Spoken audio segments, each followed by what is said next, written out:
Hello everyone, and welcome to week 3, day 2 of CBLOL Academy's Super Week.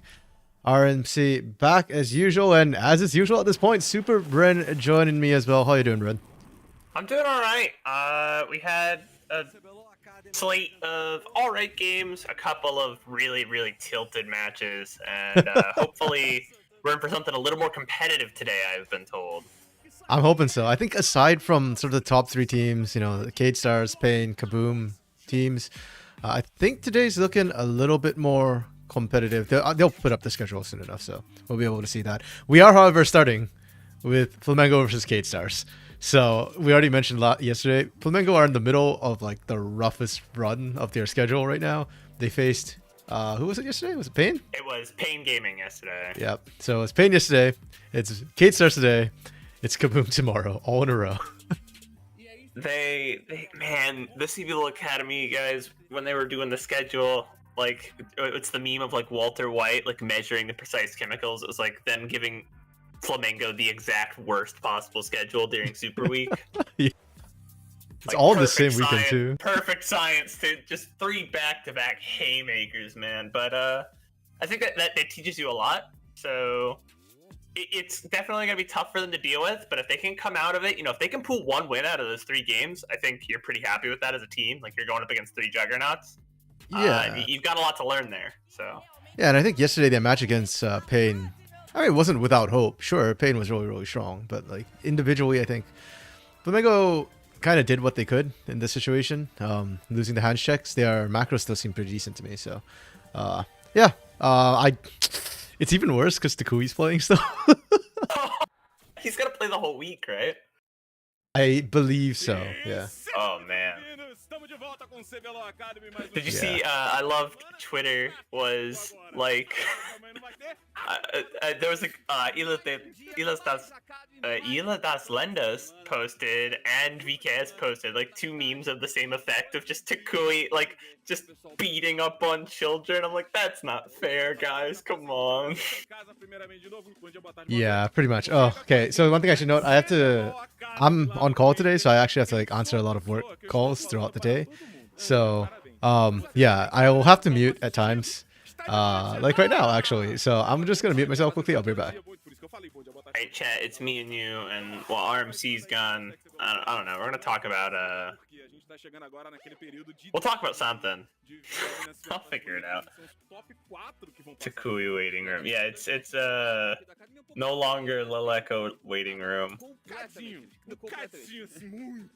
Yes. First up today we've got Flamengo VKS. Flamengo yesterday. Let me check that game. If I remember, yeah, okay. Their draft was okay. They drafted a Smolder comp that just didn't really fit like a Smolder comp, and then got hard just hands checked. Tatu was 7-0 on the Viego. Nin just was having a terrible time as Nar into the Aatrox. And we discovered yesterday, I think, People Academy, some of the teams have really figured out how to use the Smolder effectively. Like, they are like actually drafting full comps around this champ, and that it worked. It worked a couple times where it's like you draft for the entirely just for the Smolder, and you just kind of scale up, and the damage late game is ridiculous. But a couple, like the times that we've seen it, where you kind of draft for the Smolder, but you mostly just draft like a standard comp and try to slot the Smolder into it, it doesn't work quite as well. I think you really need to play around it. It's been a high prio pick. They're going over. It looks like they're going over the best players either of the day or of the week. I do not speak Portuguese, fortunately, so I could not tell you. You're at work, so just lurking? Alright, no problem, man. RMC's in and out of the stream, so it's just me at the moment, but we appreciate it. Na vez que a gente já conhece também fazendo seu jogo, então assim, eu gostei muito do Peco, cara. Ontem eu questionei muito o jogo do Peco. Yeah, so Flamengo yesterday, Você me deu muito trauma, eu espero que você também não tenha ficado traumatizado. I'd like to see them either pivot away from the Smolder and go back to something that like Steps is definitely more like comfortable with. You could put him in the hands of. I know he did pretty well on Lucian, so you could put him back on that. For VKS, I mean, it's just an uphill battle the full way for Flamingo today. VKS has been playing very, very, very well. They've only lost once, and that was to Kaboom, which is another top team. And they have Takuyan, which is not going to be a necessarily good time. I'm just glad Payne don't have to face them right now when Takui's playing that. Yeah, that would be a little bit rough. All right, welcome back. All right, yeah, thank you. I'm back. Spoods, Submy, and Coach, you'll Leleco Simp. Bro, you need to Leleco Simp live on the weekend when he was in CBLOL. That was when it was at Orbital. Yo, buddy, you at work? Yeah, no worries. Just straight chilling, man. It's a chill stream. Okay, so I don't think I missed anything, right? They're still showing rosters. Yeah, they're still just showing off rosters. I was talking about I'd like it for Flamingo to have like a chance. You know, I'd like to see them not put steps on the Smolder again. I think he's looked stronger on more aggressive picks. I think he looked really good on the Lucian. Yeah, we could see him play that again. Yeah, I think that makes sense. Steps was never really, at least to me, a team fighting style ADC carry when he was in CBLOL. Oh, I just realized too. Oh, I just jinxed it. Kate Stars are facing Payne tomorrow. I don't know. So it's okay, it is what it is. It's okay. It's okay. Cats gets an early CBLOL experience. If Leleco can do it, so can Cats. I would say that's the thing, right? Then if Ping Gaming come out and like just bully Takui tomorrow, then that feels really good for them. So I can't imagine what that would do to Takui or Kate Star's mental if that happens. Spoots, you're just gonna lurk. Yeah. No worries, chill, buddy. We decided you'll have to stay down in the academy after what happened. Until Leleco dies, because he's deathless right now. Hasn't been touched. He was deathless through the weekend, which I mean. Okay. On its own, deathless to 2 games impressive, but and draft is up. Yeah, another Smolder game. Okay, so Flamengo, Kalista, Vi, Ashe, pretty standard. Ooh, Cassante first round ban. That's interesting from Kate Stars onto Nin. Okay. And then Milio Senna. I like it. The only one I'm kind of not sure about is the Cassante, but that's okay. I don't think it's like a terrible ban. I'm just surprised by it. Maokai first pick. Yay, Maokai! We see it. It's here, bro. And you know what? That makes me hate the Nautilus less. True. Yeah. Actually, yeah. I'm okay. Like, I don't hate Nautilus. Even if you wanted bounty on the Nautilus, you have now at least attempted the bait onto like, maybe we can get them to, we can get them to ban out a jungler, or in this case, like not ban out a support, so you get your choice of support at the end. And even not only did we have the Maokai first, we have Rel in first rotation for Kate Stars as well. So I'm glad they did their homework. They heard our cries yesterday of why we're not banning, like we're entirely just ignoring Rel, we're entirely ignoring Maokai. We've got actually, like the teams listened. Yeah. So I like the draft so far, Maokai, and then Orianna. We've seen that blinded a lot. That's okay. Especially the Rel. I'm more okay with that because Magnet Storm sets you up beautifully. Rel also good engage. Azir answer, Aatrox blind. Both really good. The Yone counter to Aatrox that we've seen, really, really solid. Yeah, I like the first pick ban. Bans, Zaya, Lucian, Jinx a lot. Ooh. Okay. I like this a lot from Kate Stars. I really, really like this. You ban Senna first phase, you ban Jinx second phase, and you set up for Smolder beautifully. And because you pick first, R4, like this is I think for who Kate Stars do you right who do you counter him with in the bot lane to punish her early game, because Flamengo banned out Lucian, right? So they can't even say, okay, we're not going to outscale him, we'll go after him in lane. Flamengo themselves banned out the lane bullies. So I love it. The only one left is like Draven, and I don't know how comfortable because Draven is very, very niche, right? It's a smash or win. Yeah, you have to, if you don't play Draven, don't pick him. Like it's not worth it. Yeah. And not only if you don't play him, you got to play him. You love the setup from Kate Stars. I think it's spot on. It's beautiful. Rel here is still a flex. It could go support. It could go jungle. So you even save the flex for the very, very end there.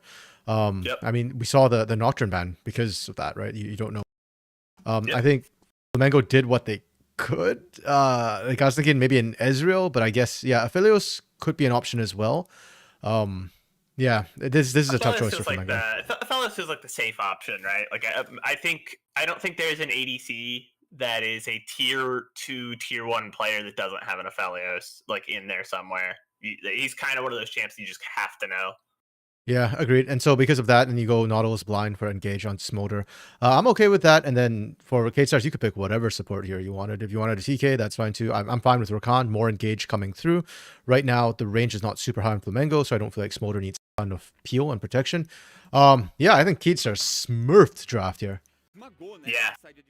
I really like the Rakan. I think he's always a good support, but the meta does not favor Xayah right now, so he's like not the best support in the game. Yeah, but still good even without her. Rakan is better without the Xayah than Xayah is without the Rakan. And yeah, he's gonna be able to. I mean, he kind of does a little bit of everything. He's not the tankiest, but he provides shields, he provides heal, so he can keep Smolder safe. He can buy space if he needs to. It's a really just good, solid all-rounder pick. Yeah, and right now I'm just looking at the Flamengo roster thinking, like, who's diving anyways, right? You've got the Aatrox. He's probably the only one who can dive. Yeah, so if it's just one person, I think your AD carry can kind of just look to survive the initial engage on their own. Smolder is not the most immobile of champions either. He's short range, but with flap, by the way, I hate the skills. Smolder skills. Freaking snot bubble, flap, mob. Come on, man. They've been getting, they've been taking liberties with some of the newer skills, man. I kind of like it, though. I swear, they're trolling the casters. It was the same with, what was it, Lilia with Eep? Yeah, Lilia has Eep as an ability. Like, thanks, Riot. Oh, man. Oh, well. Yeah. No, in general, I think it's good. You don't really need that much peel, I don't think. I assume Tyrion will be pressuring anyway, so I don't know if Nin will be able to find a good engage. And even if you kill Smolder, because this is a team that isn't just like Smolder and 4 wards sort of situation, like Yone can be a continued threat. Like, if you all in this Smolder too hard and kill him at the expense of your team, it doesn't matter then, because Tyrion can carry. I think Yone is a really good wrinkle, because we had a lot of conversations yesterday of you have 2 modes if you're gonna pull out the Smolder, right? You either have to go all in and put all your eggs into the basket of Smolder is going to carry us, similar to what you do with like a Kog'Maw composition, right? Like everyone's job is to keep this guy alive. Or you need someone else that is a consistent damage and can provide peel or like distract targets, and that's gonna happen, right? Yone is gonna ult in, and people are gonna go after Yone, and if they don't, Yone is gonna kill him. So no, like we said, man, what a draft. Yeah, really solid. So I don't know if y'all caught that. I've changed up my prep sheet, so I actually like have numbers and stuff. So I actually will rank their drafts and stuff through game. We'll see how that goes. One thing I also want to touch on, Takui versus Blackie is going to be kind of interesting to me. I do think Azir loses the lane the first couple of levels, but eventually Azir starts to win the lane and gets a little bit more agency than Orianna. Orianna really does rely on having her team with her to kind of follow up on Shockwave. So I do think, I like the matchup for Blackie. I think Blackie's a very mechanical mid laner as well. So I'm looking forward to see if Blackie can contest Takui, at least in the 1v1. -1 to Kui. I saw you miss that melee minion. I saw it happen. Can't hide from me. I think Azir just inherently is gonna struggle until he's got, that little bit of attack speed after like the first back, and then I think he gets a lot of agency and a lot of say over how the lane progresses from there. So it does come down to probably experience, right? You're gonna see Takui really try and take advantage of Azir when he can. Yeah, and we're seeing that right now, right? I don't know how to judge it, because like ideally it should be like, oh no, Tuke's gonna like roll this lane, but like I don't want to discount Blackie. It's a really rough like first 7 minutes or so for him. Yeah, and we're already seeing Takui just step up, right, and use the ball as a zoning tool. You can see that the problem for Azir is that his WQ range is not that far away from the ball range, and on top of that, when you that was clutch. Oh, good shield. Good heads up shield from Blackie. Comet would have killed Blackie right there if not for that Yes, shield. that would have been Comet death. Yeah. Oh my goodness. But I was just gonna say, yeah, the problem, as you can see, is that W range is in range of command move. If you try and use the Q, it takes time for your Sand Soldiers to move. And again, Takui can just step up during that time and actually force the ball move on you. So yeah, it's just a really tough lane for Azir initially. It gets better when you can actually just start standing there and out trading Orianna. So until that happens, it's rough, and that does take quite a while. I love the fact too that Telas kind of roamed up and was just like, okay, like if Blackie's not there, Goot, you don't. That's not your jungle anymore. Like you're a Maokai. You can't 1v1 anybody, even a support. Yeah, and I really liked what Talos was looking for there as well, because you saw him W in and throw the Q, and I think he was just kind of hoping like he knew like exactly where Blackie was backing. He was hoping like he was still there and he could either stop the back or when he's that low, get the kill. So it was really smart play. That was a choice by Blackie to go in. So it's flash, I guess, so it should be fine. It's a little far forward. The command move. Oh, TT. Oh, No. TT. The idea was there. Yeah, no. I don't know if that's too punishing. I don't think Rel misses her flash that much early game. She's got Hex Flash. TT will be fine. Yeah, that was just a bit unfortunate that it was just out of range. Wow, there's K-Stars are just playing incredibly aggressive right now. 4-2 because Takui is going to force Blackie out here. Blackie's gonna die, and like Goot and Bounty don't do enough damage to like I think they're make a baiting trade Blackie. worthwhile. Like they're trying to blade Blackie in as well. If they can, like any CC hits and Blackie's dead pretty much. Ooh. Okay. Yeah, they're not winning this. Bounty's out of mana. They can't fight. Yep, Bounty has no mana. Good. Yep. Good All stead. in from And now Talus Blackie got baited there. in. Yep. Can they land stun? Oh, no stun for TT. Still. No. This was such a good series of plays from K-Stars. Like from the get-go, they know they win any trade, and the problem here is I think Bounty and Good got baited in. They thought we have more health, we can do this, but your base damage is so low, and Blackie on a 0 right now has no damage either. So when you go in, look at how little they're actually accomplishing. Everything gets burnt down. A shield from Telas nullifies almost everything, whereas Takui on the other hand, Takui hurts a lot. Yeah. Orianna's early damage is kind of ridiculous. Like even with the abilities down, like Orianna's passive is gonna be able to put in work, and you can see it. Like look at the chunks coming out of Blackie just off autos there. Yeah, and we mentioned too that like for Blackie, if Blackie is by any CC, they're dead. Blackie still has flash here, and it's just if you have Flamengo, this is illegal. You don't get to step up. This is not your place to go. Hey May, Takui's bullying these kids. Indeed he is. But at the same time, okay, Goot and Bounty should know better. Yeah, 100% agree. Like on that those who one, have CBLOL experience, come on guys. I saw them coming in. I'm like, you guys. I even said, I'm like, you guys can't fight this. You don't have. You are a Nautilus and a Maokai. You don't do any damage, and just you can see how much the shield on Rakan does. Plus, Théti is just generally very tanky in the early game. Yeah.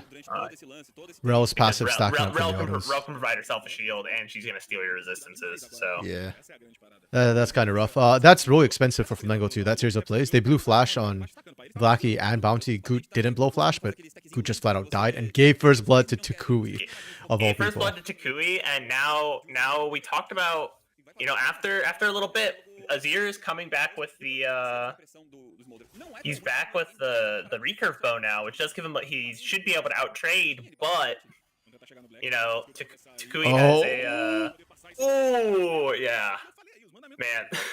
You guys don't need to send 3 mid every time. This is so mean. I mean, they're living in the mid lane right now. This isn't. No, it's smart. It's smart. It's smart. It's the right play. It's just poor Blackie. Yeah. But yeah, so like this is the point where we would hopefully start to see the Azir begin to outtrade all else being equal, but 4 stacks on a Dark Seal. I don't think so. I think you need Nash's Tooth to start outtrading the Ori. In the full item? Yeah, I think so. The Ori auto damage is kind of ridiculous. Oh my goodness. Takui is trading autos no though. mana right now. Yeah, and just traded autos, survived the ult. Really well played. On the other hand though, good from Flamengo. Goot continues to have good objective. So sure, even if you don't get the kill on Takui, it relieves the pressure and allows them to kind of go for that dragon. Bot side's still been pretty even for the most part, so that's good. I do want to highlight too, you mentioned the recurve bow, Bren, but items that are coming through, Takui's Sork Boots to me matter way more. Because right now... No, I think all else being equal, like, if they were 3 zeros both across the board, both sides, like, the recurve bow allows him to start out trading, but the 2 kills gives him a lot of gold. He has full boots, he's got a stacked Dark Seal now. Like, that's a lot of problems. Yeah, I mean, even without that, because Sork Boots is what, 1,100? Recurve is 700, regular boots 300. So roughly equivalent. If you get tier 1 boots with recurve bow, the problem again in this specific matchup is Orianna gets to choose when to go in you, and we already touched on the range disadvantage for Azir. So that's why I was like, yeah, I think you need the full Nashers at least to be able to actually start trading. And even then, like that's the part where you kind of break even. That's not the part where you take over yet. Yeah, I don't know if Blackie's ever gonna see that moment where, oh, I'm Azir, I'm gonna start winning this lane now because Takui is very ahead now, like a lot. He's up nearly 20 farm. Yeah, and props to Takui for doing that. It's also like good teamwork, and I love to see it when you've just got somebody subbing in. Keep in mind, Takui is not Brazilian. I don't think he speaks great Portuguese. He does speak some though, and saw in the interview he's been learning. And this is a full Brazilian squad, so ooh, that hook. Ooh, but he dodges the Emperor's Divide, and that's the big thing. They call Blackie. Is that a command shockwave? Yeah. Oh my goodness. Big combo coming out here. Don't think anything comes out of it. Nah, Blackie gets out, but still. Ult's traded, and still K-Stars win, despite the hook coming out, the engage coming out from Flamengo. Okay. Tyrion's just had enough, and he's gonna get the flash out of Nin. Okay. Okay. Mortis has cryo? Interesting. Yeah, I haven't like the camera's been stuck in mid lane because all the action's happening mid lane. But top side, we have not seen what's going on bot line. Yeah, Tyrion's been dominating the top side completely, like as expected, right? That is the Yone Aatrox, pardon me. Yone Aatrox matchup. But bot side, the fact that Mortius has been winning the 1v1 against Steps, that is very surprising to me. Aphelios has some very clear windows where he gets to absolutely abuse this dragon, and that has not been the case. I think that could just come down to like its nameplates on. We've talked about how good Morpheus is, like probably if not the best, second best ADC in Academy right now, like definitely a CBLOL level player. So I'm not necessarily surprised that Morpheus has not been. Here we go. There's the rundown. Oh, good block by Morpheus. Really good positioning from Morpheus. It might cost him though. Oh, but the heal from Mom. It depends on bounty. Oh my goodness, really well played. Okay. Is it enough? Oh, they're so close. See, that's what I was expecting from this Aphelios Nautilus bot lane, right? Or really the Aphelios Smolder matchup. Oh, just outside turret range. That's beautiful. That was a really good gank. Tyrion probably didn't need to take the torch. But that was a really good gank. Takui just gets out here, walks it off, doesn't even have to use dissonance. Damn. Okay. Yeah, this is kind of where I think things fall apart for Flamengo. K-Star's already won the draft. The laning has been incredibly good for them. And yeah, I mean, from here, how does Flamengo get back into the game? They need like a massive. They have to luck on a team fight, I think. Yeah, they have to get VKS to throw, I think. Like you're playing for a mistake from a very, very disciplined team. It's not a big window. Yeah, or potentially you could do Nautilus into crit Infernum plus Nin getting there, but like yeah, it's very conditional, and I'm not confident in the ease of execution for that. It feels like a lot of pieces have to fall in place. I think on top of that, the biggest thing is VKS have 6 scrubs, and they have Yone. Like, they don't have to commit to a fight. They can just cross-map everything if they want to, because Yone is a very, very good split pusher. Yeah, nobody's going to be able to answer that. Yeah, no, this doesn't feel like Flamengo fumbled the ball. This is just the K-Stars absolutely popping off. 100%. It just feels like that. Like, yeah. They feel really confident too, the way they're playing. Like they're not hesitant and they're pushing the pace of the game. I love it when teams don't just sit back and wait for scaling to happen, but actively try and do stuff. And that's a thing we've seen with the Smolder comps is you want to bridge into that mid game, right? Right now, Takui is the threat, so Morpheus can just kind of sit and scale up. He can just farm in lane and go even with Aphelios. He doesn't have to take any risks because they've put themselves ahead on the map elsewhere. Yeah, but that's exactly what I mean. They're not sitting back and just doing that, right? Well, no. I mean, the issue is when people. I'm agreeing with you. Mm-hmm. I'm saying because VKS is proactive, their scaler can just scale. You see a lot of times where people will pick a scaling comp with like one or two laners or a jungler that's supposed to scale them and be the bridge into the mid to late game. Like that's supposed to get ahead early, but they don't do anything proactive with those champs. And if you aren't proactive, and oh man. I mean, yeah, that's just what happens. That is just the counter pick. Yeah. But if you aren't proactive with those picks, I think we saw it on a Lee Sin yesterday that like 1,000 gold off of 8 plates. Yeah, Flamengo got 1 plate. There was a Lee Sin yesterday. They didn't really do anything. They didn't use the Lee Sin for any plays. And just having, this is an early game pick, doesn't automatically make them a bridge into a late game scaler. Like, you have to actually get them ahead and make them a threat so that your scaler can freely scale.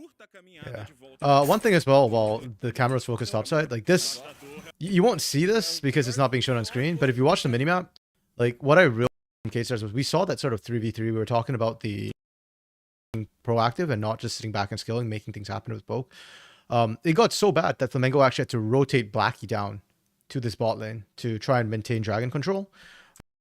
When you do a play like that, you're on a timer because every 30 seconds you take is 1 wave. And Takui just gets free shove into mid lane, gets a bunch of damage. Blackie has to now reset into the mid lane and give up dragon. Like, all that while Tyran's winning up topside. So it's just so, like, K-Stars are just winning everywhere across the map. Again, like, the camera can't watch more than one place at the same time, so you don't see that setup for this dragon, but it's just K-Stars winning everywhere. Yeah, it just feels like that, right? Like, and Flamengo's a good team too.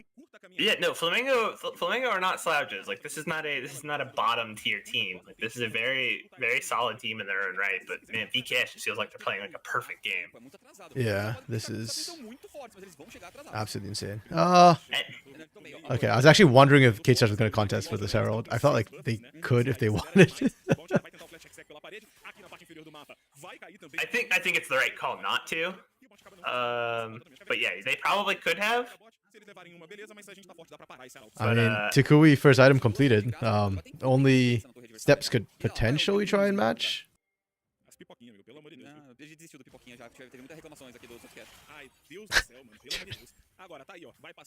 Yeah. This does not feel like pre-20 minutes. This feels like a part of the match where we're like post-20. Yeah, it's like, I don't know. This is the part of the match where like Kanga starts talking about Yu-Gi-Oh cards or something. Like, what do you say, man? Wait, how many times can we say, man, VKS really smurfed this game? Like, I don't know. I could go on all game because it's just that sexy. It's just that Raido Sexo is True. Oh, Tyran. Tyran survives! Simply has no time for flamenco shenanigans, only League of Legends. Oh my goodness. Wait, actually, that's clean. Okay, this hold up. This is illegal. First of all, DT getting caught? DT got caught, like, pretty badly. And that's Steps. 3v1. He is getting CZ'd. Not only 3v1, but Steps is there. Steps is like the most damage on this team. Then Teichi survives, looks for the re-engage, and watch Tyran as well. Tyran gets collapsed on by 4. Again, this part is so incredibly insane for me. Fate Seal coming back in to knock up and buy time so that the snapback doesn't screw him. So even when he steps back, it's kind of like, oh, great, I'm just moving slightly off and it gets me close to exit, right? Like, I'm out. That is... Oh my goodness. Yo, this is not the Tyran we saw in CBLOL. Holy crap. K-Stars is magic this split. Holy. They are. Scary. Yeah. That is a scary team on the Rift right now. Flamengo is not even on the board. They are 0-7 right now. Yeah, no, if it were not for one drag and one plate, it's a perfect game. That's yeah. ridiculous. Holy.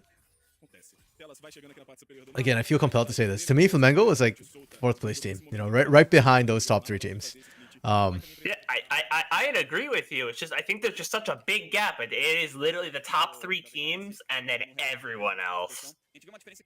Yeah, Like, and I'm trying to think like how much of this is Takui, really. Like Takui is huge, but this huge? Oh, Takui is huge. And if you're just looking at like the scoreboard and you're going like, oh, well, I mean he's 4-0. Of course, he's 5-0. It's all Takui. He's 5 of their 8 kills. How much of that was just really good setup and teamwork for the jungle and support, man? yeah. Oh my god. Again, Teichi's just surviving so long. And Can they at least kill him? No, they can't!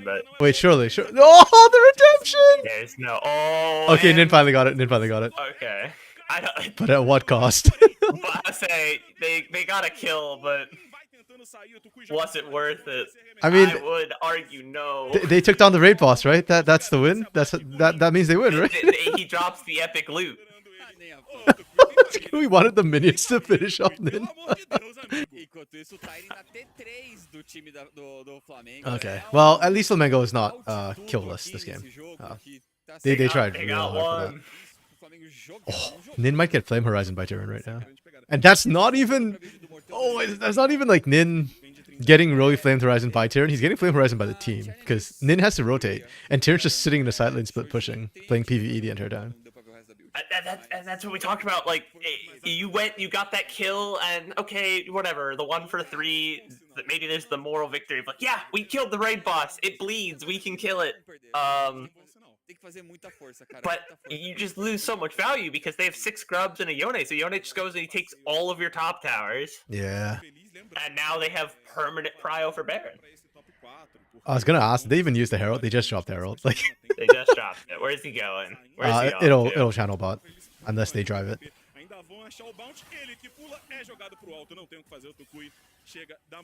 Yeah.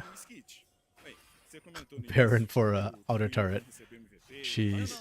And that's the best trade Flamengo can hope for. It's genuinely the best trade they can make. Yeah. Oh, they'll get Dragon as well. So that's not Dude, bad. they might not even get the turret. Oh, they get Dragon instead. Yikes. Oh, Trinity Force Shojins. That's a different one. Yeah, no, we've not seen a Triforce Smolder yet. I don't hate it. Yeah. I feel like it's an earlier spike. I don't know if I can judge that build this game. Like, Yeah, no. I think it's just an earlier spike. Oh, Tyrion finally goes down, but it took 4 members. Turret didn't go down. They just got Dragon. Oh, jeez. Okay, Takui playing this safe. I thought Takui could just stick in that turret if he wanted. Oh, fully stacked Darksteel for Mateus as well. Takui upgraded his to Mage Eyes already. 8-2. Yeah, you know what? Yesterday I kind of didn't want to give MVP to Takui because, like, it's not fair. But like this game, like, yes, good rotations from Theiti and Hellas, but also if it's not Takui setting them up, I don't know if those plays could have happened. Yeah, man. If it's not illegal to give it to Takui, then I think Takui wins MVP this game. yeah, I mean, part of me must be like, technically Theiti has 1 more kill participation, but like, dude, you're like, I don't know. He also has infinitely Takui's more a deaths. monster right now. Percentage-wise, he has infinitely more deaths than Takui this game. All true. Why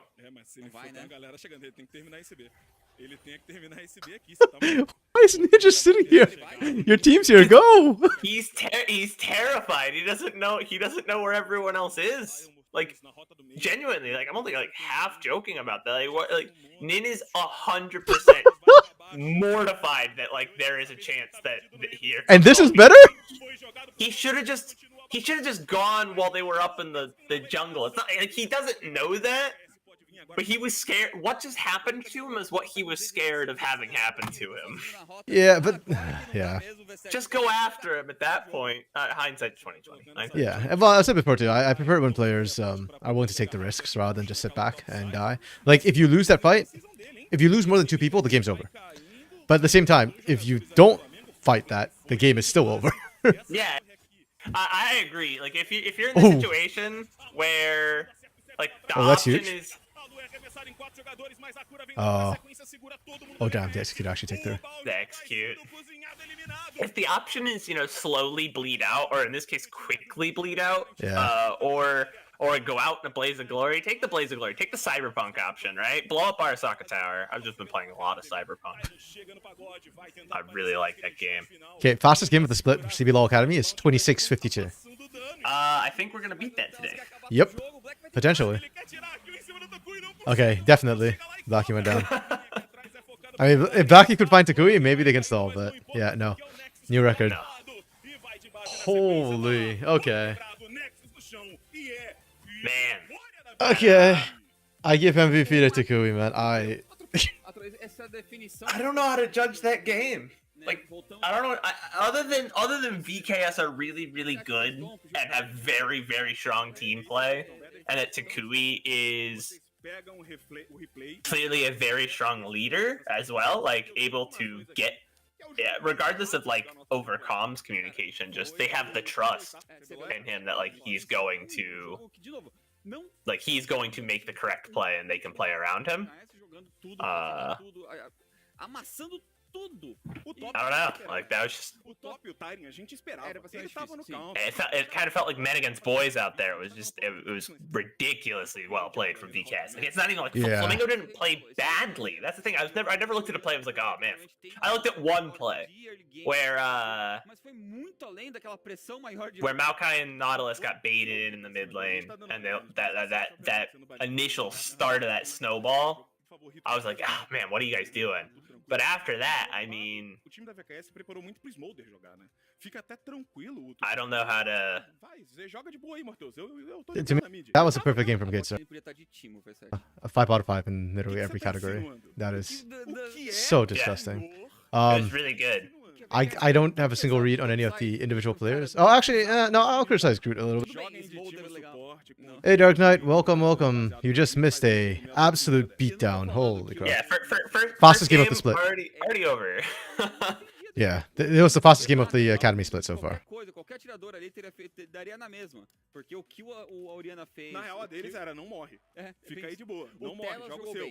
Oh man, laning for this game was like really rough for Flamingo. I want to give them a 1 because it was Kate Stars, but yeah, it was not good. Say that. A 3 is fair because the map movements were all right, like all things considered. Who was the best performer for this team? Like, I feel like it's got to be Steps just because he didn't get punched as hard. Like, yeah, like he didn't die that much. Good job. Like, I don't know. Maybe I don't want to say bounty. I can't say bounty or Duke. No, I can't say like, bounty. Those two are the reason that Takui just started that snowball because that one bait in is the one time I was like, hey guys, what are we doing? Other than that, I mean, Flamingo played fine, I guess. Like they just got outplayed. That'll happen to you. Yeah, yeah, Dark Knight. Kate indeed did do the stomping. They had their stomping boots on. It's like literally the cleanest game I've seen in CBLOL, I think.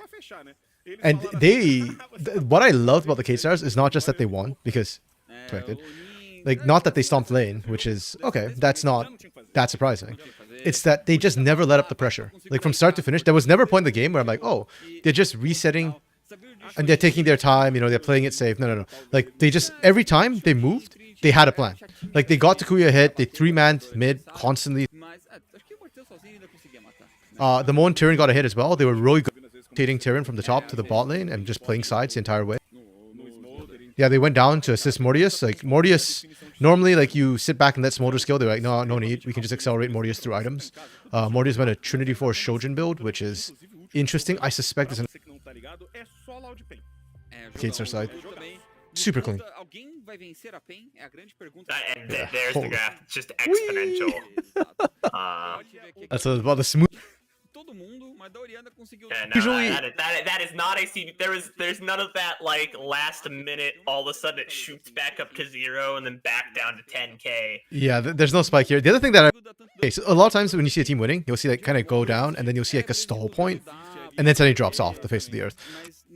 Nothing. There's this consistency from K-Stars throughout. I'd say there was a stall for about a minute, and that was like when they were starting damage. that siege. Yeah. Right, that's the only plateau. Is like that 1 minute where they were just sieged outside of that tower, and Nin was just staring at staring at Smolder in the bush. Did Aatrox stand a chance against Terran's Yone? No, it did not. No. And we've seen a couple do it. Yeah, they get Takui. They have to, man. Like Takui literally made that game in the first 10 minutes with AT and Telas helping out. Like this is just so sick. And with an Orianna too. Like I don't think of Orianna as a big carry champion. To me, Orianna is kind of like 800 damage a minute, nearly a 4,000 gold diff at 20. My goodness. yeah. Oh, dude, 3,000. Oh my god. Yeah, normally like, I don't think of Orianna as like the huge carry style champion. To me, she's just like, oh, she's the team fight champion. You know, she gets a big shockwave, and then Yeah, no, Kukio's like she's an absolute lane bully, and you're about to see why. She can chunk someone out. She provides good utility. Like she's got a shield. She's got movement. She's got a very impactful ult. Takui is like, no, you know what else she's got? She's got hands, and I'm about to throw them. Her ball's got hands too. She's got all the hands. Okay, Nick should be a closer match. I think my expectations today are 3 of the games are going to be Stompy, which is top 3 teams versus not top 3 teams. But the others are kind of close, I think. We have INTZ versus Red, which is 11th place versus 7th place. 2 wins set them apart. INTZ, yeah, they're looking a little bit lost right now. I'm still looking for a hero. That's all I'm looking for. I feel like Sta is stuck in a little bit of elo hell, unfortunately. Like Sta's look good to me, but nobody else on this roster has really stepped up. I know Lelis has not looked amazing, but I actually appreciate Lelis more than Dizin Namiru Otaro right now, because he's trying. For better or for worse, he's trying. It's not worked out, but he's at least doing something, you know? Rid on the other hand, I have them kind of below average right now. Nobody's really standing out to me super much. But nobody's doing anything wrong either. I think they kind of know what they're doing. It's just a laning is the problem with them. So I don't know if you can improve laning between day to day. Like, they didn't impress me yesterday. I don't think it's going to get better. But I'm hoping that, you know, INTZ is not the most organized team. That if you get out of lane, you can just kind of roll from there. And then, like, yeah, just win mid to late. Maybe. Yeah, what I'd like to see from INTZ today is this is something you can improve from day to day. Pick a carry. Like, just honestly, just all in on one guy and say, like, we are going to feed this person. Like, change your game plan up, make some adjustments, and just find your guy. Pick who. Yeah, you can make it any of your 5 members. I do not care which one, but pick someone and play for them. Yeah, agreed. And I guess the thing is they have picked a couple of like carry-esque champions for Namiru specifically, but yeah, if the Azir isn't working for Namiru, because to me that's a champion that can potentially carry a game 1v5 and whatnot. If it's not working, then stop, man. Like, either give Namiru like an assassin style champion if that's his style. I don't know what Namiru plays. I have no tape on this guy at all. He came out of absolutely nowhere. They did put him in a Kali game, which didn't end the best, but it wasn't terrible either. Probably the highest, one of his higher KDA games. Yeah, but if Namiru's not working, then put it on Tara. You know, I guess they gave Lilith a shot with like the Alawi, considering that he's a Alawi one trick, but yeah. I just don't think I don't think Alawi is like a blind that because that was a bit of a, like a draft faux pas. You cannot blind Alawi. They got lucky enough that then they ran Olaf into it. Olaf into it. I don't know. That one hurt my brain. I really thought that the Olaf was picked first. Like, I could not understand. You're like, yeah, you know, I guess it's a good enough response. And I'm like, I swear Olaf was like R5. Yeah, it was. I just, like, I mean, nothing my brain was just like, no, this it cannot makes be. Sense. I understand why you'd think that. Why would you purposely choose to play Olaf into Alawi? But they did. They wanted to. Yeah, that was just super weird to me. Yeah. Like, yeah.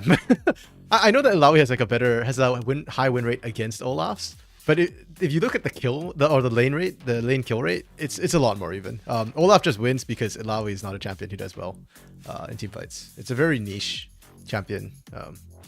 Yeah, but it happened. It should not happen again. Like I'm okay if Lelis wants to pick the Illaoi. Just yeah, maybe in a better situation for it. You know. Yeah. I agreed. I think you're gonna have to adjust your draft a little bit there. Don't let it be a blind pick. Pick it into a matchup where you know you're going to be able to take advantage and abuse the Illaoi, right?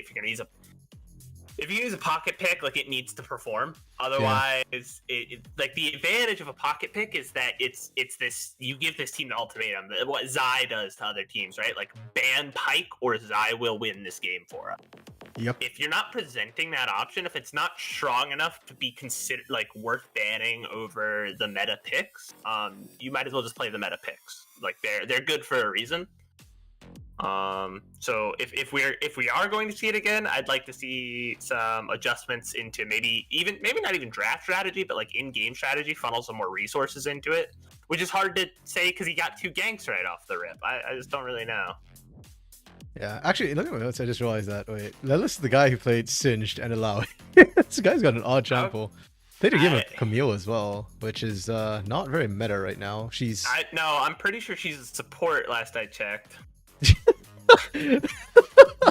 Okay, so I watched Costream and figured out Tuku playing 5 games this week. Yes, Dark Knight. I believe so because after Super Week he'll be playing this weekend as well in CBLOL. So making up for lost time, as it were. What was I saying? Oh yeah, I was watching Aoki stream and he had a game of Camille support, and I think he was saying, and I think he posted a short about it, about how it can like solo out a jungle. Basically, is the idea. The base damages are pretty disgusting, but yeah, I don't know if I like its support though, because then I feel like it's actually harder for Camille in the 2v2 lane than it would be in the 1v1 with like straight burst. Yeah, I mean, it had a really high win rate. For a little bit. I think it's just like she takes really good advantage of Blood Song, and that item is true. Pretty goofy good. Yeah. I want someone to tell me what this segment is with the emotes, because I'm kind of interested. Is it like players talking about their favorite emotes, or like are the emotes related to the segment that's going on? I don't know, and I want to know. Yeah, and it's unfortunate that the subs, like sometimes the subs will show as like Portuguese, and then I can try to like auto translate it. It's not great, but sometimes it works. But now it's just showing English, which just is not, so it's not giving me any subs to work with.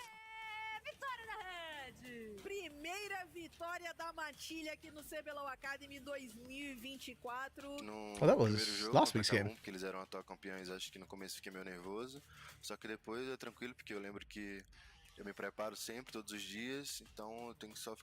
I kind of wish we could have double round robin in Academy as well, like we do in CBLOL. I want to see more games, these guys facing each other. Like one time always feels like, oh, maybe they lucked out, maybe they didn't. It's hard to tell.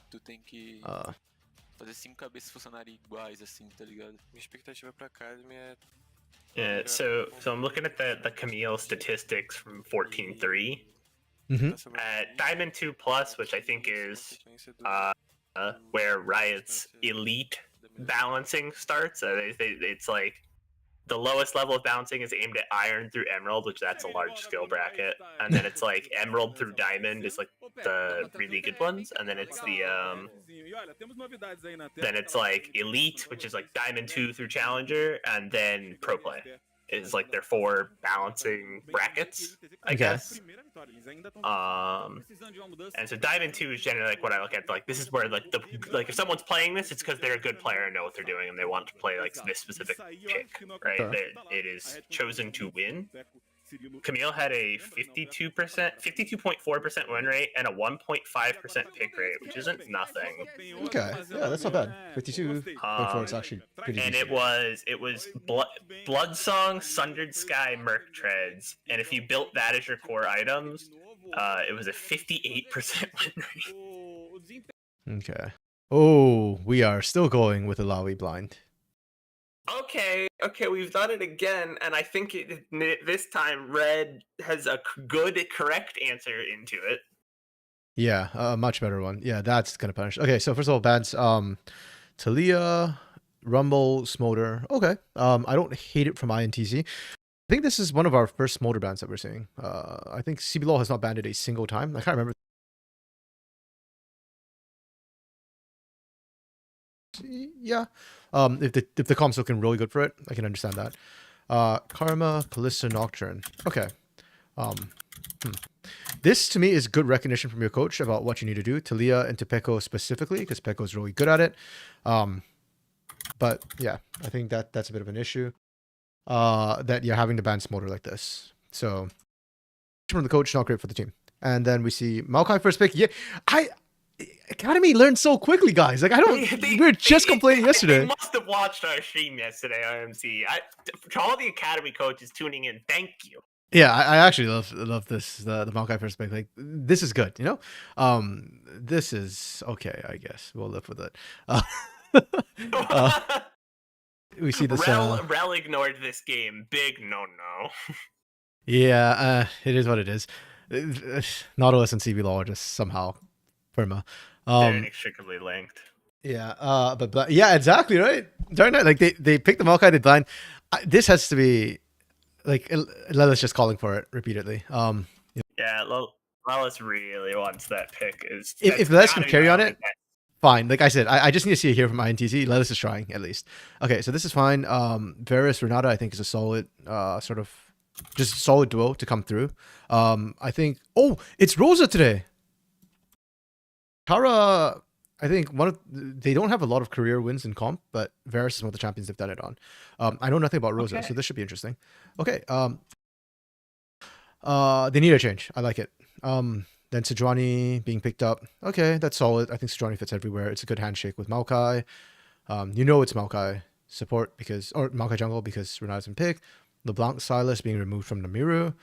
Twisted Fate Azir coming out from the side of INTZ. That's okay. I like the Twisted Fate ban. I think that's fair. I think he's completely surprised the Azir came out, and to me that tells me that Namiru didn't want to play Azir. Okay, and that gives the free Orianna to Red. Solid. The answer to Hui. That's fine. Okay, and we touch on this. So yeah. Overall, I think Ridge draft really solid. A bit of a slower game to play through, which isn't bad by any means. INTZ is okay except for the Alawi. That's the only one I don't like. Other than that, I think this draft would not be...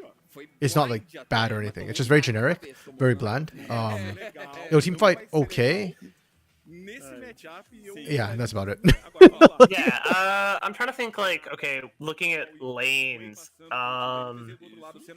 like, I'd assume the Renata Varus is gonna win that lane off the start, because, like, Stones has to walk up to farm, I assume, and so they should be able to, like, yeah. Rosa should be able to, like, punish that and get some chunks out, but I don't know if they really do anything with that. I don't know. It doesn't feel like, despite the allow, it doesn't feel like either team has a huge draft advantage, but I'd favor Red. Yeah, I think draft-wise, I'd probably give a 4 to both of them, except for the blind Alawi from INTZ. So because of that, literally because of that, I am giving them a 3, because I don't think that's a safe thing. I think if you blind a more blindable top laner, yeah, like Casante's open. Udyr is open. Cassante, Udyr ignored this game. Aatrox is open. Yeah, like there's a lot of options. You banned the Rumble, so you can pretty safely Cassante, because you're not gonna lose out to just getting Equalizer late game. Yeah, I guess maybe he's not comfortable. Maybe he's more comfortable with the Alawi into anything matchup as opposed to the Cassante into Aatrox would, I imagine, be the follow-up pick. So, not sure. Yeah, and if that's the case, then I think that's a champ pool issue at that point that needs to be addressed by the team, unfortunately. Yeah, that's I don't think either side like Thanos drafted. So to me, a 5 is like when the one team Thanos drafts. If not, yeah, you're looking at a 3 or a 4. globalmente falando, tá enorme. E até no 14.2, quando ela começou a aparecer na LCK, não perdeu. Tá um negócio absurdo. Yeah, I think Red will probably take this game. Having seen the draft and how things have played out. Just because I'm still waiting for a carry from INTZ, I am especially interested in watching how Rosa plays the bot lane. Because I think they need a hero. Ooh, lethal tempo. Okay, so they're not playing for lane. That's fine. I actually like that better. I do think you need something to shred through the Sejuani, Meganar, and Nautilus. And Nautilus will be tankier than usual because he's actually farming this game. Yeah, no, I'm actually I'm fine with the lethal tempo. Like I said, it got nerfed early game, but I think that was specifically for melee characters, if I remember. It was like a melee specific nerf. I do not recall. It's still really good, so.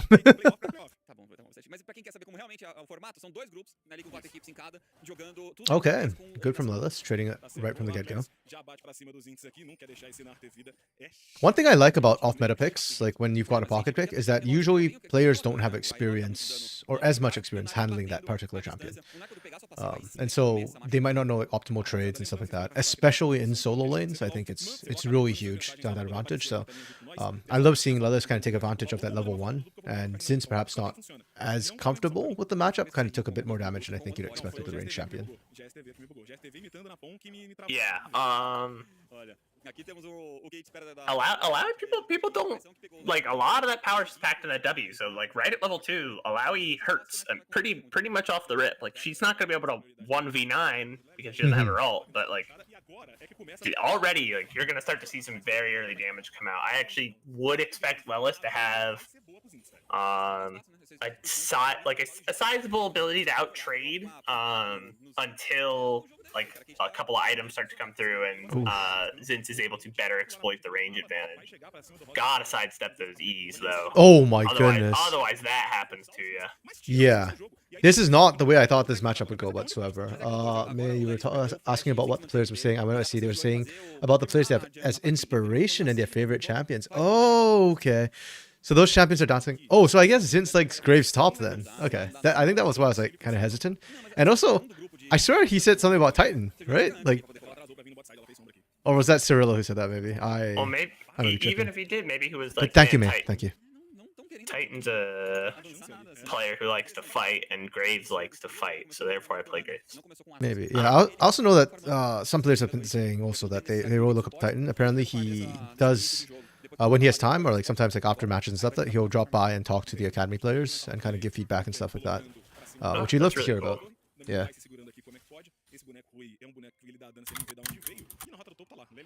Okay, I apologize for my errors there. Lethal tempo is getting nerfed next patch. Okay. So it is getting a nerf on 14.4. Okay. Ooh.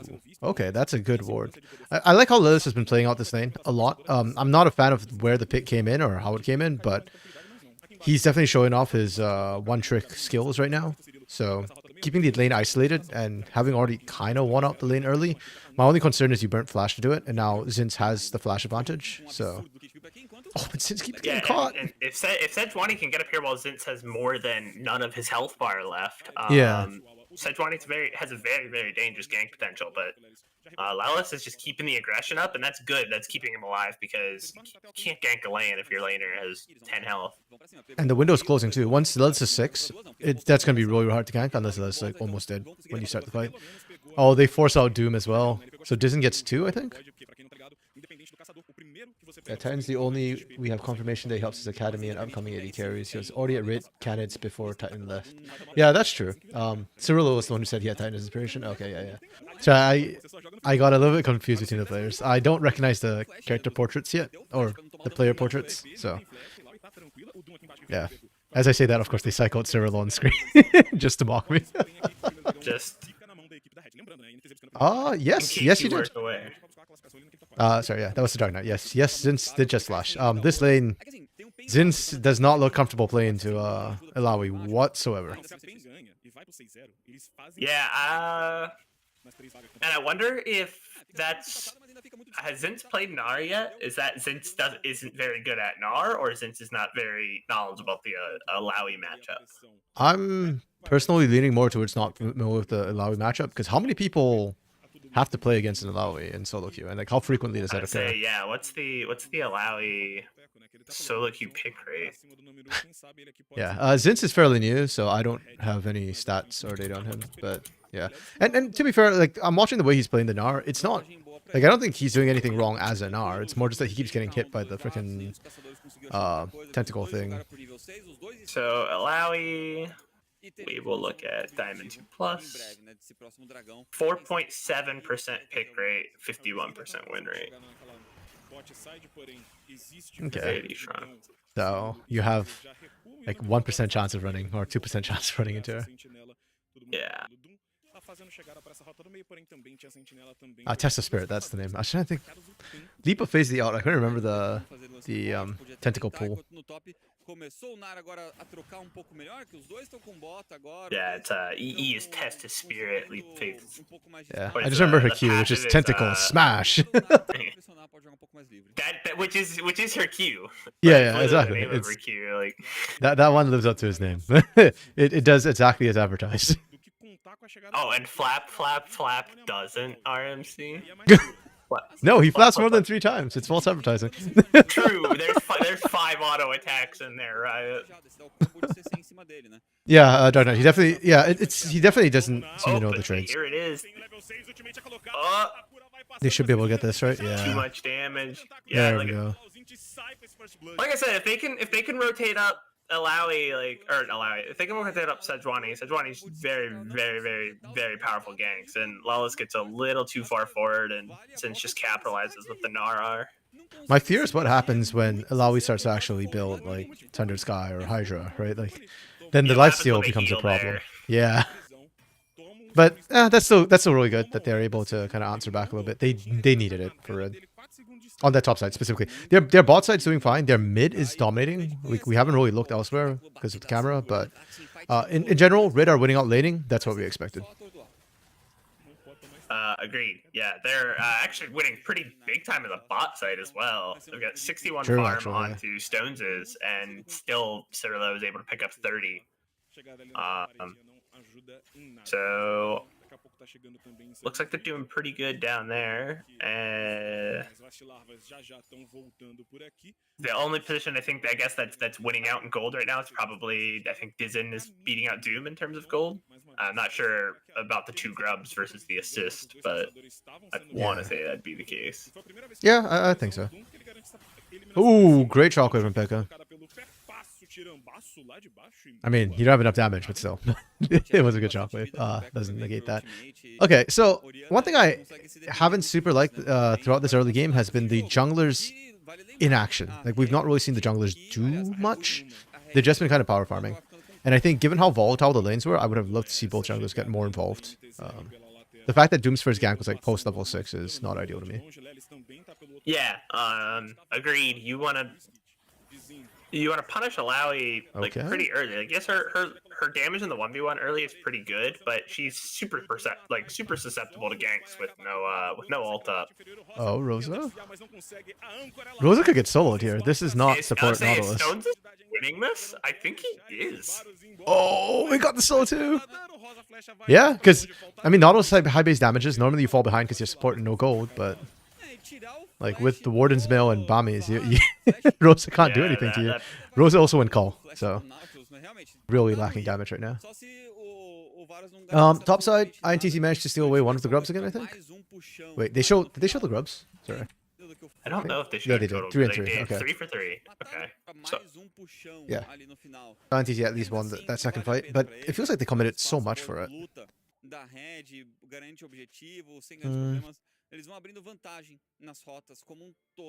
Drag's the next big objective. That's what we're looking for. Yeah, Red's on their way. Nice. Love to see it.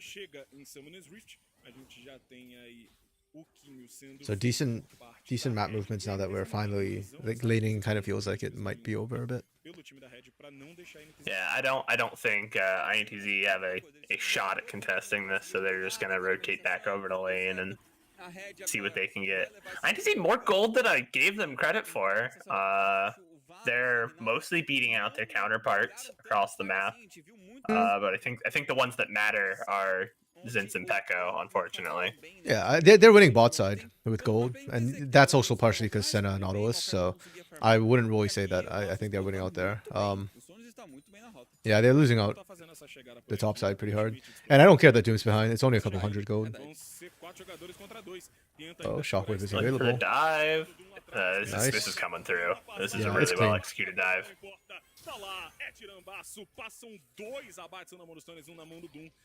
Oh, that ward caught Namiru out on rotation. Beautiful from Red. Very, very clean. Well executed. Very well done. Okay. Yeah, INTZ, I'm still looking for a hero. That's all I can say. Still got the stun, but were they were level 6 during that dive. I guess I'll just wouldn't have done much. Would have bought you some time though, maybe. Yeah. That's one of the things with the Orianna as well, because she is primarily burst damage, right? When you're 2 squishies in the bot lane, it kind of doesn't matter your ults. Like whether you ulted or not, you weren't going to get the kill. So I'm okay with just holding the ults because yeah. You're already kind of dead when you got corralled in and both got hit by a shockwave. You knew it. You were done. You were dusted. Yeah. At that point, it's like, okay, it's over. That's a name we have not hit on so far. That this broadcast is Sth feels like the one person that's been very consistent for my INTZ. Mhm. I know we talked about that earlier, but like it's hard. It's hard to have impact on Renata Glask until you do. I guess. Like, I don't think Renata Glask is a super proactive support on her own, right? If you can set up for a play and have a big ult, like that's possible, but otherwise you're pretty much on the defensive, just kind of as a champion. I don't think INTZ are putting themselves in the position to ever, like, they've never had like a big 5v5 team fight so far. They're just kind of getting out macroed. Então, mas esse é o ponto, não é igual ontem, igual a primeira semana. A INTZ não tá conseguindo nunca buscar o objetivo. First item for Namiru, finally. Yeah. I mean, he's not that far behind the curve, I guess. It's just... I need to see INTZ actually rotate that fight. Once again, Herald being taken, no contest. Like, Red is just ahead of the curve once again now. And INTZ, I feel like they've kind of fallen back to that lack of hero, lack of leadership style that we've been consistently seeing from them. Red just feels like they're just always ahead of the tempo, like they're at where they need to be all the time, and INTZ is trying to play catch up. And even like Lelis was bullying Zinz earlier, but now Zinz has like armor boots, and he's just outranging Lelis, and it doesn't feel like Lelis can do much into him any longer. Yeah, I think Dark Knight like noted earlier when he said that. Yeah, it's just only downhill from for this Alawi from here. You didn't win the lane, and you blinded it, so you kind of deserve it. And you're not a teamfight champion. We said this yesterday when we saw it too. The problem with Alawi is if you want it to be a teamfight champion, you have to be able to keep the opponents in a certain zone to fight. I think this drop enabled much better. Literally everybody has some sort of AoE CC lockdown. But this seeing anybody try and play towards Lelis, and we're not seeing Lelis move to the fight either, so it's kind of just like, okay, that's cute. They're not rotating together, like they have not fought as a unit yet, and so like, outcomes leap faith, and nothing comes of it because Zinz will just flash out. There's no way. Alawi cannot lock people down on her own. She needs the team with her. It hasn't happened yet. Yeah. Pretty sure Lelis has played other stuff while all... blind for 2 games straight. So we actually kind of mentioned that a little bit. Lelis has been playing some interesting champions, including the Singed top, which was also picked in a very unfortunate place. Like it... Oh, we have a game pause. Rip. Yeah, they played a Singed in a very bad spot. I actually think Singed is competitively viable, but I think it needs very specific situations, and it depends on your enemy team more than your team. And has also played a Camille, as well as an Aatrox and a Yone. So, on one hand, yeah, it's kind of weird that we're suddenly blinding Alawi twice in a row. but also like it kind of I guess fits the style of champions we've seen come through from Lilith, I guess. Yeah, I don't know, man. I agree with you. I'm not a huge fan of this, but I do, and I've said this. I sound like a broken record. I think INTZ just needs somebody to wake up and be the hero for this team. So because of that, I don't loathe the Alawi. Like I hate it. I very much dislike it, but I don't like absolutely hate it and think that bench this guy for it. You know, it's like at least he's trying to do something. Hey, Millenite. Yeah. That was a singed in week 1 from a player who just blinded Alawi for the second game straight. And it hasn't worked either game. So we were just talking about the champ pool and how weird it is.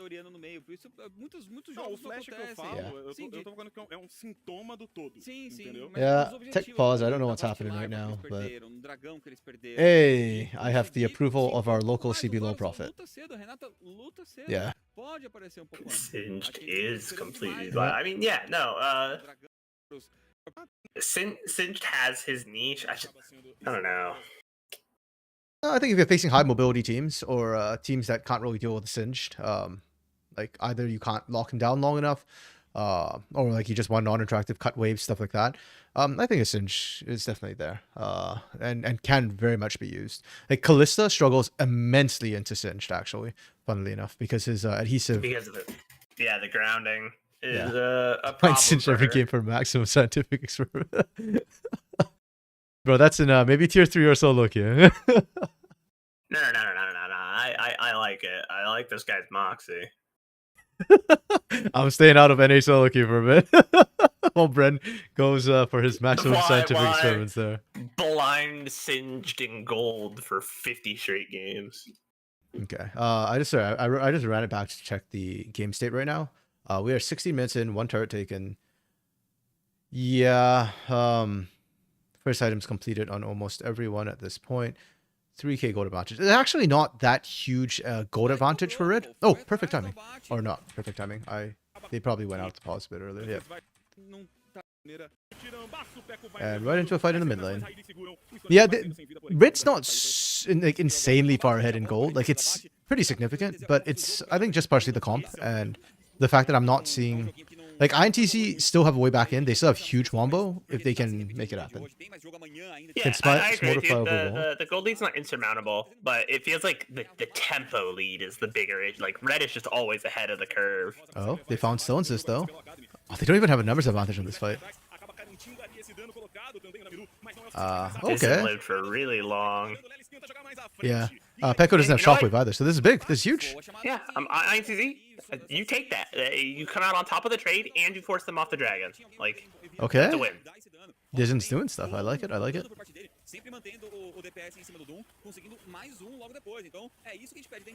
Okay.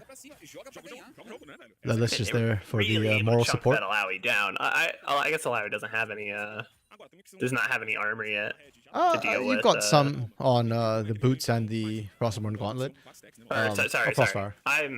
I'm looking at Alawi, but trying to talk about Sejuani. Okay, yeah. Sejuani, Sejuani has no armor right now. Yeah.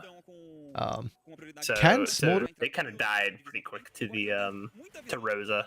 I actually don't know if Smolder can fly over walls on just Singe Glue. My gut reaction would be no, but I have not played any Smolder, so nor have I seen any Singed.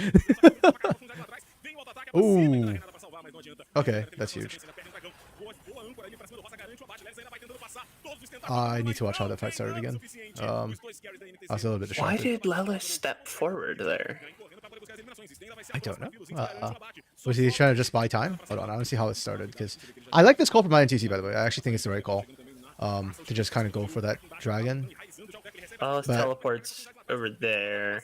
Yeah, I think Pekko's flank was actually really good. And everyone's I guess Rosa got caught with the hook, and Lelis just figured, I'll save you by...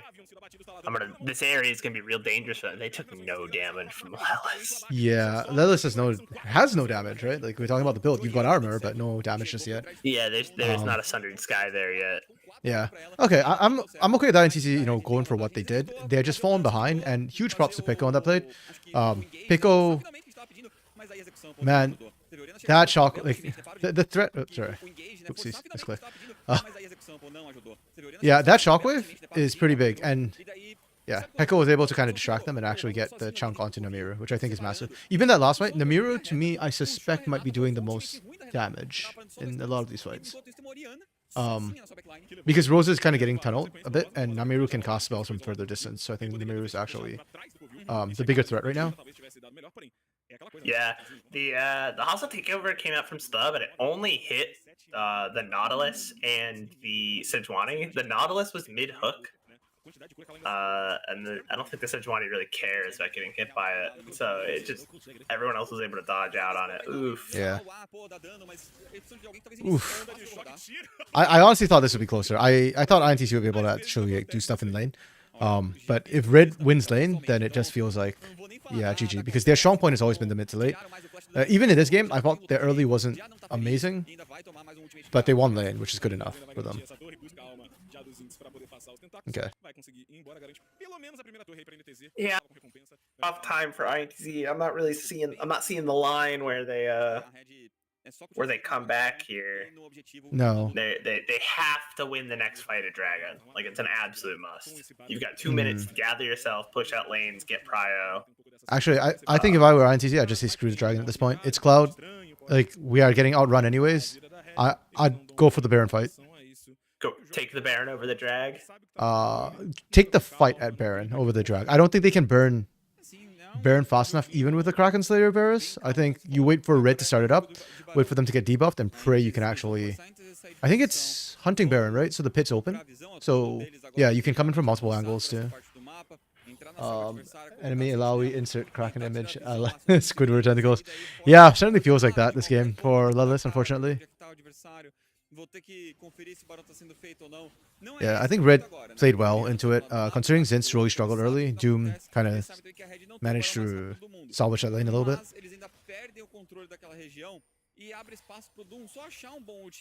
MVP for Red so far. I think Doom or Pico. Yeah, I'd probably agree with that. Oh, this is not dying. Stones just almost drops. I guess I'd probably have to agree. Either of those are fine answers.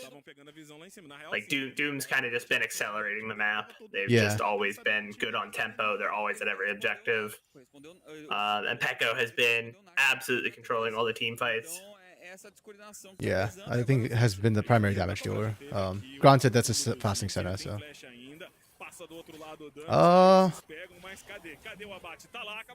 Stop picks it up. No. You hate to see it.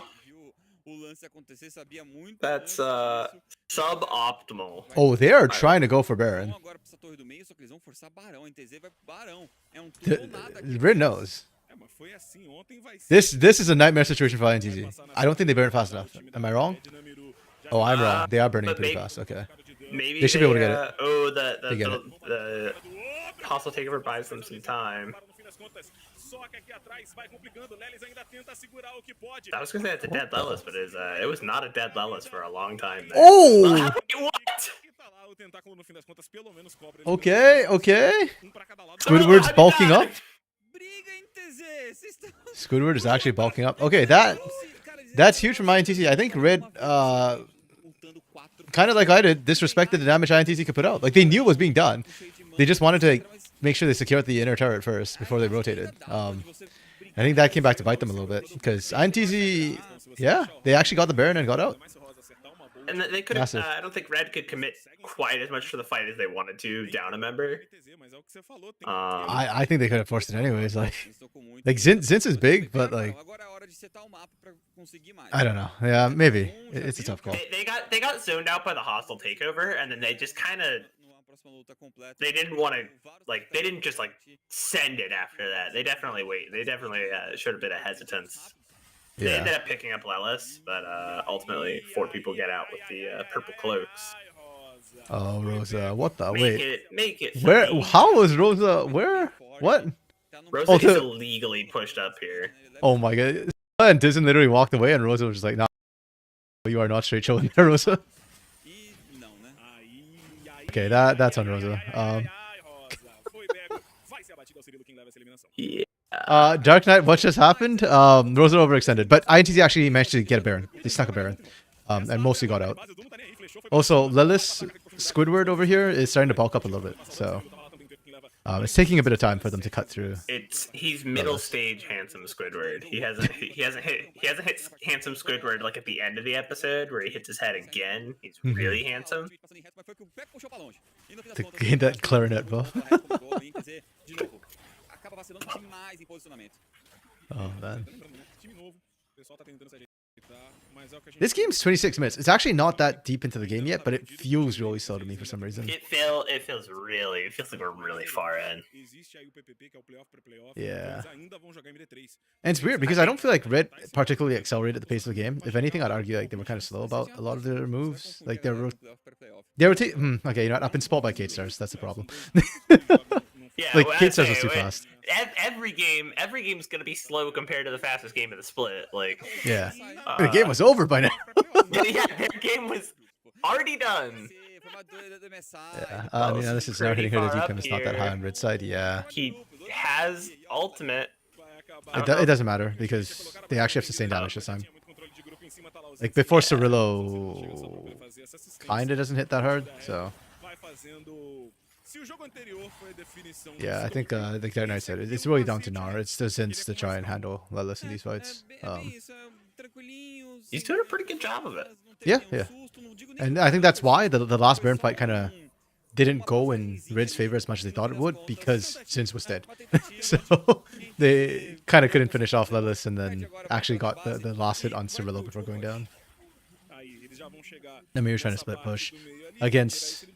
Well, I guess there's no Baron, so yeah. This just feels like the thing we talked about, where it's just this slow bleed out. Yeah.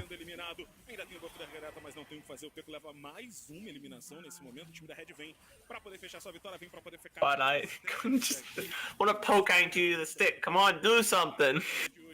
They're doing it. They're doing the things. The final push. I mean, if they kill Lelis here, then they can easily just roll through.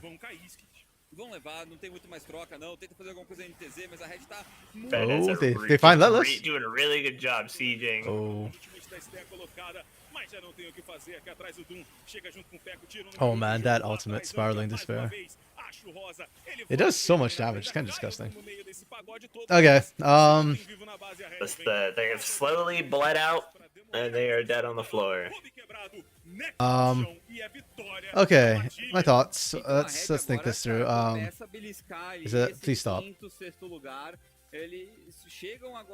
Please stop the blinding. Please stop blinding Alawi. Like genuinely, I'm taking away the good early pressure tag from Dizin because no, it's not been good early pressure whatsoever.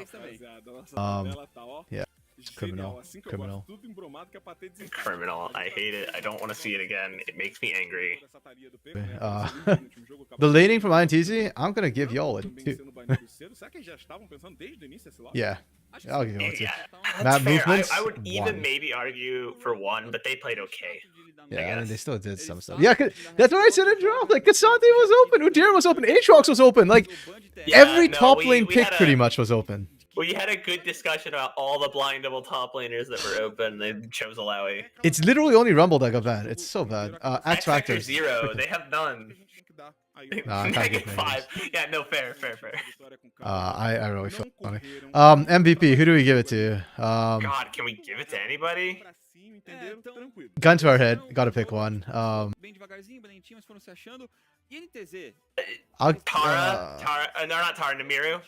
Like I think Namiru. I think they did the most damage. They had some good team fight impact. Okay, you know what? I'll get to Dizin if Namiru didn't do the most damage. I'll wait for the damage start to come out, and then yes, Lelis, Dark Knight. Yeah, his name is Lelis. Okay, the laning from Red Cannons was not good, but not bad. Their map movements were pretty good. I'd give them a 4. In chat, I said I think RMC may have lost connection. Yeah, bro. Damn, that first pick Alawi so bad it broke RMC and his stream. I felt the test of the leap of faith, the test of spirit. I just got wrecked by Lelis for talking trash about his Alawi there. Holy crap. Sorry about that. So I just heard my microphone through your stream. I gotta not sound like I'm in an empty room. What the heck? Okay, wait. The stream's working okay right now, right? So It's down for me. It's But still I down? gotta refresh. Maybe it's not. No, it's okay. It's live. It's good. We're good. it's live. It's We're good. back. We're alive. Okay. We're back. Hi, Dark Knight. Hi, I'm alive. I am alive. Yes. I survived the Ilaoi. The cotton tentacles didn't actually kill me. It just killed my internet connection for a bit. Okay. Namiru did not do the most damage. Namiru then. You're not. I can't see your screen in Discord though. Oh yes. Okay. Yes. That would have turned off. There we go. Thank you. Okay. Yeah. I mean, I guess give it to Dizen. I don't know. I felt like no one on INTZ was the guy. Yeah, I agree with that. I'm giving it to Disney just because Disney actually like went in after the laning phase and did something. Rid, yeah, I'm not sold on Rid's map movements. I didn't think it was amazing. Oh, they get to Doom. Yeah, that's fine. I think we said Doom or Pekko, right? So Yeah, I think both of us said Doom or Pekko. the team fights. Did they even have a team fight? No, and like the one that happened, they lost. I think. Okay, I'll give that. Like, okay, so X Factor for me, 3 is not average. Like X Factor is just bonus points, basically. I did not see much X Factor. I was not really impressed.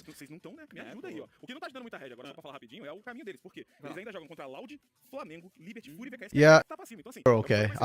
They were alright. Like I think the best thing about Rid this game was their draft, and they executed decently. 3 is average in every other stat, so yeah. So they did okay, but not like yeah. Okay, next game is Fura versus Fluxu.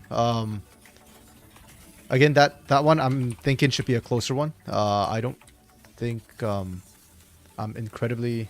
Actually, let me double check my notes about them. Oh, Fluxu is the Anchor team. And okay, so I'm kind of high on them, a little bit higher than I should be, I guess. Fura is okay. Yeah, I will say as high as I am on Fluxu personally, like Juliera has not been living up to his old potential, and Zoska's been thoroughly meh for me. So. Yeah, like we know how good Juliera can be, and we just haven't seen that level of high. Los Grandes is not doing particularly well. Millenite, they are in sole possession of I guess 10th place still. Yeah. Sorry, I need to take a quick call. I'll be right back. So those of you all don't know, I'm technically on call for work, so I'll be popping in and out to take calls as needed.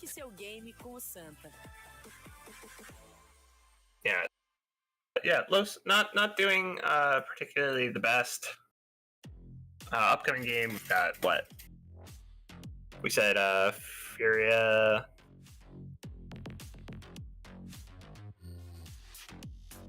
I didn't catch who's up next. Let me pull up the Portuguese stream.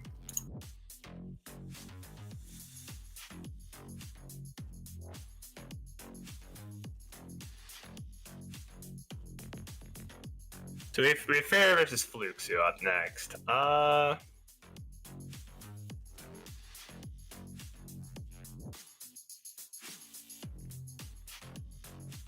So this in theory, this should be a pretty close game. If I had to go like a no draft, just raw prediction, I'd give it to Furia just because I don't know.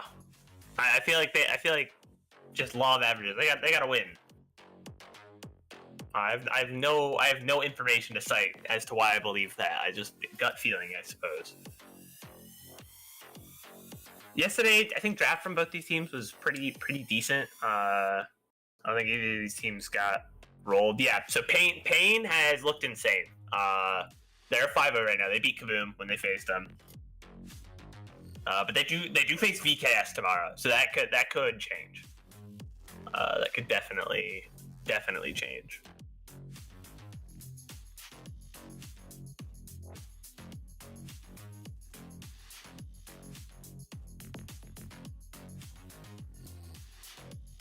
I'm trying to think, like, what do I expect to see out of a Furia Fluxu game?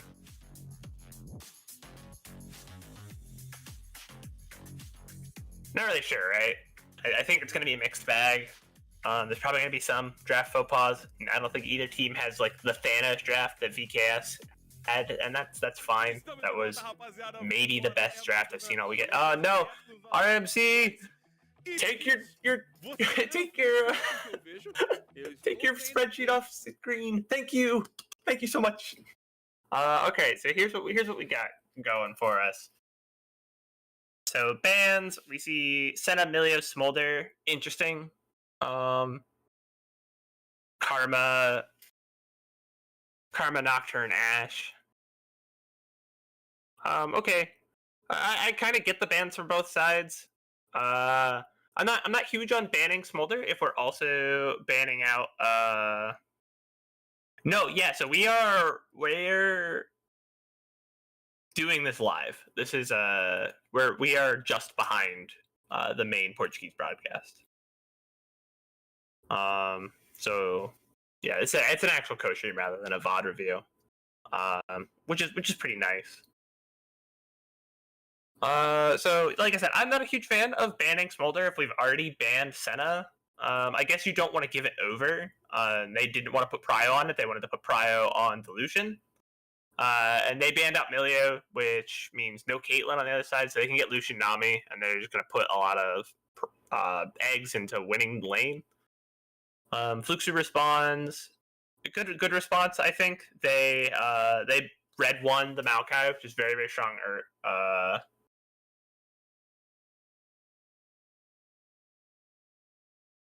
Which one? The Smolder? Smolder's been doing pretty good. He's looked much better in Academy than he did in CBLOL. He's looked much better in Tier 2 than Tier 1. We've actually seen some pretty good comps played around Smolder so far. I like what they did. Fluxu, for both their Red 1 and Red 2, like those are both flex picks, right? You could reasonably say ADTF is going top, and that Maokai is going jungle. So I think it's really, really smart early in the draft. Overall, I don't hate it. I think Furia picks Cassante into the Aatrox. It's a bit of a handshake. It's Aatrox favored, but they just go Cassante is the best top laner still up. Fluxu banned out the Yone, so they're just going to take the handshake. They're going to pick Cassante, lose early, have good team fight impact. Yeah. I agree with what I heard so far. So, yeah, I don't think anything too egregious, right? Everything looks okay. Draft-wise. I think honestly, and Flux's little gamble of picking the TF and the Maokai and flexing them kind of pays off because we see Furia ban a support and ADC in the second half, and they say, okay, we already have our support and ADC. We're gonna lock our jungler and our mid laner. So I don't dislike it. I think it's more execute heavy than Furia's though.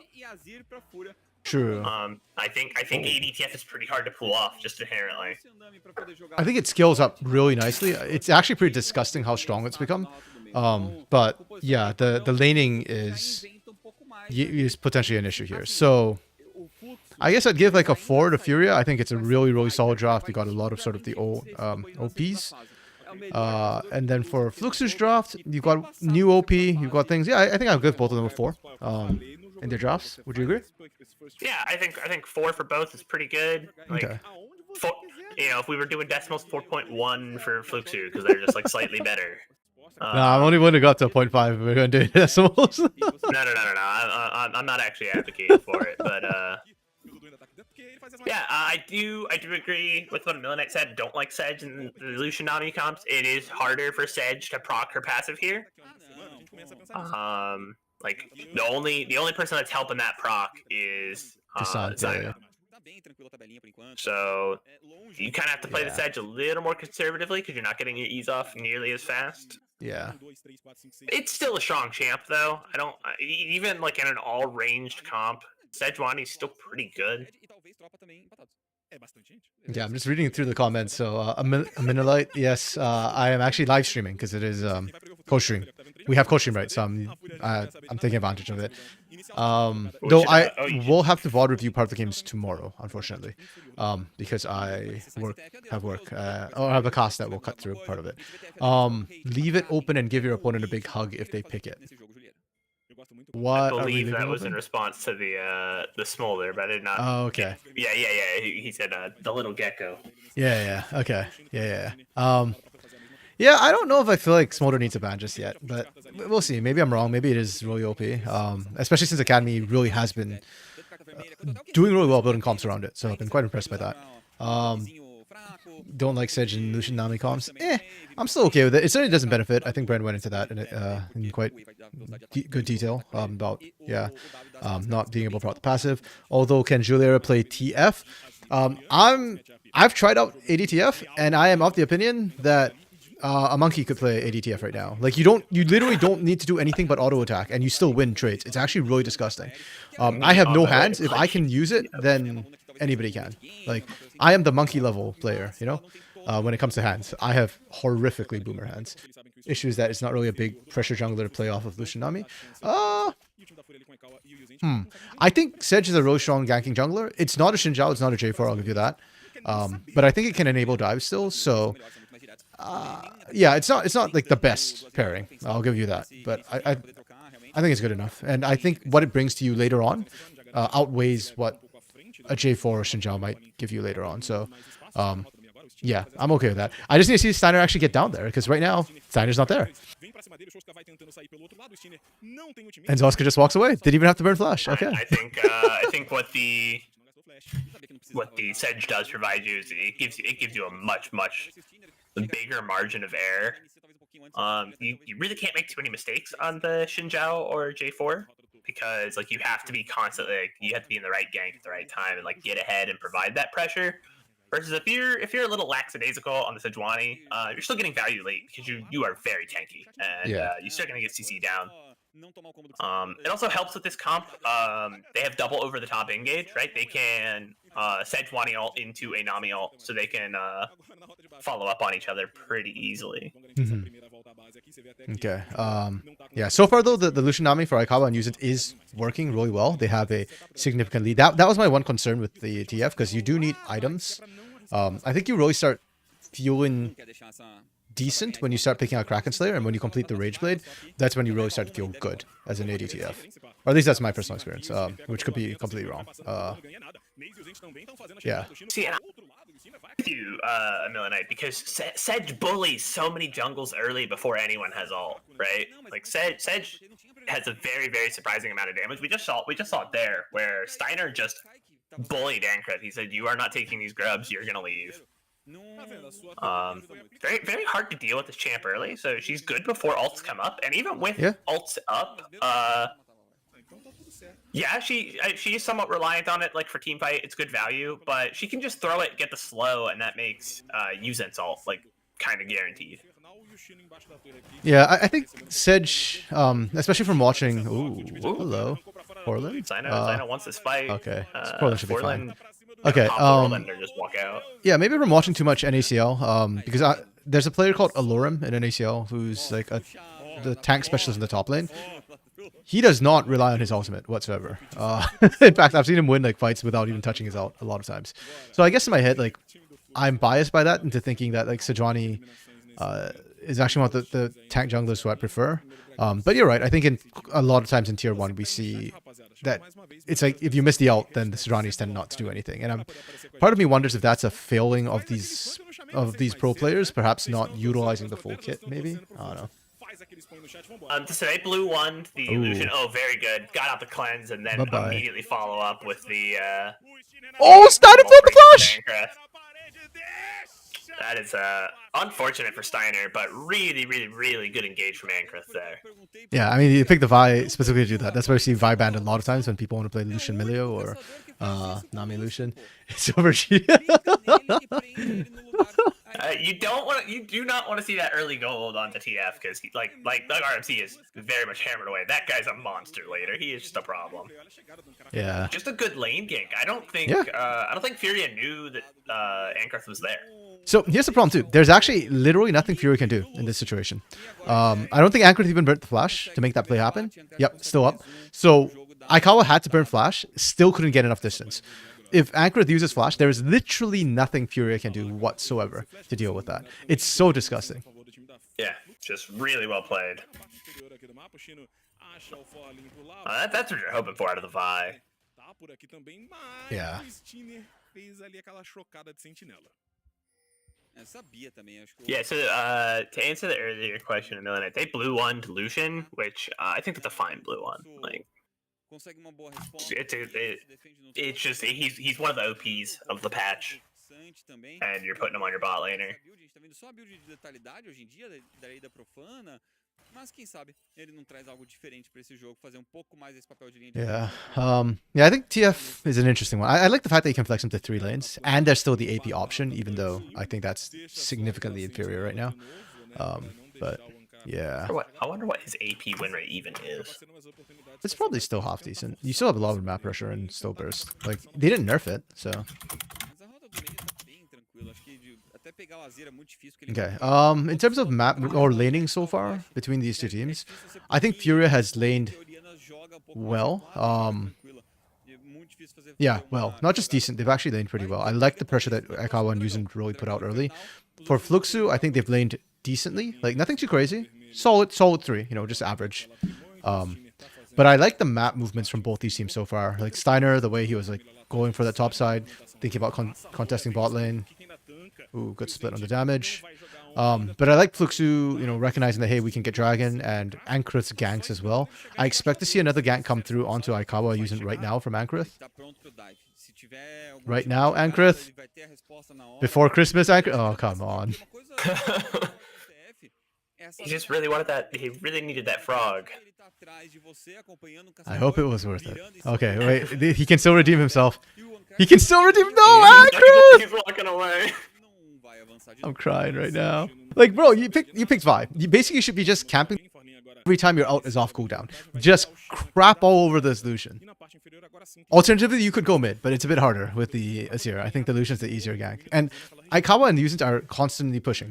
That's how their lane works, right? They want to be pushing. If they're not pushing, that's a problem. So it's so free for Vi. Ankrat volta pra lá e vai querer fazer de novo aí, pelo menos uma pra tirar. Okay. I'm looking. AP TF has a decent win rate, but he he disappears in Challenger. Like the only Challenger TFs are playing AD. Of course, yeah. And that isn't because like AP got weak or anything. It's literally just if the AD build's broken, why are we running AP? It's like AP Shyvana. I doubt you'll see very many in high elo because like it's kind of cheesy, or like AP Malphite. Like it's very cheesy. It's not optimal. It's fun though. AP Malphite is goofy fun. Yeah. I've got a buddy who's much better at the game than I am. Like he's really good, and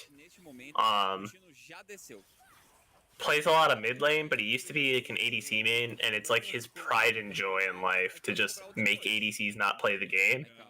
And AP Malphite is really good at making ADCs not play the game anymore. Yeah, and anybody really. If there's a squishy on the other team, like it's either flash or die. Yeah. Okay, we see Ghost from Julia just can punish. I do like the fact that Furia did get that dragon effectively uncontested. They kind of got pushed a little bit on the back end on the exit, but the actual take itself was nice and easy for them. Yeah, kick drop down the Nature's Grasp, but it doesn't ultimately amount to anything. Steiner just tanks it all up. Okay, I'm not a huge fan that Ankrith has not revisited this bot lane and really been effective after that first gank because it was so good early. It's fine though. I think Fluxu, they'll still have that scaling from the TF and the Aatrox in their back pocket. I'm kind of... Yeah, the problem is I'm thinking like where do you go from here? We're 12 minutes in, no turrets taken. I think teams just continue to lane till Herald comes up. And right now, Fluxu have the better control of that river. A lot of that coming from Forlin. I need to see Furia contest this right now. Yeah, Furia needs to step up and get prio somewhere, and then rotate someone over to help get control of that topside jungle, because otherwise Herald comes up and the current map state, Fury is not going to be able to contest it. Yeah. And one thing we should keep in mind as well, TF, fun little thing about the TF as well, especially in the bot and mid lane, is that He still has his ult. So even though Juliera he can split push bot and still be there in time for the Herald fight if need be. It's not obviously global, so he'll still have to walk some of the distance, but well, Swifties are picked up, and I think it's actually safer for him because he's so squishy to walk it in from the side rather than try and Destiny into the middle of the action. Look, it's time for the fight to develop, and you know he can play accordingly instead of just trying to jump right into the middle like Destiny and just immediately hand check someone. You can kind of let the fight develop and then play front to back kind of properly. Yeah, especially when you're running ADTF, you're an AD carry. You should never be doing like the whole running. Ooh, bit of a miscommunication there, I think. You shouldn't queue up gold card Destiny onto the enemy team and just stun someone in the face. No, because you don't have Zonias in this build. So. No. It works. Trust. My buddy did it this one time, and it was awesome. An unnamed friend. That's huge. From Canada. That's actually huge for Fluxu, that they dodged out the Emperor's Divide initially. And Georgia's just getting free fire right now. And they're able to get some good damage, and it's just not enough. No, they need it to be on Juliera. Like with Naze down, they just don't have the consistent damage to kill the rest of Fluxu. Oh, also like look at Juliera, he's completely untouched in that fight. Like Aikawa needs to just focus on the TF. They don't win these team fights. Yep. Yeah, very, very fortunate for Furia. Good pick from Fluxu. The map rotations, I think, have been crisper from Fluxu. Like, initially, I think Steiner had, like, one good play, like, up top with the early pressure. But since the mid-games rolled around, like, Furia is a little bit... Actually, no, he had the one good dragon play as well, and that's it. And since then, like, they're a little bit sloppy. Wait, how did Ankrith not get Emperor's Divided? Ankrith? Ankrith? He did. He did! The bubble kept him in place! Oh no! Yeah. The Emperor's Divide hit, but he didn't get knocked back because he got Nami bubbled. Yeah, that is very, very unfortunate. Anti-synergy coming through for the team there. But again, to me, it's like I kind of don't care what happened to Ankrith, like, because Ankrith's job was done with the initiate. That needed to be on Juliera. And I think the fact that they went on the wrong target, or that was poor target selection that came through from Furia in that fight. They are not out of it by any means. They are down 3k gold. It is rough, but I still think Aikawa is still really strong, and they can still find picks with this Ushinami. But that's what they need to do, is find picks and avoid the ever-living crap out of Ankrith. Yeah, they cannot let Ankrith get on top of them. If he's opening the fight's probably already over. They need to find people individually in the side lanes and just take them out before the fight even starts. Because if they're letting Ankrith and for them will just charge in there and buy space, and Juliera has so much gold right now. Yeah. The nice part is all Fluxu is kind of squishy though, or not say all of them, but all their laners are squishy. So you can certainly go and punish the laners right now, and still find picks. It's not like it's impossible to find picks. Yep. Okay, Furia, to-do list. Don't fight Kick. Anyone else is probably killable, not Kick. Yeah, or even if you do kill him, you've expended so much on him that you don't have enough for the fight. It's not worth it to go after him. They need to ideally take Juliera out. But I mean, if they kill Zoska, that's fine. I'll take that as well. Actually, Zoska's been doing pretty good this game. The shockwaves have been on point. We've criticized Zoska so much for the ults that I feel like we need to, recognize it. Is it good enough to remove a mech counter so far?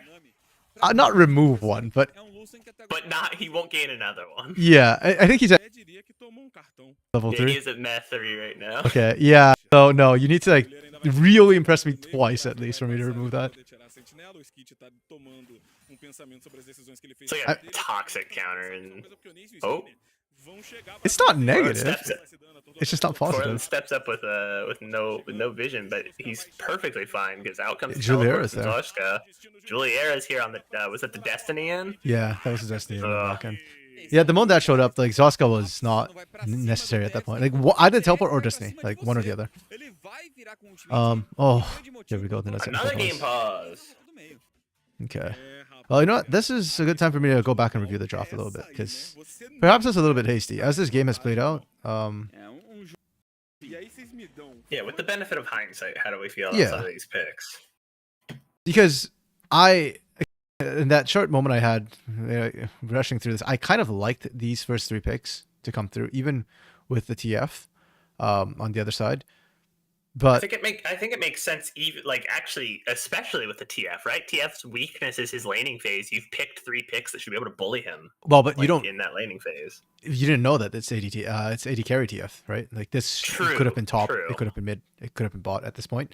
And that's why, like, I'm thinking back, I'm actually, and I'm sure you mentioned this as well, Brent, that I really like this TF pickup here, because you don't know where it's going at all, and then eventually you know it's not top because Aatrox gets locked. So it's either.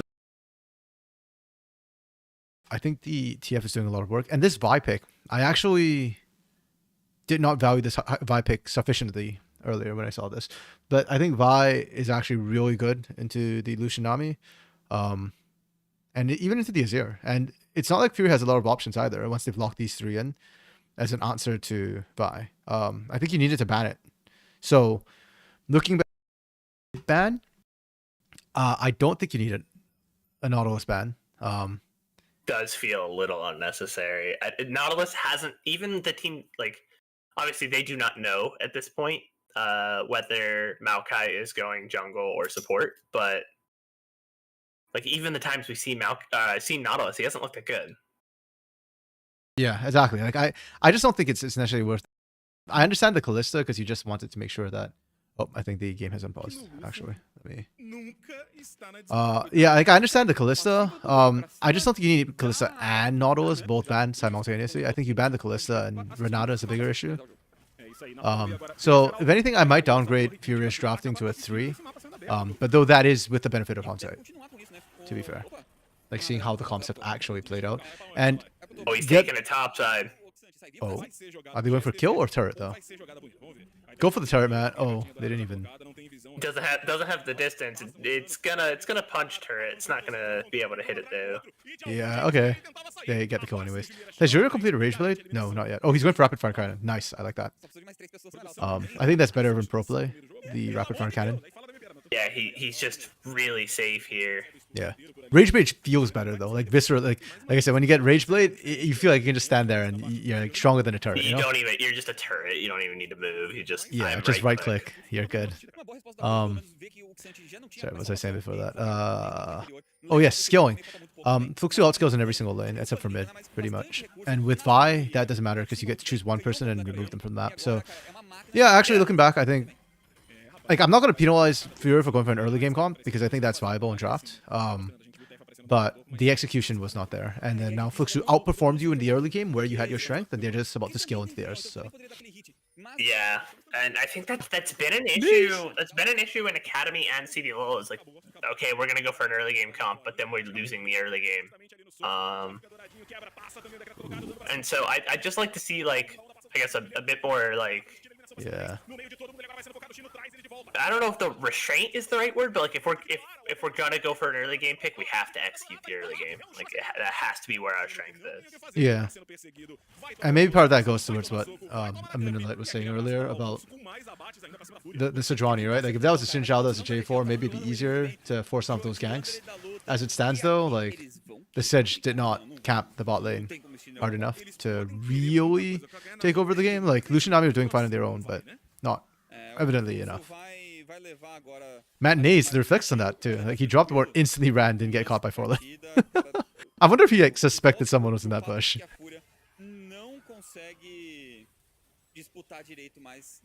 He was following the age-old philosophy of if you cannot see in the bush, Garen is in there. He's waiting for you.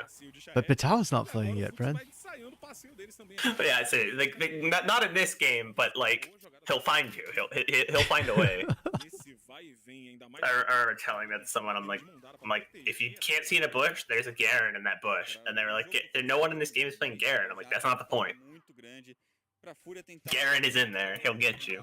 Like every bush contains the spirit of Garen. Even if it's an Aatrox, he's secretly Garen. Like think about it. It's a guy with a big sword, right? Garen. True. I mean, Aatrox is basically just a Garen skin, right? By that logic. Yeah, no, that's what I'm saying. Oh, I'm gonna upset. I'm getting canceled on Twitter by the Aatrox mans. You know, that means Ashe is Garen too, right? Because once she builds Infinity Edge, she's got a big. Everyone can be Garen, or can be Garen if they try hard enough. If you Yeah, think just have to about build an IE. Okay, Naze is going for the split push. This is a bold choice. You're running. You're racing a Baroned up team. I mean, it worked out so far, and I think Naze will be back in time too. Nice. Yeah, Naze is almost back. And the minions are there to kind of help in that siege. Aikawa's getting this pick. They're getting this down. I don't know if the stun was necessary, but you know, it's not the longest cooldown in the world. You can live without it. Yeah, and Flux is backing off. Dragon is coming up though, or is up right now though. So not having that might make it hard for Fury to contest.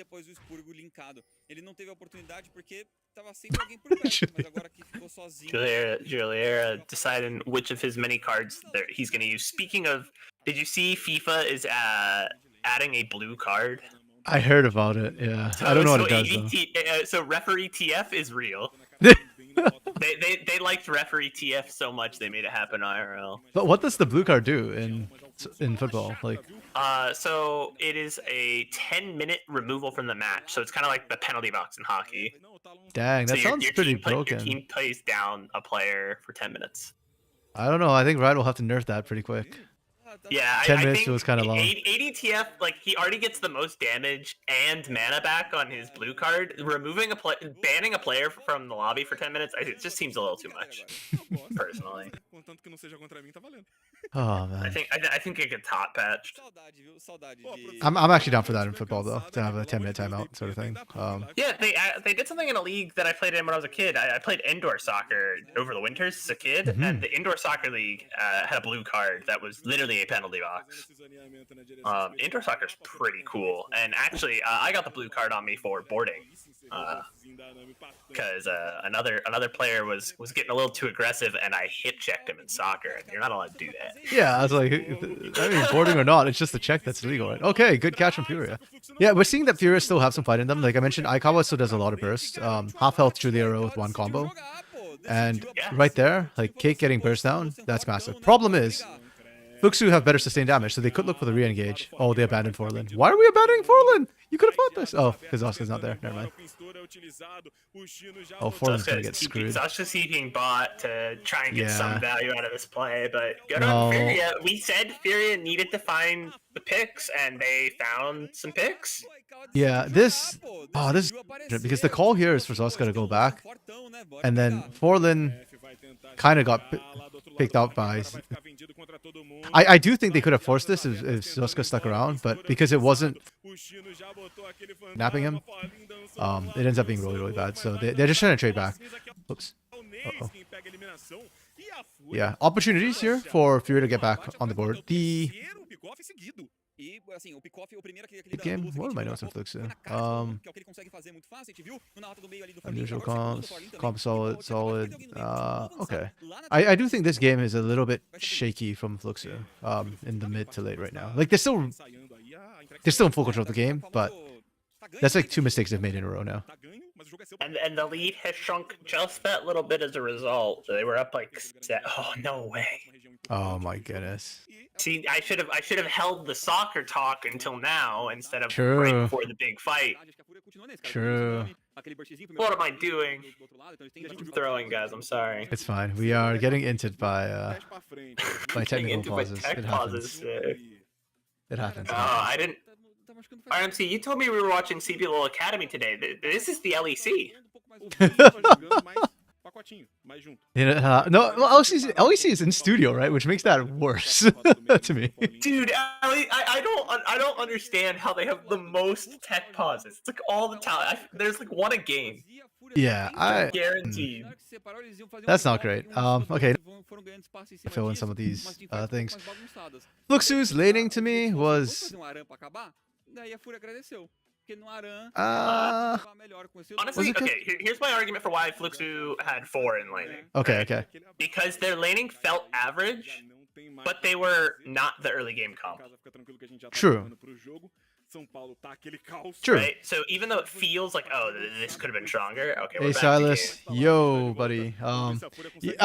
It's fine. Most people missed it. It was. É, tá vendo? Tá voltando. It's the Yeah. fastest game to split. Máximo pro So Yeah, we'll just most leave it at people that. missed it because the game like barely happened. no time adversário. E assim, Yeah. a gente tava falando That was nessa beat down. habilidade But how you doing, Silas? pra jogar, eu acho que How's life, uma das buddy? grandes chaves é que nas lutas que ele não jogou foi quando o time Okay. Yeah. No, I'm willing to give them a 4 for looks. focadaço em cima dele. Actually won up top faster than I thought he would. Usually Aatrox starts winning later on. But Forlin was like winning from the get-go. Zoska was winning as well in the mid lane, which was not unexpected. So, Separados, cada um no seu canto. oh, Steiner whiffed. That's a really good status from Naze though. Is there any threat on Juliera? I'm just watching Juliera. If he lives, they win. That's my running hypothesis right now.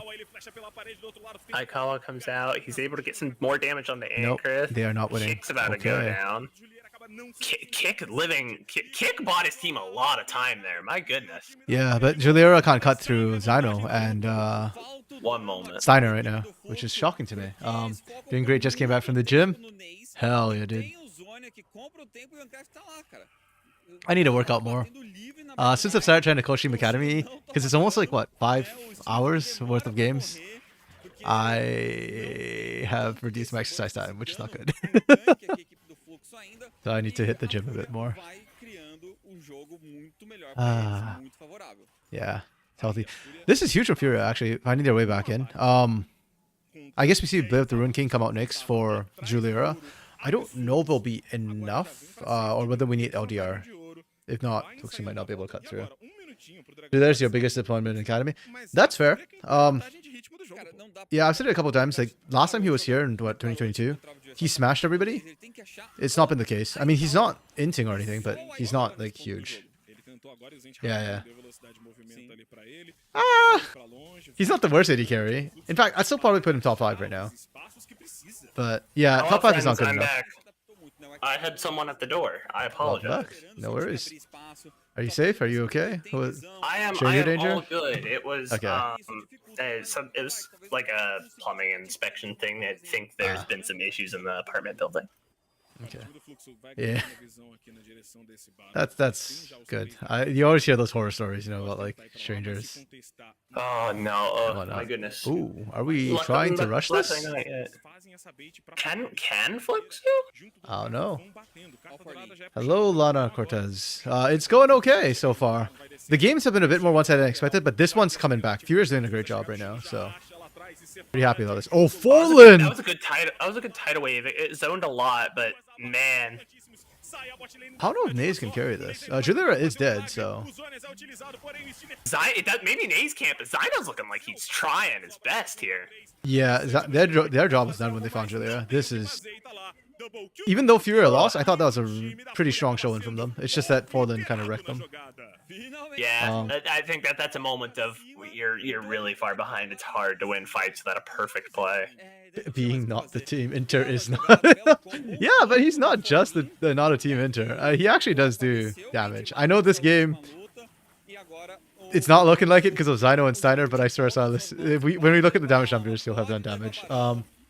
Yeah, Lana. I'm not exactly new, but I don't really stream. I'm only streaming CBLOL Academy because we have Costream rights, and I really want people to see Academy because I think CBLOL Academy is really fun to watch and actually might even be better than NACL sometimes. Most of the time, actually. It's an advertisement thing? Okay. You know what? Honestly, as advertisement goes, if that is a bot, I don't hate this sort of bots. I hate the ones that just drop in and just like, hey, check out Would my you thing like to at this buy website. a bajillion views? Yeah. I mean, if you pop in and chat and then be like, hey, you know, if you want it, I can do that. It's like, to me, it's like, okay. No, I appreciate that. I'll say no because I'm not a real streamer, but like, yeah. So you're a real streamer in my heart. No, I'm a caster. It's in the name. So okay. I thought you confirmed it was a bot, and so I was like, oh, you've seen it before. Yeah. That's all good. Ooh, interesting trade. I don't hate this from Furia, but I do think they can still contest this. Like, you can turn back and contest. Or we're just hard committing to the shove. Okay. vai fazendo, lembrando que eles não querem perder o inib, porque a Fúria tá forçando. Okay. What can they get? Do they at least get inhibitor? They don't get inhibitor. Ooh. Aikawa cancelled the... Oh. Aikawa might be dead here. Does Are they saying a death Aikawa push? die because of that? They might all die because of that. They might all die. Uh-oh. That's a really costly time to forget how hex Oh, gates using- work. I don't think he forgot. I think that was a choice that Aikawa made to try and pick up one more wave. Oh, jeez. I don't know if it was the right one then. Oh, no. That's looking not great. Is that game? Do they have a minion wave? They have a minion could wave. be. I think can Naze buy 30 seconds? I think he can. I don't think he can. I think they just dive this. If Naze shows up, Naze dies. I He don't still think it'll has end two though. towers 20 to work seconds. with it, Yeah. Yeah. I don't think... No, they, it's kind of tight. I don't think they can end, but I could be wrong on that. I'm usually conservative. Yeah, It's okay. a flip. Here comes use it. Okay, they're buying time. Aikawa will be up. Zyno will be up. Okay, never mind. Naze dropped too early. That's game. Yeah. Oof. Okay, that was a really good fight from Furia though, considering how that went. MVP from Fluxu? Who we feeling? MVP from Fluxu? I mean, Ankrith, I think. I think that game, it was a lot of his impact was early, but that game exploded out of hand because he made some ridiculously good plays. I think Ankrith played that early game really, really well. The other option I would say would be Forlin, because Forlin was just carrying fights.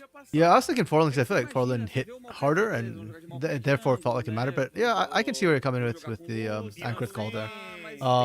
Silas, yes, I am not following the path to be a Corinthian because I can't watch their games, Silas. So yeah, unfortunately, I am unlikely to become a Corinthian. Besides, I already made one questionable choice as being a Pain fan.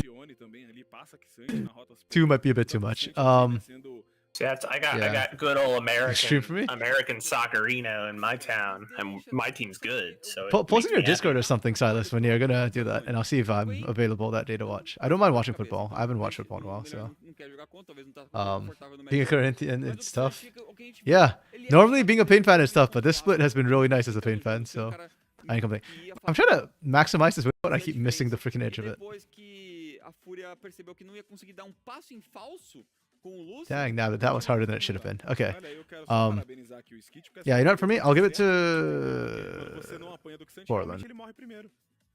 Partially because Ankrith bot lane. You brought that up, and that's fair. That's fair. He did not regank the bot lane. Give it to Forlin. Yeah, I mean, Portland had mistakes too, but I do think the Aatrox was like super impactful in the later fights, more than anything else for defining whether they won or lost. Map movements he from was deleting people. Yeah, map movements from Fluxu, I think it peaked in the mid game. The early game, I was not super. It was okay, but no regank. And then later on, I think they gave up some things unnecessarily. So I'll give you average. I did give them a 4 for laning. Team fighting was solid, but not really inspired. X Factor, I'll give you all. Wait, what did I give Red? I'll give you whatever I gave Red. I gave them 2. I've been a bit too generous there. I'll give you a 2 here. I think 2's fair because they had some exciting moments. I feel I feel like, at least to me, you're saying X Factor's bonus points. X Factor's like I was like just eye test. There was no stats behind it. I was visually impressed by what you did. Okay, and that's there were fair. some plays from Fluxu where I was visually impressed. Like, okay, wow, yeah, that was cool. That flash is brutal. Yeah, that one from Steiner hurts, man. That's like negative X Factor there. Silas, X Factor, I don't have enough passion in my heart for 2 teams right now. It's either Pain or Corinthians. I don't know. Maybe they'll convince me when I watch some of their games. Laning for Furia, I did not think was amazing. Do I count the ganks as map movements, or do I count it as laning for Aikawa and Yusin when they got ganked? Ganking is map movement. Okay, then I'll give you a 3. I'll give them a 3 for laning, and then I will give them. Oh, I kind of want to give them a 2, but then they had some really good like trades when they were I behind. guess so the jungler, I think, is up to like their side of the gank is map movement, but your ability to absorb ganks and capitalize on your own jungler's ganks, that's laning. If that makes sense. Okay, so would you say that getting ganked would go under laning then? I think just the sheer fact that they were.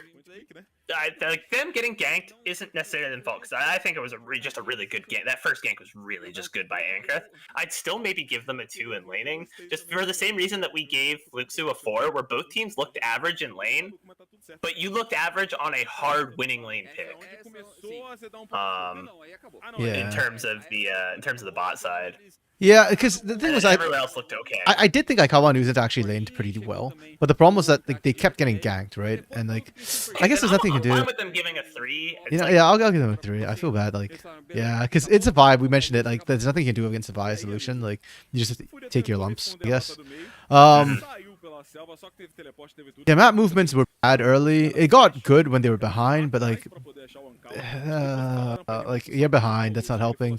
The team fighting I actually thought was good. That they won fights at all was shocking to me with the comp they had. Honestly, as late as they pulled that one fight at Baron, or the one fight topside that they won. Yeah, that's fine. Okay, for Flux, okay, the damage numbers, yeah. Okay, I'm double down for Orlin. I'm good with that. Yeah. I actually think Juliera doing the same damage as Aikawa is not ideal for this dissipate, but it is what it is. I guess it's kind of negative. No, actually, let me put a point about that, because he's just not feeling good right now. Hey man, I test is a valid critique and judgment. Yeah.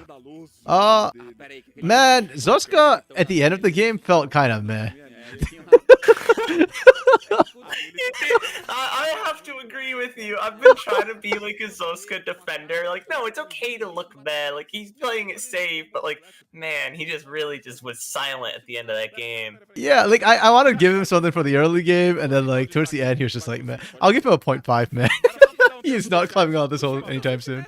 Okay, I thought Aikawa and Yuzin did well. They gave it to Ankreth. That's fair. Yeah, that's fine. Zyno did well though. I'm starting to appreciate Zyno a little bit, so I might. This is a player I'm going to keep my eye on. I think it's more the team than it is Zyno as a player right now when Fury is struggling. X Factor for this team though, I'll give you a 1 for Zyno, and that's it. Stronger in team fights than I think he had a right to be, but yeah, some of those fights like ended up closer than I expected. So I didn't. Okay. Yeah.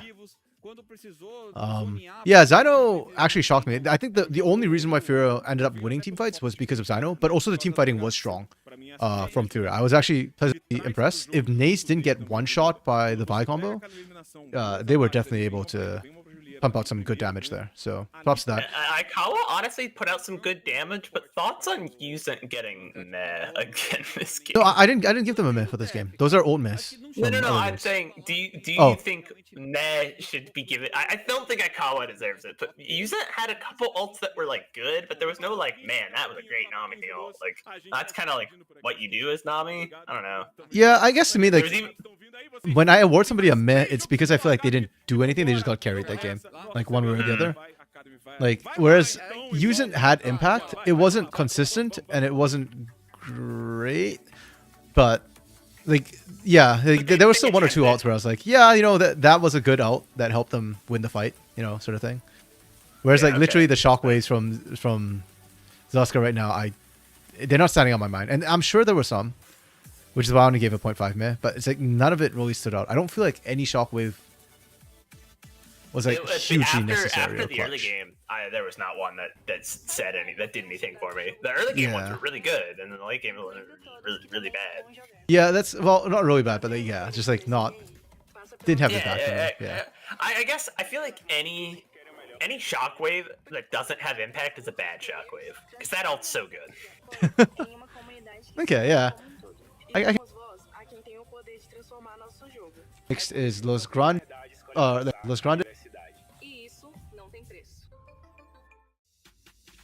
Let me change the stream title. This game will be close. I hope so. I mean, last game I thought would not be close after watching the laning phase, but if you're actually They scrapped it out. Like you do have to respect that. Like they did not give up. Good comeback from them. So let's look at Los. Los right now.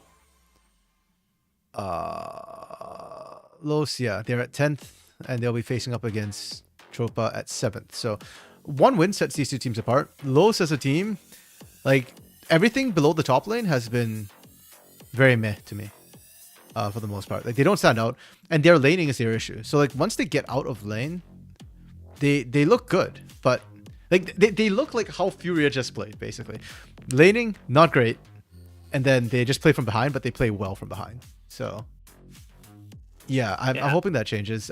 Against Tropa, it should be kind of interesting too, because I think Tropa does lane well. So Tropa's issue has been their decision making outside of lane. So it's kind of like opposites in how they've been playing. I think something I'm looking at is the mid lane. I think Avenger is a good litmus test for remind me of Los's mid laner's name. I apologize. Los, I would say it's Envy. Is it Envy? Wait, hold up. Now I'm double guessing myself. Is it clicking on the sheet? Yeah, I am actually opening it up right now to double check. It is Envy. Okay, I was right. I don't know why I second guessed myself. Because like Envy's been doing pretty good. Has he? He's had like 2 good games, I think. Yeah, that's more games. Oh no, he had than Corki they won, games too. though. I forgot about the Corki games, but I don't think the Corki games are that good. I think he's been doing like all right. I think Avenger is going to be a pretty solid test, and this is all and vice versa. It's a test for Avenger, right? You have a player who's kind of shaky. Avenger's very consistent, so ideally in that mid lane, you'd want to see Avenger just like coast on and like just continue to have that consistent impact and not get shaken at all. I'd like to see Avenger be able to pretty handedly win that lane. Yeah, I think that's what I need from Avenger too. He's been solid, which is fine, which is good, but like, hey, you know, you're former CBLOL. Like, I want to see more from you, you know. So, agreed. I'm trying to think. Where else am I looking on the map? I don't know. It just feels like I want to see maybe Joe Temez have another good game, but I feel like he has a pretty good game every game, even in the losses. So. Yeah, I kind of feel for Jota Mez. Like, he's not probably my top 3 top laner right now, but on this team, he's been probably the best performer for me. Yeah. So I'm not really sure like exactly what I'm trying to key in on, but there's just a couple points where it's like, okay, and that's fine. These matchups are kind of even, but I'd overall favor Tropa. Just on paper. I do too. More, yeah. Just because I think I haven't seen enough out of Los Grandes. Los Grandes and INTC are in the same boat for me, where it's like I need to see you guys carry. I need to see a hero step up, you know, and actually like be that star for your team. That said, we still got about like 2 minutes on timer, which is surprisingly long. Maybe they're fixing tech issues. I don't know. I'm gonna quickly grab some food, like some snacks or something. So I'll be right back. Alrighty.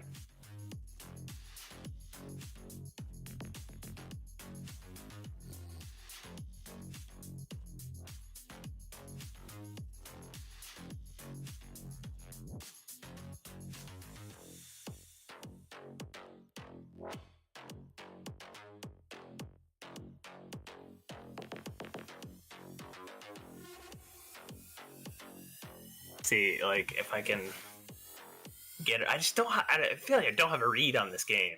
I don't really know what to expect from it, guys. I'm be real with you.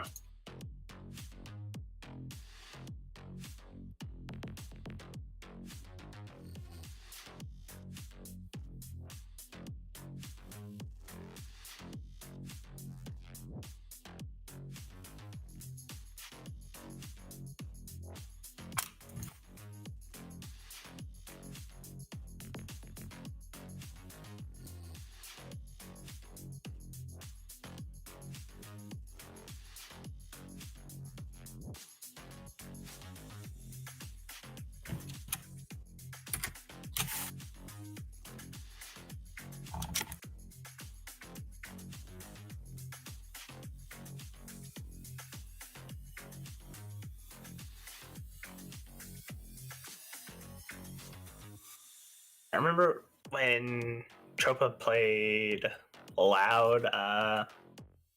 We saw good damage out of like all their laners. They play a pretty consistent team fight. I think both teams are pretty consistent, but don't have they don't have like the hero plays that I think that's part of what makes Brazil very fun as a region. You see a lot of times like where it's like, oh yeah, this guy's playing with passion, like he's playing with energy, and I want to see a little more of that energy out of Los. They feel a little sleepy to me. Hoping we'll hop into lane soon. Oh, here is the draft. Okay. Interesting dams out of Los Grandes right off the rip. Again, I don't know if Nautilus is drawing a ban, in my opinion. The LeBlanc. Okay, so Tavares, I don't know if Avengers ban Avenger has a ban-worthy LeBlanc. I'm not sure. I guess Los Grandes must think so, because otherwise I'm not generally banning LeBlanc. Stop the clock! Okay, get back in for a draft. Okay. Off rip. Okay, just off bans. I don't know. Los Grandes is banning out, man. Is Tavares scared of the Avenger? LeBlanc has Avenger been played in this split? Let me check that. I don't remember it. He has a 3 as his second. No, he's played 2 Orianna, 2 Azir, 1 Tristana. So maybe that's from scrims. Yeah, maybe he's just a scrim god on the LeBlanc, but I don't. Or Tavares really hates that matchup.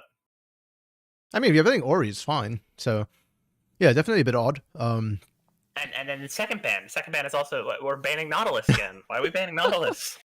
He's not that good. I don't know what else is doing with these two. I agree. Not a huge fan. Like, I'm not saying they're terrible bans. I just don't know where they're coming from, and that confuses me a little bit. That's fair. Okay. The first pick's fine. I'm good with Varus. Varus, Maokai, Rel. Those are all fine. Yeah, he's not.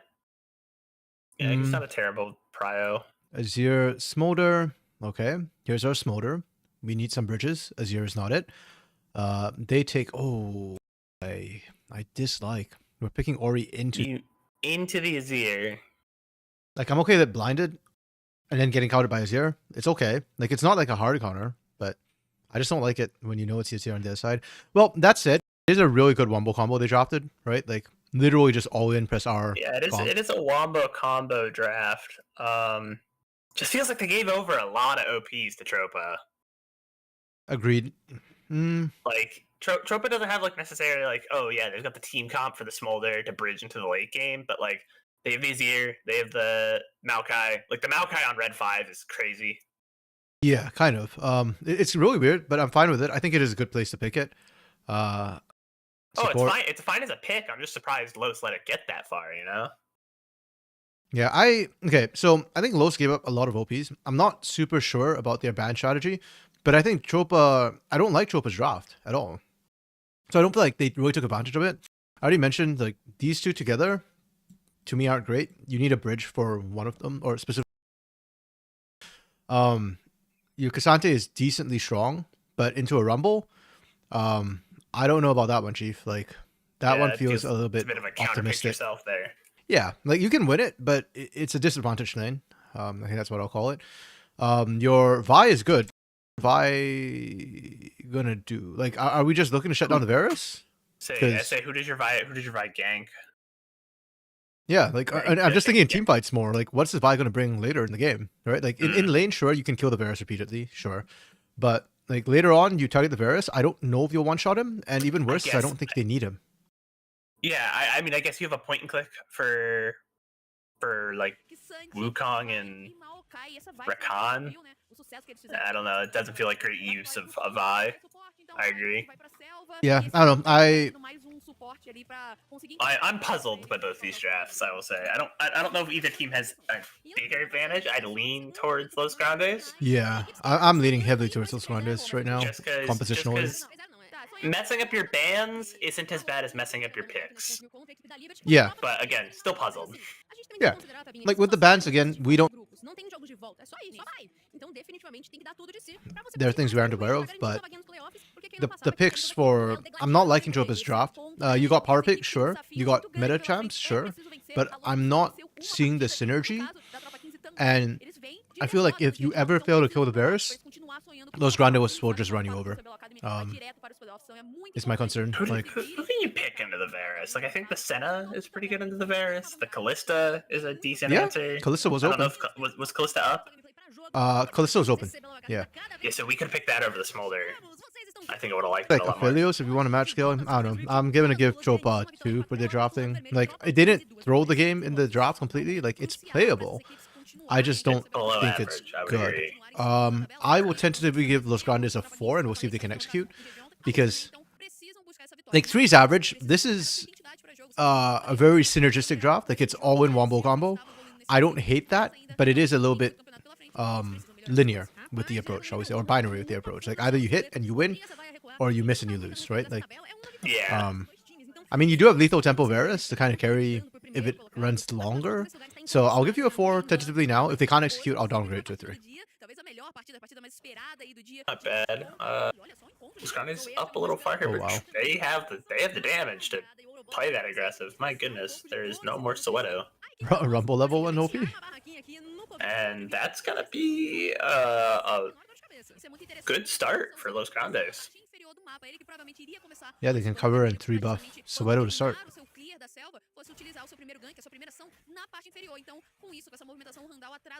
Okay, Soweto needs to run straight across after taking this blue. Oh, wait, Avenger should And that's coming from an early gank.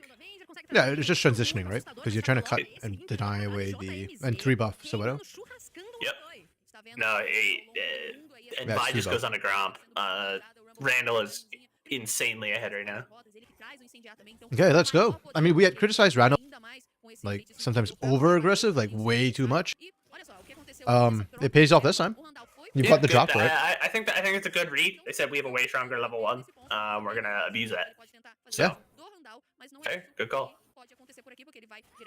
And they just use the Scryer's Bloom bot side, so they have the information that Soweto is, jungling normally, and they're going to put a ward down, and they're gonna know when he's back. Yeah, this is perfect textbook laning. Very We'd love good. to see it. Yeah, very good position on the bot side. Oh, Avenger! Oof.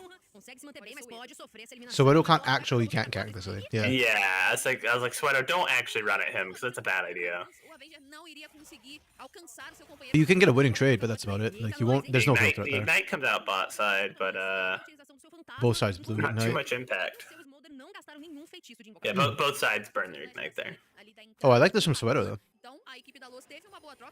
Waiting for cooldown, snuck into that bush. Good engage. Oh, nice. Oh, well played. Okay, pretty happy with the early game we're seeing from both these teams right now. Soweto actually able to recover after that. And also like Los Grandes knowing how to kind of read where their risk points were. Bot side that was a little bit sneaky. I don't think they were expecting it, but yeah. Flash WQ. I mean, there's almost nothing you can do about that. Like, No, Improve even had the... once it's happening, you're pretty much done. Yeah, they even had the snot bubble like right at the perfect spot too. Oh, Soweto.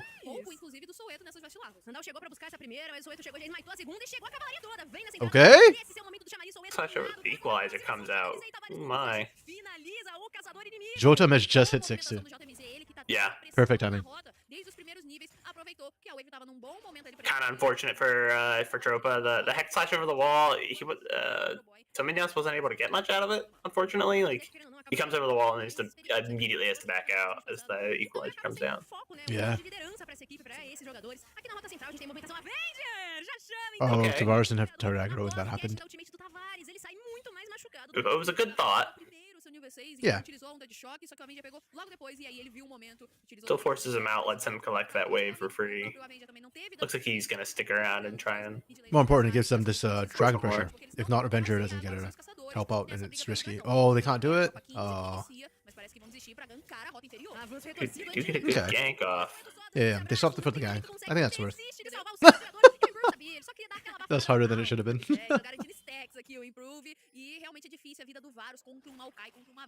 And now they lose Dragon for it.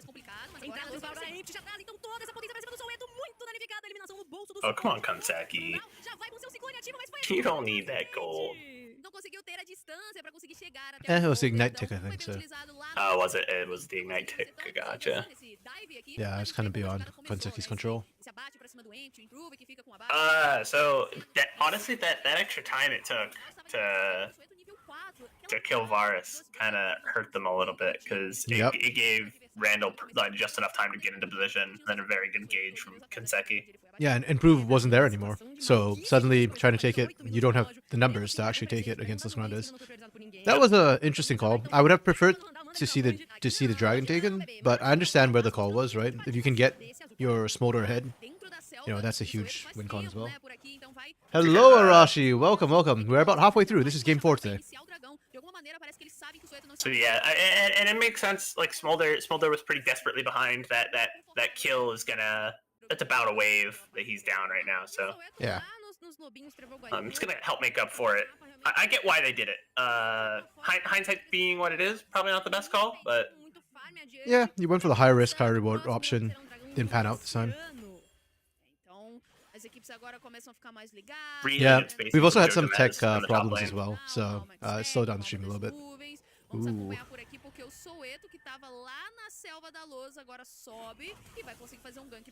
Good flash. Oh! He gets out. Wow, really good spacing from Joe Gomez. He doesn't just get out. He Oh might my punish goodness! here. Oh my goodness!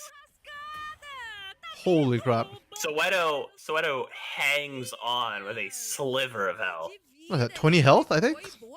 Damn. Yeah, I mean,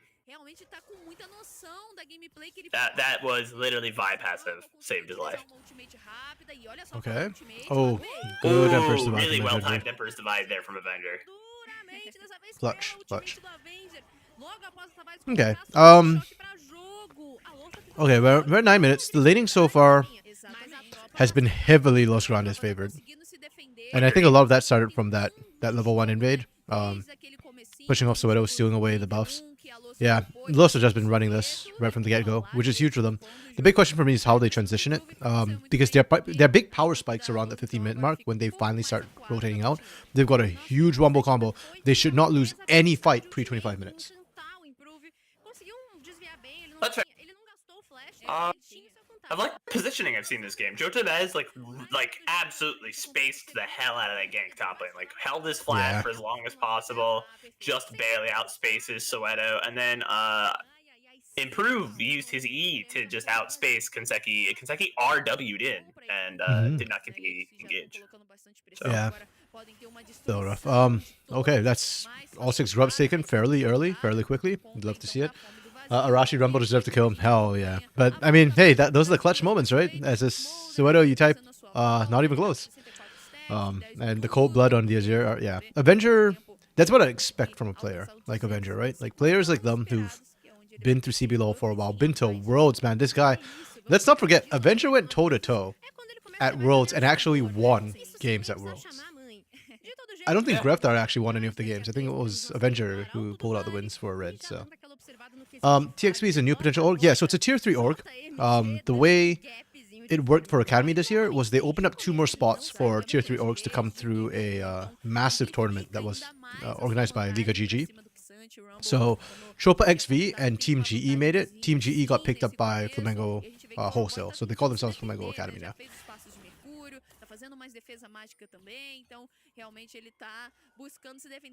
Similar system to what an ACL does, right? An ACL does a promotion tournament. Right? Like Back when we had academy teams, now like our academy teams are only a handful of them do it. So there's only like 2, Liquid and FlyQuest. Legitimiz might not be able to space this one out. That is a dead Rumble on the top side. Yeah. Very necessary gank as well. Oroboy was really struggling. He was having a hard time. He was down about 20 farm, so that'll hopefully help even things out. He picks up the kill as well. So. Oh, that was a good mom actually from Improve. I like the call there. They spotted out Are we moving up? Yeah. They spotted Randall like up there around the Grom. And so to just when the risk of the dive happening, Improve just cleared out the wave. Like, you're not trying to outplay. You're a Smolder, just farm. That's all you're looking for. No, that's the correct call.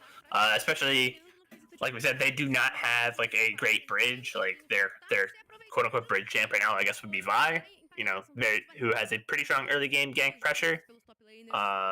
So playing it safe, letting themselves scale is pretty much always the correct call. Yeah. Oh, Churrascado. Wait, I remember that. That's grill? No, barbecue. Grill?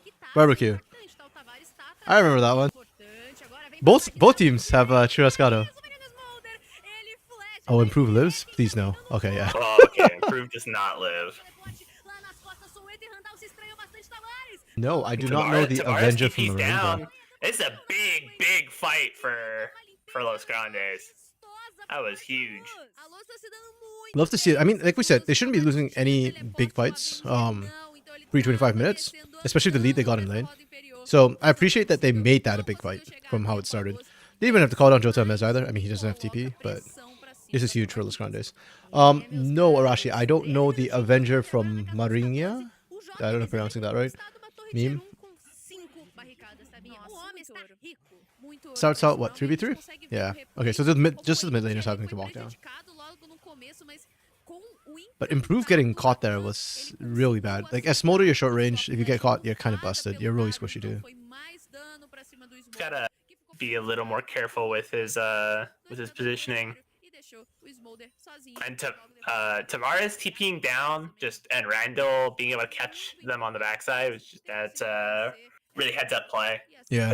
Because Randall backed out just enough that he was never risking dying, but he bought plenty of time with the ultimate for Tavares to get in there and what really hurt too mean damage was Oroboy actually TPing down there, because you missed out so much. You lost an entire turret for that, and Oroboy. So. Oh yeah! Wow, I didn't even realize that. I kind of just didn't realize he had TP'd down. That is really unfortunate for him. Oh, okay. Maringa is a city in Brazil where Lava first arrived. The first mid laner beat him was Avenger. So beaten by Avenger. That thing now, just whoever Avenger beats, like you just got beaten by Avenger from Maringa. He's the guardian of the city. He will not let the imports take it. True Brazilian mid laners only, except for Tenno's. Too bad Avenger couldn't play Tukui. That would have been funny. Avenger totally wins that matchup. No. Yeah, I remember that first game. Lava looked really good, and then like vanished, and then came back towards the end though. Lava was good towards the end. I was a bit sad that they didn't renew his contract. Him and ZZK. Like, I don't know why their contracts weren't renewed. Nature's Grasp is down, but I mean that's fine. There's no despite what the timers are telling you, there is no dragon to play for at the moment. Yeah, that bug's really annoying. Look at that gold lead. Every single roll. It's pretty big gold lead too. Every roll has got a lead on their opponent, and Empty having a very big discrepancy. Yeah. I mean, that was the concern. Like, sure, you got meta picks, you got Azir, you got Vi, you got literally just all meta picks across the board. Who's bridging Improve to the late game, right? Like, there's no early game pressure. Soweto has no kill threat on like most of the lanes. You could only go to the top lane, and even then, because you got set behind by Randall at level 1, like, yeah, literally just. It felt like this draft kind of almost came from a tier list. Like, yeah, maybe they had a plan in mind, but maybe Los like like we said, we criticized the bans, but maybe they played them in scrims and said this is what they're looking to do. Yeah. And banned out the right champs as opposed to the meta champs, and forced a very disjointed draft from Tropa. So yeah, I agree. That's why I kind of demand to criticize bans first, because it's often just we lack information. Oh, they didn't kill Jota Mez. Well, Jota Mez will now kill you. Oh, dear. It's a good try with the Emperor Survive, but you're getting dove, my friend. Yeah, I mean, Avenger gets out. Avenger 0-0-0. Cleanest score on the board right now. Drafted 3 losing lanes, yeah. Yeah, they did. Well, you could even argue that mid's a losing lane for Azir in the early levels. So technically, Tropas did draft 3 losing lanes. I actually had to look that up, Dark Knight, about what event, because yeah. Why did I look it up? What? Because there was a LeBlanc ban. And we Oh were yeah, the confused. LeBlanc fan. Right. So he has played some other champions. He's played Orianna and a Tristana game, and I remember liking his Tristana game. Not this split, but like in the past. So I wouldn't hate to see him back with Tristana again. Yeah, so he's played most, like, he's played as much Azir as he has Orianna, but this was a fine, he's played a fine game. I mean, Tavares, that was like the only really questionable pick, I think, from Los Grandes, where it was like, oh, because I believe they drafted the Orianna into the Azir and not the other way around, which is just a little weird, but if you win the early game hard enough, I mean, okay, fine. Yeah, and again, I kind of excuse it too because it fits so well with this composition. Like exactly, it's and even if you don't win the early game, you go, okay, we have one losing lane, but late game we have such a strong wombo combo. Who really cares? Yeah, that's it. I am not super pleased with how Los Grandes have played their comp. We're 19 minutes in. There've only been 2 dragons. They should have and Los Grandes should be at every dragon, taking them as early as you can, especially with the lead that you got. Dragon stacking is a huge win con for them. Why are you? No, man. I get you got out the grasping, or he got out the nature's grasp, but Oh, what the hell is Jota Mez doing? Jota Mez might get picked here. Yep, he did. That is once again a dead rumble on the top side. I did not like Konseki using his the quickness just to dash in and not reach Tominias. Like Tominias, I think blue flash and ult, but like it's just the support. I don't think we need to be using. I don't think we need to be dropping Rakan ult on him. Yeah, I kind of agree, but at the same time, like I think they're far ahead enough that they didn't really care. Like if you get the pick, it's really good. If you don't, then well, right? Like it's not the end of the world. Certainly could have been worse. Wait, what the hell is Rado doing? Like you saw all 3 members. This was a note we talked about. Randall sometimes recklessly aggressive, but it's gonna work out because Empty can't get out, and the rest of the Tropa said, actually, we do not want the smoke. Yeah, I'm actually shocked they did. Okay. Arashi, oh no, who was it? Oh, Dark Knight asking, Tropa has a coach, Awaken. I don't know much about them, but it just says Awaken. Oh, okay, this could be good. Ooh. Wait, why were Avenger and Soweto there? I just quick rewind. We've had a lot of this game. Like, why is this person where they are currently? Yeah, the positions are kind of weird a lot of times. Okay, no, this is fine from Tropa. They had vision on multiple members of Los, so yeah, it was just that I think Konseki beat them to the vision a little bit. That's all. Yeah, that was a really good play. If they were trying to get vision up in that bush. This one was a head scratcher for me. Like this is, I'm looking at the map position. I did not think that they would get there far before Randall died. They are lucky Avenger could not actually get into the fight for the first like long while of it. If not, Randall's just dead to rights.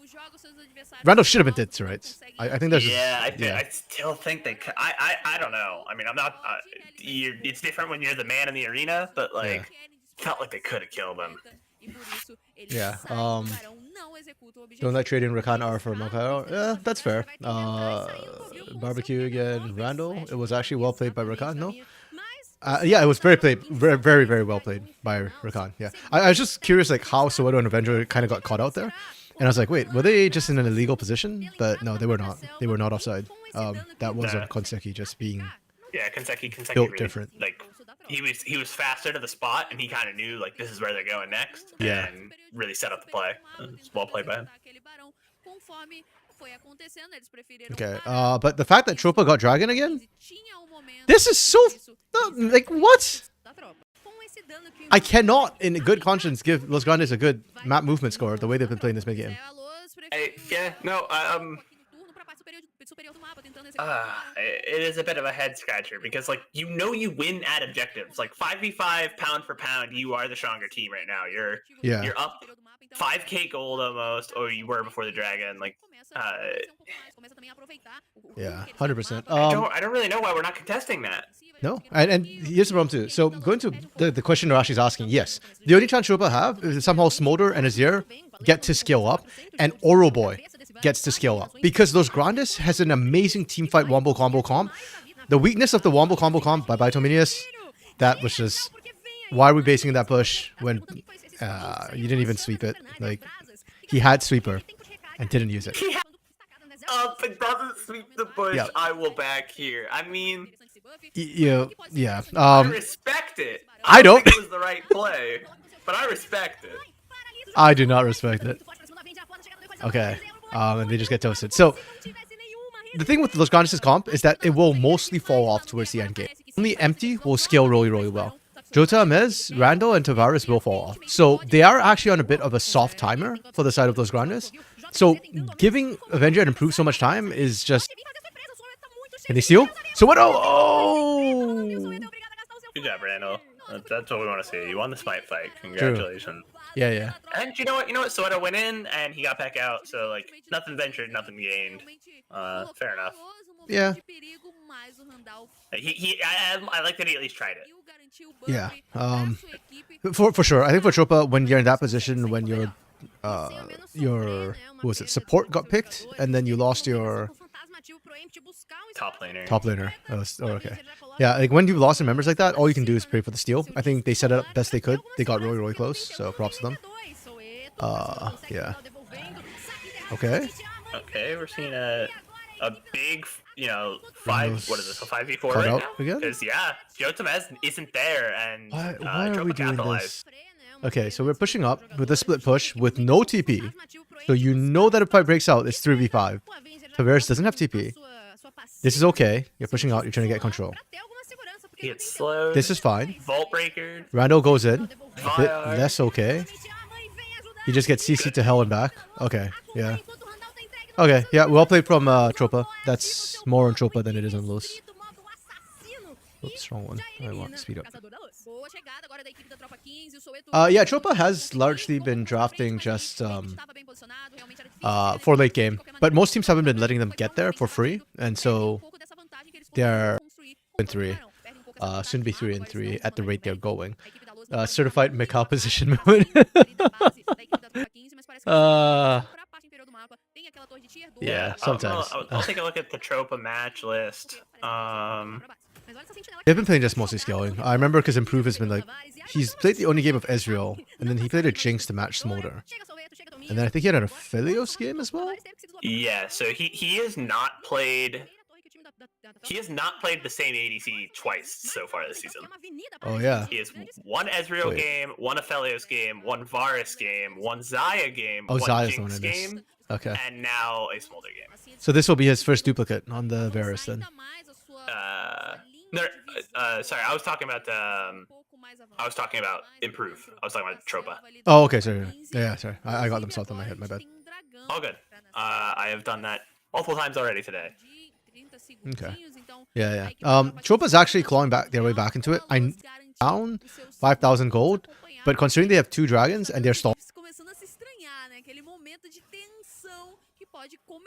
you can see from the bear play, they didn't get much off of it. So, and even now, the fact that they've somehow swapped positions, and I am more scared for Los Grandes than I am for Tropa. You know what it is?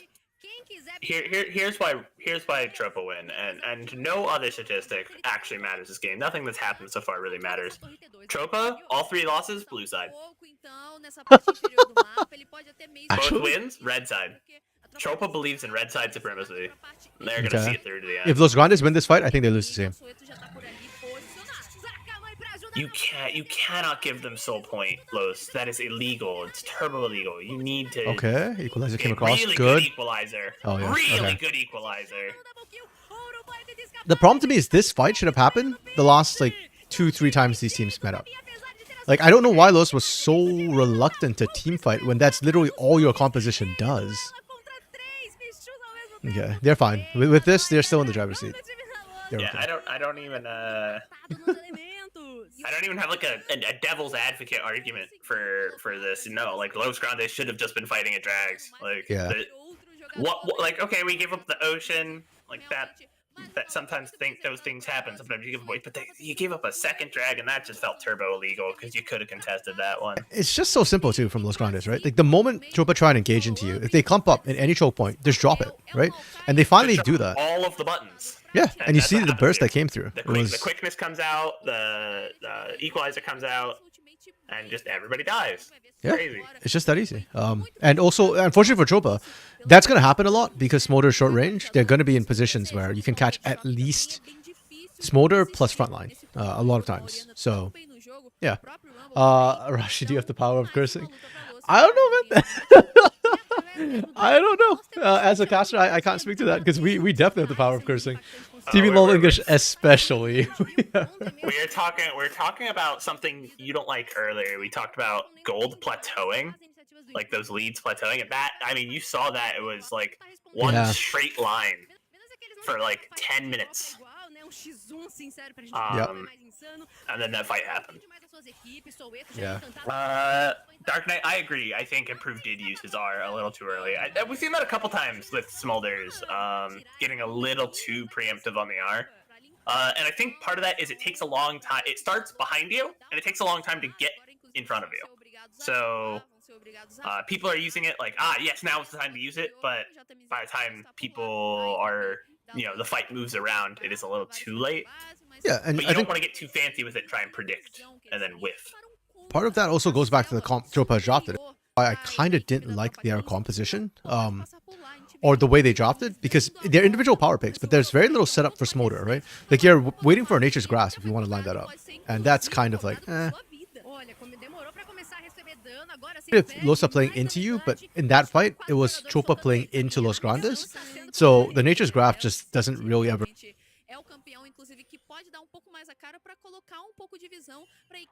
Perfectly said. That is. That's just exactly my same thought. I'm gonna downgrade Chopa's draft in hindsight. Improved can't count on them to be in that choke point there, right? Yeah. So he drops the mom. He drops the mom, hoping to get something done. Oh, that's really gorgeous. Good engage. Absolutely gorgeous. And this is what we have expected from Los all game. Like you just you go in, you press your buttons, you win the fight. Like that is what you should have been doing 10 minutes ago.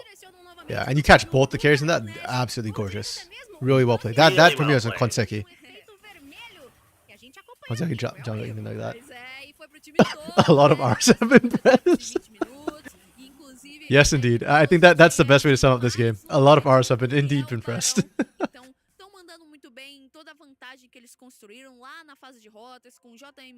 Yeah, surely they end up with this, right? A melhor lá pela parte inferior do mapa, e a equipe da Tropa 15 não consegue achar um espaço, né? Não, o próprio Soweto não consegue alcançar os alvos prioritários, como Tavares, como o Empty, que tá se defendendo muito bem, e aí fica difícil deles. The game is going pretty long, but at this point now it's 11k gold lead. That's pretty tough to come back from. Yeah. Oh, 100%. The Los has the easier comp to execute. I think Brent mentioned that too in draft, that like Chopa's comp is you gotta do a lot. Yeah, and I pointed out, and like, because I was like, I don't know about Los giving over a bunch of OPs, but like, all of Los's champs are just like press R champs, except for Varus, who is kind of a press R champ, right? His R is still really impactful.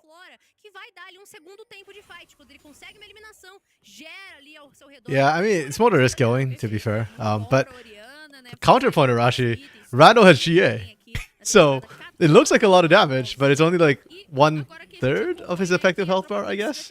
Yeah, you kind of come back, and then you gotta kill him again. Isn't that fun? And if I recall correctly, GA gives more armor than it did last season. I think it's just a better item now. So I know they did the same thing. They just made Zanya is just really good.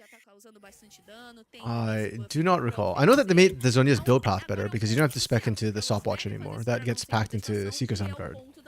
And I think they increased AP on Zonia's, but I Yeah, don't remember. Zonia's gets 120 AP now, which is Yeah. ridiculous, goofy amount. You think that's ridiculous? Back in Season 1 and Season 2, we didn't have Zonia's Hourglass. We had Zonia's Ring. That had Death Cap and Zonia's passive together. Don't tell me about early seasons. They scare me. Oh man, you just built that and Death Fire Grasp, and every mage became a burst mage. The mention of Deathfire Grasp, how to scare someone that plays in modern times. Bring up Deathfire Grasp. Yeah, Vygar was absolutely busted back then. Ooh, Konseki is soloing out Soweto.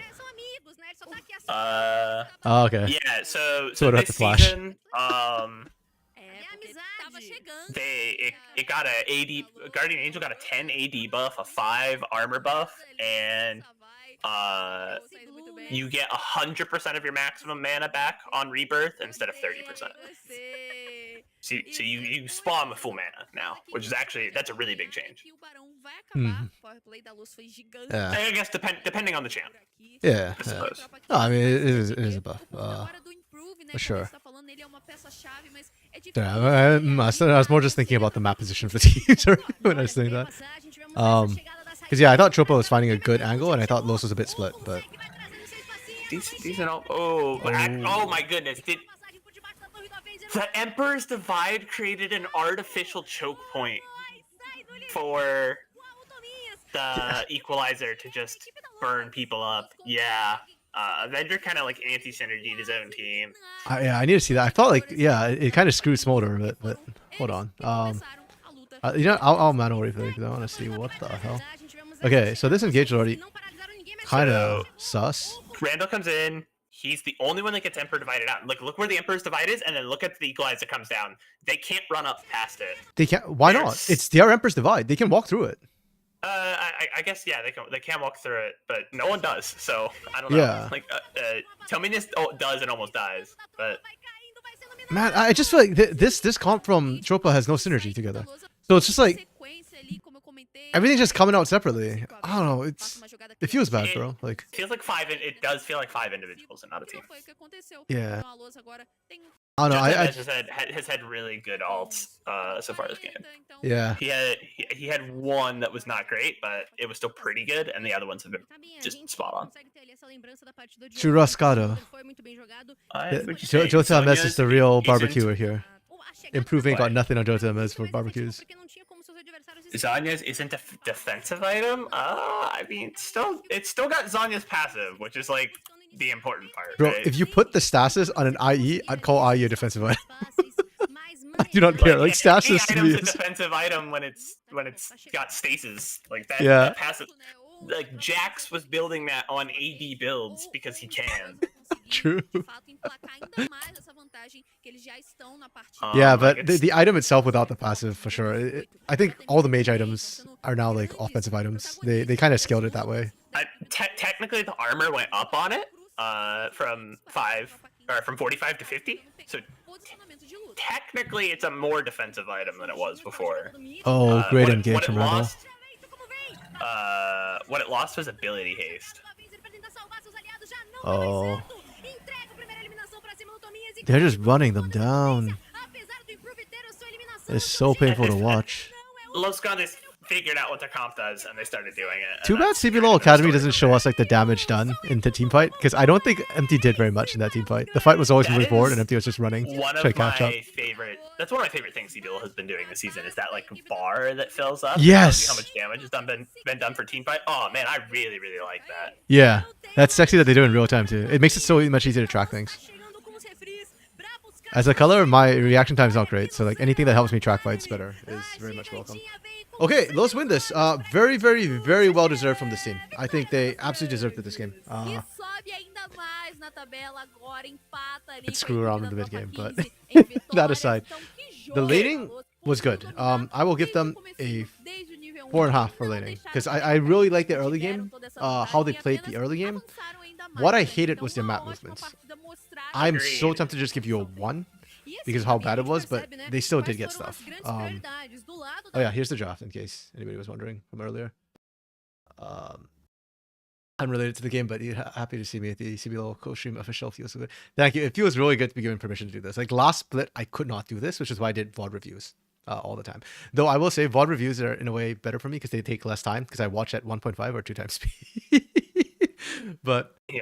yeah, He no, also it's good doesn't to have be able to me do stuff for yapping in sure. his ear. I'm here now, and I'm not leaving. Yeah, super Ronin. I've embraced the academy.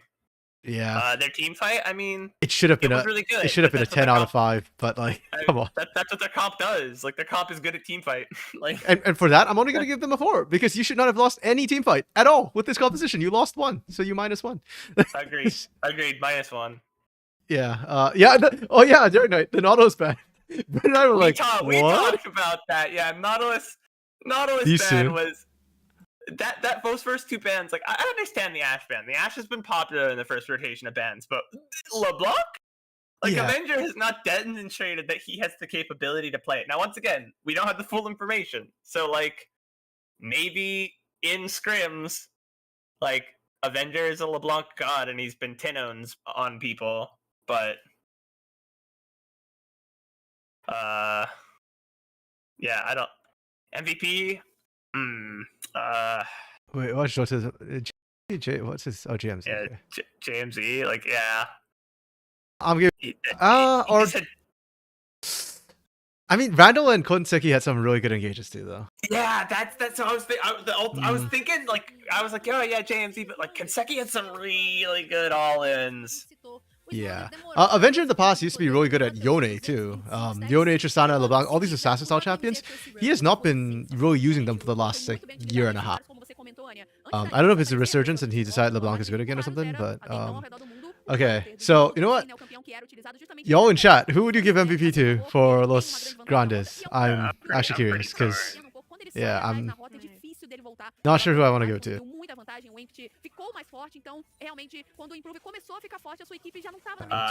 Draft from Tropa. I think retroactively, like I gave them a 2. Okay. Two. Okay, I'll say 2 because it like wasn't a completely like hard inting Omega lose draft, but it was pretty close. Like I guess it was playable, but I'm not giving it a 1 because they at least picked like meta champs, you know? Like if you picked like a Singed in here or something like and lost with it, or like freaking Alawi blinded, I would give him a 1 with that draft. Dark Knight, you're not helping. Those are the people we're torn between. Damn it, darn it. Arashi tiebreaker, go. Laning, I mean, it was okay. Like, it Okay, was so 4 because they drafted 3 losing lanes. So like, yeah, you know what? I will throw like early jungle pathing into laning as well. that's So fair. to me, like the way you kind of got curb stomped in the beginning, I cannot give you more than a 2. Because 3 is average, right? And you guys got stomped. So that's it. I do think it was more on Los being really good than Tropa being bad, so I don't want to give them a 1. The map movements from Tropa actually weren't bad. They weren't. They were able to get out 2 dragons, which were just illegal. Like they should not have gotten. And that was definitely a lot of they were positioned better. Yeah, so I'll give them. You know, I'll give them a 4 because I'm about to give them a 1 for team fighting. Yeah, Like the team fight was atrocious this game. Like Alright, let's see some damage numbers here. Yeah, that's what I expected. No, okay, now you know what? Maybe. yeah, I give JMC then. Screw it. Yeah, Like maybe we can give it to JMC. 32. Jota Mez did work. damage. Yeah, my person's. I'll stick with that. Okay, and then X Factor for. I saw none. I didn't I'm see sorry. anything that made me like excited. Yeah, there was just nothing that stood out in a positive way for me from. Like the only thing was like your map movements were kind of good. You were still like at fights and stuff. Oh, the kid Tyrandel. Okay, that's fair. That's understandable. That's. Does he have an actual Kopesh? Like That is he just has- Diana's He Moonblade. just has an actual Diana sword. That's kind of crazy. Yo, if you do that, you have to play Diana at some point, right? The split. Like Yeah, like you're legally required to play Diana. yeah, I feel like if you got the right? MVP from Tropa. Who do we think performed best from Tropa? Hold on, I'm trying to go back to the damage numbers. That's after this, yeah, here. I do not want to give it to Smolder. I am not giving it to Smolder. I don't. And like I don't know if that was improved. Avenger, saying, I put me on guess. this- I don't know if that was improved, saying, yeah, put me on the smolder, or if he just got drafted to it, but it wasn't impactful enough for it to be like it. Once again, it's a focal point pick of your draft. If you are, I think that is something we can kind of definitively say now is like if you're gonna smolder can work, but it needs to be the focal point. Like that's your draft. Yeah. It's funny, we had that smooth red gold line earlier, and we got a very smooth blue gold line this time. There was like one plateau in the middle, and it just kept going back up. Yeah, I suppose Avenger, I mean, I'd say Soweto played pretty decently on the Vi. I mean, he came back well from what was a really, really rough start, but at the same time, like, he couldn't do anything, you know? So it's like hard for me to give it to Avenger when, like, yeah. It felt like kind of no one could do anything.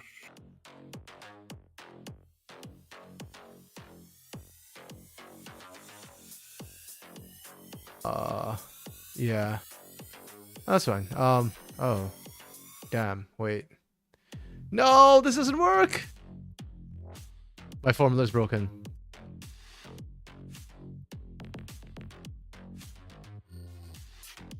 I know the pain. I use an automated character sheet in Google Sheets for Dungeons and Dragons. That is how my Dungeons and Dragons character sheets are all on Google Sheets. I did not create the sheet. Someone on the internet did a really, really insane job of making this automated sheet. But there are times where I have to add in things that are not on the sheet, that are like statistics that are important to my character, and I'll like spend like an hour like trying to figure out like, okay, this thing updates that thing, and it'll do this, it'll do that, and then I like press enter and it doesn't work. So I'd spend like another 10 minutes figuring out why it didn't work. Yeah, no, this was my bad. It was just a formatting thing. Because it's supposed to like automatically fill these for me, but then I forgot that I put in like a sum equation which put zeros, so then it kept showing 0 for everything instead of like, yeah, that wasn't me issue. Oh yeah, I had an issue like that. I did a Google sheet. I was building a I hate Google Sheets. I'm bad at them. I built a custom magic deck for my cousin for like a Christmas gift. Oh, that's and nice. so I was keeping track of like average mana cost and how much I had of each type of card and stuff like that. I totally broke it at one point. And it just started showing like errors in every value column. I'm like, I don't know how I messed this up this bad. It's computer numbers. Can't be that hard. Sometimes it just is. Yeah, sometimes it just is sometimes. That said, our last two games are coming up. We've got Liberty versus Kaboom, Nick. Oh, they moved the screen. The last match is Pain versus Loud Academy. So I'm expecting these two to be stomps. Part of me hopes I'm wrong. Part of me really hopes I'm not, because if Pain lose, I'm going to be very upset. just looking at the record, you'd be like, oh, this last game's going to be really close. But I don't know. You know what? I believe it will be close. That is my faith and my belief. Unbeatable. No, Loud Academy hasn't been that bad. Pain has just been that good, man. They look really, really terrifying. So these are my current personal rankings. I have Loud, I think, at 7th. Though I might have to change that because Fuxu won, right? The game. My memory is atrocious. We literally just saw that 2 games ago. Did Fuxu win or did Fury win? Let me check. Okay, so they can stay for now at 5th for me. I have Loud just below them, though that might change yet. Yeah. Yeah, no, I was trying to work better in my head than like letters, but then if I mess up the formulas or the formatting, sometimes it like doesn't spit out my scores right. So Fuxu won with TFAD. I mean, it's fine. Fair. It's good. Yeah, it's a strong pick. It's OP. This man had PRG's voice. Hold on. Wait, no. Let me hear this voice. Who is this guy, anyways? Yeah, kind of. Is that low, like, kind of serious sounding voice? Who is this, by the way? Does anybody know? I'm looking at pictures. They showed it earlier, and okay. I was not reading because I was too busy like talking about Google Sheets. That's right. Yeah, I was looking at thing too. Oh, we are right to draft this time. Let's go. I know it's not SKB, that's for sure, because SKB fault. And might have been Leveson. it's not I feel like it Leandrin, so it's either Leveson or Kina I or think, Momochi. I think it was Leveson. Okay. Because it showed a bunch of junglers as like favorite champs. I saw Lee Accent Sin. from Rio. Oh, okay, that's cool. I did not. I don't recognize accents in Portuguese, so unfortunately I didn't realize that. But oh, of course it'd be freaking Garen again. Why? We just talked about him. Hey, he's here. I There hate will be my a life. Garen in every bush. I hate this so much. Like, Patel, please, buddy, please. Like, dude, I interviewed Patel and I was like kind of high and sad for him at the same time because he was relegated to playing like utility the entire time on Furia. But if you're going to pick Garen every time, man, I'm going to start taking back my pity. Like, go back to your role for your utility, man. Like, oh, Rashi from Rio? Nice. Let's look at this first rotation from Liberty. I Yeah. really like Liberty's draft just on the surface. Let me just see here. Overall or just first 3 picks? I think first 3 picks are pretty good. Okay, yeah. Overall, it's not a bad draft either. Yeah. I'm okay with this. No, sorry, let me just forgot the order it came in, and then you picked Lucian Nami into Senna. Okay. I actually have very mixed feelings about this. I feel like Senna plus tank is actually one of the answers into Lucian. In that you can have his early burst because you have a tank, soaking the damage, and then Senna can sustain you. So because of that, I'm high on picking this when you've already seen the Senna. Like, it's like end world mistake, but I don't really like it too much. Yeah. Oh, this is the core you're talking about. A Midnight. Yeah, that's fair. I think that's okay too. Like, I think Sedge, Maokai. I personally think prefer Sedge a bit more because I think she has a bit more early game power. But that's fair. I think Maokai will do more, and it's not as out dependent. So that is the call I had, but I was because he was like, yeah, no, don't pick Sedge, and I was like, no, man, Sedge is really good early game, and then they got bodied with it. So like he was right. He is the oracle of CBLOL. I shot down him. No, Sedge is OP in CBLOL, I swear. It used to be. Now it's kind of Ori being blinded here, that's okay. And then we're picking Lee Sin for Scary, which is Chef's Kiss. This has nothing to do with draft. I just love Scary on Lee Sin. And then we do this, which is just shoot me now. Okay. Yeah, okay. I think Liberty's draft.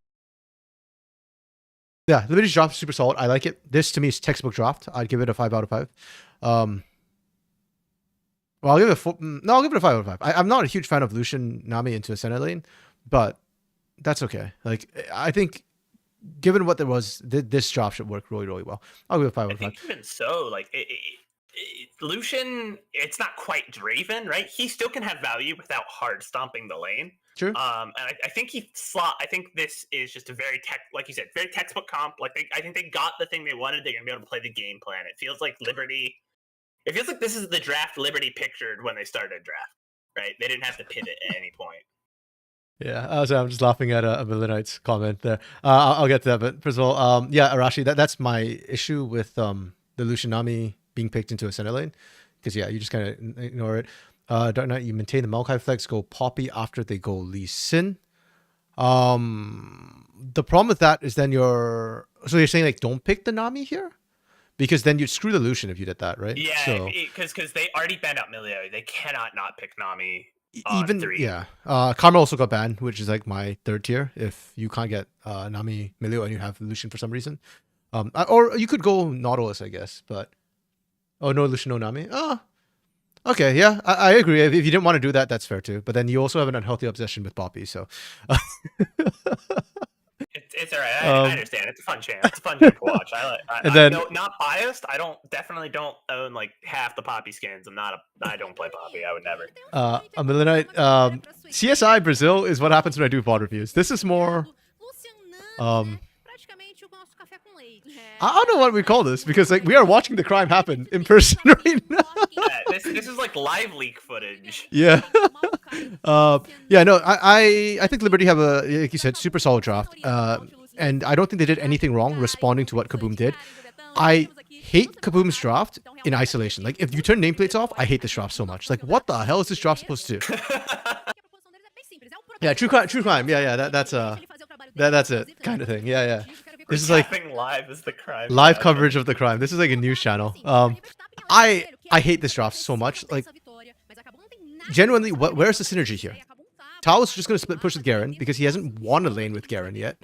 So this is going to be split push. You've got Scary on Lee Sin, which is great, but this Lee Sin's just going to do his own thing and not synergize with any of these lanes. Because this is not a kill lane, this is not a kill lane, and this is a Vital lane. Okay, hear me out, right? You use Lee Sin the same way you use Nocturne, right? You put the ball on Lee Sin, he Qs in, and then you ball everyone off the Lee Sin.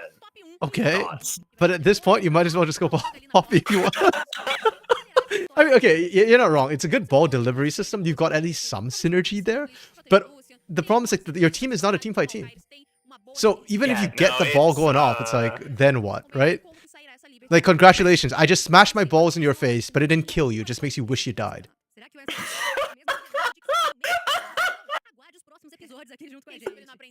Yeah, definitely not a view clip, so we're good. you guys aren't clippers, we're fine. But I'll give a 5 to Liberty Shop. I think it's really solid. I'm actually getting slight PTSD. Thankfully, it's not Pain. If Pain did this, I would actually be scared that Pain was in both CBLOL and Academy to the same team. This draft, I give a 1. Yeah, it's a 1 because not only is it not cohesive, like it's not even meta picks. Yep. Like if you just look at the bottom half of the screen, you're like, no, that's a pretty meta draft. That's not a bad draft. And then the jungler in the top lane, like, what's going on? You see, I don't play Orianna and I don't play Lee Sin, so I'm not doing that. Kaboom's doing that right now. Kaboom's flexing, and you better pray that those balls are big enough to carry. That's all I'm saying. Hey, baby. Yeah, no, I mean, I don't mind Scary on the Lee Sin, just because Scary's really good at Lee Sin, but like, I don't know, the Garen throws a wrench in the works. If you picked a top laner that synergized with either your bot lane, or your... Also, wait, Skuro is on the tank. Yes, correct. This happens a lot. Crosstail likes his range supports, so I'm not surprised they opted to go for this. And Skuro used to be a support who actually did really well on tanks. So this makes a lot of sense. I'm vibing with that. That's I didn't notice it at first. I was like, yeah. Oh, this is a really good flank by Scary. This is free. Yep. And it doesn't matter how bad the draft is, because Scary got Lee Sin. I love how they just completely ignored the Navi, and they're just like, nah, we just want to kill the engine. Screw Moshi, man. Which is the correct play. 100% the correct play. Oh, man. Vital, why did you pick Garen? So, the funny thing about Vital is that you pick Garen to win the lane. His average CS differential on Garen, this split, is plus a huge whopping 15 gold. Oh no, sorry, 15 CS. He's up like 400 gold or 390 gold, and that's from the team. Like, man, I am not a fan of his Garen. That's not worth it. That's not worth. No. That's not worth picking a Garen over. No, yeah. You don't provide anything to the team fight. Like, you have an ult, you have a silence. Yeah. What else do you provide? I don't know, man. Like, it's just lane dominance. You pick it for split push, I guess, because Vital. Okay, so I want to make this clear. I'm not ragging on Vital. Vital is a good player, and he still makes the Garen work. I am ragging on the Garen pick and the fact that Vital doesn't dominate lane with it. He ends up going split push Garen with it, which still works, but I feel like a lot of that is because his team's good enough. If your team was not just better, trying to split push Garen would probably end the game. No, I don't. No, I think Vital is a fine top laner. I think he's I would go so far as to say he's pretty good at the game, believe it or not. But I don't like Garen here. Yeah, and he's done it so many times. Man. It's okay. This is like what, his Garen, I think, or 4th Garen. You know that he's what? played. Actually, 3rd again. Maybe I'm wrong. You know why maybe I'm wrong, RMC? Maybe it is his meta because it got played in the LCK. Oh my god. No, like, I mean, Moose had already shown it last year in the NACL that it's viable. It's just that, anyways. That was such a crazy stat I was sending around to people. So this is his 3rd game of Garen. Okay, never mind. Yeah, I know he's a 10.0 KDA in the Garen. That's all I'm saying. Yeah, he doesn't die on it very much. Like, okay. Rashi, yeah, no, I guarantee you, Scary did not pick this for ball delivery system. Scary is just literally trying to show that he's blind picking champion, so he picked the blindest champion in the game. That's it. Scary is actually a really good Lee Sin player, and that's why I was so excited when I saw it. It doesn't matter what you pick. Like, I don't care what the rest of the comp is. Scary on Lee Sin means they'll probably win the early lane phase. Because he'll just gank everywhere. He'll buy 1 extra longsword, and then flash. Yeah, you know what? He probably will. He probably will. Start pushing. Sorry, I need to take a call. Be right back. all good. Yeah, no. So that it's the LPL Lee Sin. Like I'm gonna pick it because I'm good at this champ and I'm gonna gap you with it. Like he does. Team synergy be damned. I wasn't talking about that. You gotta be careful. He did it again. RMC's on a call. I was busy looking. I look at chat. Chat, you distracted me. You distracted me in the middle of the night. I look over at chat. Oh, I'm goofing off, and I look back over, and there's a dead Nami. And yeah, no, I mean,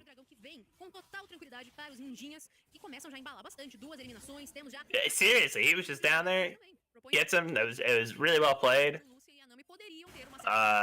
Scary's just really good. Like I said, it's like the LPL Lee Sin, where they'll just pick it because they feel like picking it, and everyone in the LPL, every jungler in the LPL would play Lee Sin. Like they just can't.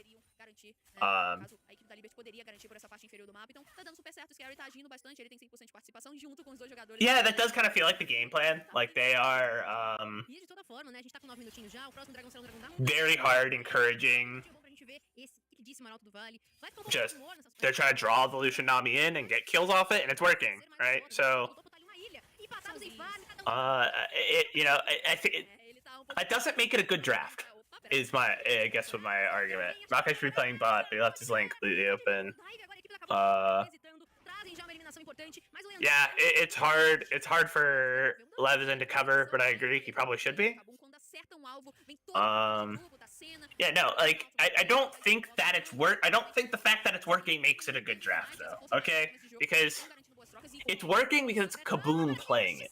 If it was if it was this draft on like an average team, yeah, exactly. It's a hands check. If it was the same draft on an average team, it would be a terrible draft, and Liberty would win handily. But it's the top of the table team versus the bottom of the table team. Like that's just gonna happen. Yeah, no, I like the not Senna. It's a good answer into Lucian. That said, I don't hate the Lucian, right? Because it's just if that's your game plan, that's our meta. It's playable. The not Senna isn't unplayable. It is when Scary's ganking like this, but that's kind of a scary thing. It's not necessarily the bot lane.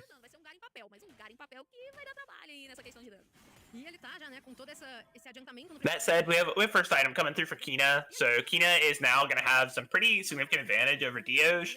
That's kind of Liberty's PowerPoint on the map is Dioj really isn't going to be able to take many trades. He has a farm. I think he's just got to back and grab an item. Yeah.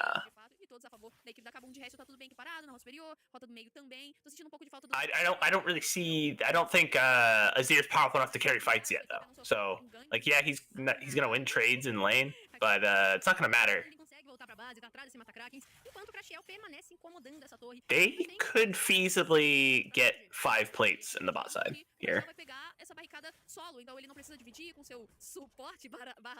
No, he'll leave it. Smart. He'll take their 4 plates and back off.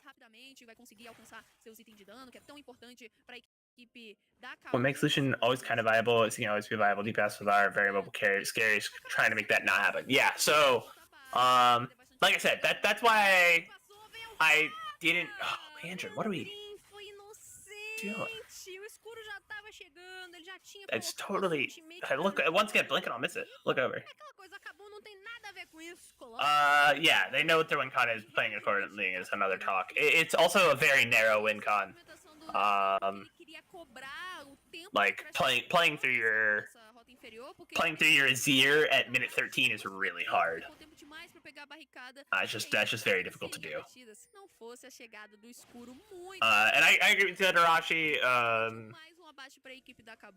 That's why I didn't hate the Lucian, because even if he doesn't Omega dominate lane, like he's still just a mobile carry. He still has R. He still will do damage. But Scary is definitely making it his life's purpose to not let that happen. Kaboom's up 0-4, and it is a bot gap right now. Like it is pure bot gap.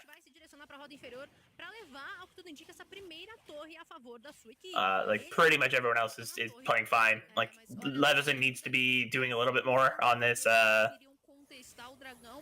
Maokai, but that's pretty hard. You have to be in the spot first, right? You have to be very preemptive with the Maokai.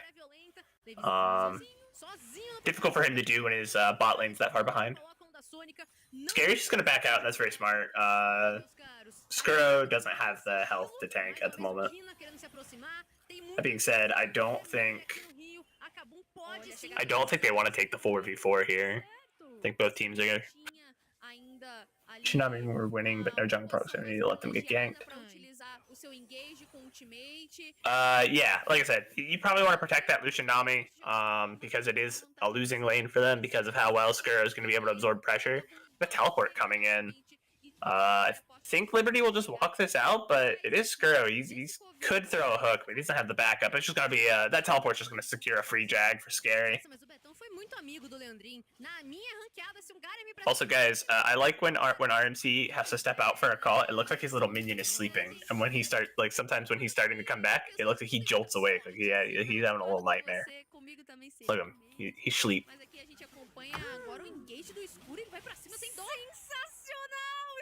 Yeah, I mean, at this point, it's 15 minutes. It might be GG.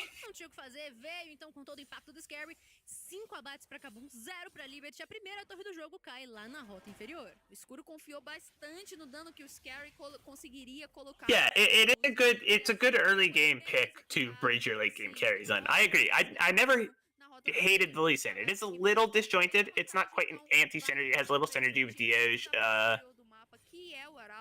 The Garen throws a kink in the armor. Makes the draft not great. I still think it's a fine draft just because you can put Scary on the Lee Sin and Scary does scary things. You put an average jungler who's not CBLOL caliber on the Lee Sin. It's not going to work like that. Yep, exactly what Dark Knight just said. Like, it's scary. It's specifically, I like it because it's scary on Lee Sin. Same thing RMC said. Like, the pick in a vacuum isn't great. Yeah, no, I get that. I just think there's better picks for pick whatever and survive. I think Batal just wants to play Garen.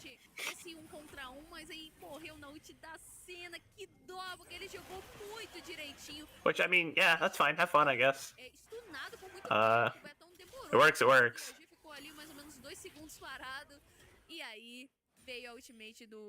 He could just be providing more value on a. If he wants to split push, pick a split push champ, or like if he was on an Aatrox and could really team fight. I don't know if Aatrox was banned out. I'd have to look back at draft, but like, because Orianna has a good team fight ult. Lee Sin kind of struggles in the team fight though, and Orianna has a lot of burst damage, so they don't have a lot of like consistent damage. Aatrox is a bit of a burst damage dealer, but just with lethality and he's got 3 Qs, his autos still are gonna hurt, so he can be a fairly consistent damage dealer. I'd like to see the Aatrox instead, but essa torre, a Kabum tá buscando espaço agora porque eles têm arauto. Inclusive o Scary soltou e deve ser justamente para levar essa torre da rota do meio, a primeira torre. Entrou agora, Crashiel, tá chegando pro toque drift, que nada, é só peito. Yeah, I mean, I don't hate the Ornn pick. I don't think it's a great meta for Ornn. He's not seeing a lot of play this season. But for the same reason of like stay top and survive, yeah, it's pretty good pick. Last thing I usually talk about though, you saw Nami and Lucian were pressuring lane, but their wave management, the concepts around it were not there. Yeah. Agreed. There's a little work that needed to be done into actually, because you're not just going to be able to bully this lane out, right? If you want to play the Lucian Nami, that's fine. It's not an int into the Senna. It is playable. Because like we talked about earlier, very mobile, 80 carry. You can pump out a lot of damage with R, but you have to play the lane a lot safer. You can't just bully. And they tried to just bully and they overextended. And yeah, we can say, oh, Leveson should have been down there to cover, but they should also know that Leveson isn't down there to cover, and they should not be pushed up that far on that initial gank. Maybe they don't have enough experience against Lee Sin, but like at this level, I don't know if that's as much of an excuse. I feel like everyone knows what Lee Sin does. And like you're not expecting him to come over the wall and just kind of murk you there is a little unforgivable. I think a little bit illegal. Okay. Crimes happening in real time.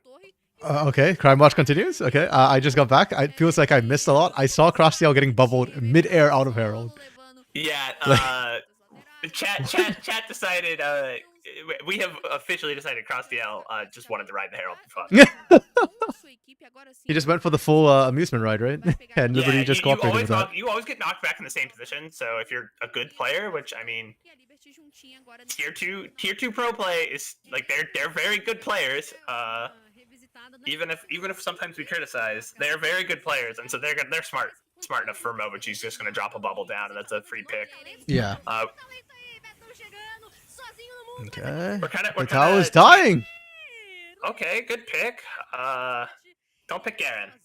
just Garen things, I guess. I'll die on this hill. Stupid pick. Silly pick. Don't do it. Bad. Like, I don't know, man. Like, I can see it working if you really know how to work it. Vitao just has not convinced me that he knows how to work it. Is all. We talked about alternatives, and I was like, bro, just play Aatrox. Yeah.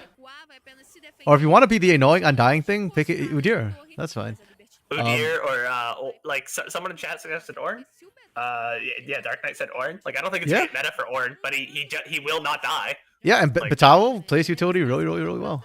If you don't coordinate the pressure push with jungle proximity and match your way correctly, your bully lane can't punish hard. Yeah, is that what happened to Leandrin and Momochi? Or I mean, they've been getting bullied since early, and so it was kind of a discussion of should Leveson have covered. There was I wasn't really talking too much about what was going on in the game because it was mostly nothing's happening, and when something happened, it's kaboom bullying. You actually came back just in time to see LBR to see Liberty actually do things. Yeah, I was just gonna say it's been like non-stop since I got here. Like what? But before that, it was mostly just kaboom, just having pressure across the map and bullying people. And so the question was, like, should Leveson have covered better, or was it on Leandrin and Momochi to not have pushed up so far? And I think the answer is both, but Leandrin Leveson should have covered better, but, like, if you know Leveson's not there, you cannot push up as Leandrin and Momochi. Like, you cannot try and bully lane because we're a bully lane. Like, you know that you're into a lane that can absorb that pressure, and your wave state's not good, and like you can't have the excuse of, oh, well, we weren't expecting Lee Sin to be behind us. Like, it's Lee Sin, and you know he can warhop behind you. Like, you gotta know that. Specifically against Lee Sin, the things you have to coordinate wards. So a lot of times you'll see junglers donate the wards to the bot lane if you have a pushing, like, aggression lane, like a Lucian, like a Kalista, into an enemy Lee Sin. So I'm assuming Leveson didn't do that. And then, again, when the wards expire, Leandrin and Momochi need to back off a little bit and play around that vision. So, yeah, exactly what Millenite was kind of saying about controlling the wave state there. Knowing when to coordinate. 100% agree. They're just, that's what I was talking about, turbo illegal. They were just, that first pick on Leandrin, like, they were just turbo illegally pushed up with no vision. Yeah, still here for that. And you're into a center Nautilus too. You know the CC is going to rain down on you. So it's so, like, you basically can't afford to do that sort of thing with this sort of setup against you. Question, can the second best team of CBLOL Academy throw hard enough to lose an 0-5 team? This should not even be an Academy team. So I'm shocked if Kaboom managed to throw it. But then this draft has been their best try so far, it feels like.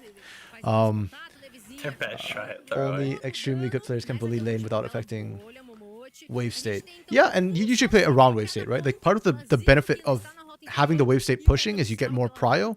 You can set up dives. You should have full control over the bot lane as well. So they kind of go hand in hand. SKB was clean on that dragon fight, so maybe they can.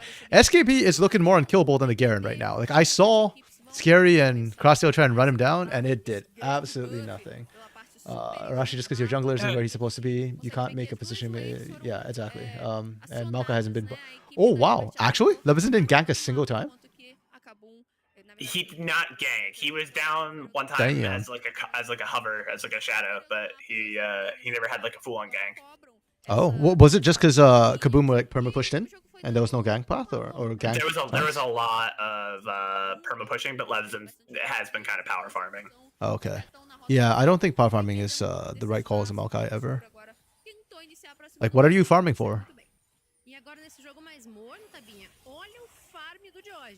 Millenite, there was one moment where there was one rotation where he was like actually in the bot lane between the two towers, but beyond that, no, that was the only time he was really bot. Okay. Well, we're now firmly into the mid game now.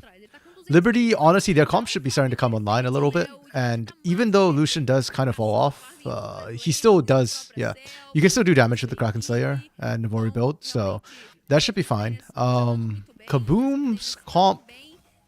How do you even assess this? Kaboom just does Kaboom things. Like I literally can't even look at their comp. It's just what you do with these champions. I mean, okay, so in terms of composition, like Lee Sin isn't quite like the insta kill threat, but because he's gone for the tankier bruiser build.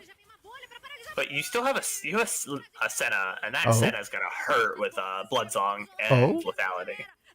Leandra just got stuffed. Scary doing scary things. They still need to find Kina though, or Kina will carry this. Oh! Oh, Batal didn't go for Kina! Kill Kina, not Momochi! There we go, there we go. Got the bird in the blender, finally. Kina tried to chase Scary, and Scary has too much movement. Well, Kina was dead the moment Batal showed up behind them. I was just kind of shocked that Batal like, actually took the opportunity to just kill Momochi first. Like, kill Kina! Nobody cares about Momochi! Okay, yeah, Kaboom just doing Kaboom things. He needs to get those numbers up. Those are rookie numbers. Jeez. Yeah, that said, I do think Liberty fighting there was a little sus. You had no turret behind you. You were pushed up really far, and they didn't have proper vision control. Wait, this is how the fight starts, right? Okay. Yes, this is how the fight starts. Yeah. So Leandrin, this part's okay. He gets good damage down in the cross-DL, right? This part is where things start getting screwy. Then we have a good catch. But yeah. No, once Scary comes in and kicks Leandrin across the wall, so it's over. To me, the problem is right here. At this moment, I don't even see what hits Momochi. I need to see what the hell hit Momochi. It hit like a freaking truck. Oh, Shockwave. Okay, I caught it. So yeah, basically this happened. You're screwed, and you need to disengage this way. Like you don't get to cut this way now because of Nautilus. So, yeah, the problem is they're still trying to go in. Like, brothers in Christ, what are we doing here? They land a lot of CC, but it's onto a full health Nautilus, and then. Well, you just have no angle into the backline from here, right? Like, literally, how are you going to reach across the L? You have no more gap closers left in your tank. Dios is also like out to safety. That flash kept them safe. All you have here, maybe Levezin uses Twisted Advance, but then nobody else can follow up on that. Walk away. Walk away. And as both the frontliners walk in, Scary just comes over the wall and says, "I will be taking your ADC now." Yeah, and I don't know. Yeah, and it's, from there it's just a wrap up, right? Like the tower just comes in from behind, takes something out. It looked good for a second because Kina was actually able to free fire, and they couldn't quite reach Kina because I think Kina was actually late to the fight, which worked out in their favor. But yeah, that shouldn't even have been close. And why is Liberty getting this? Kaboom, you have Baron. Why are we giving up Dragon? I'm head scratching. So this is the second Dragon in a row they've gotten.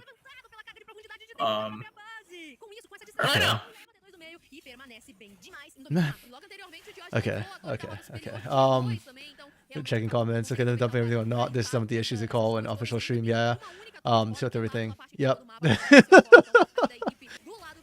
Hey, maybe that's why Nautilus is so high prio, man. Like, teams just get taunted. Like, there's a global taunt. They can't get past it. Global taunt on Nautilus. Yeah, and it's just too tanky, you know? Oh, here we go. This is Peak Batal right here on his Garen. Look at him cut through those minions. Holy crap. You can only do that on Garen, man.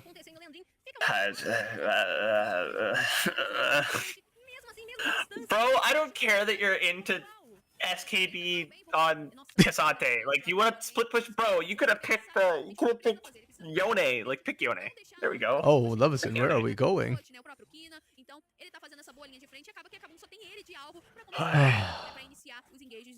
Okay. So from what I've seen so far, Kaboom is out-handsing.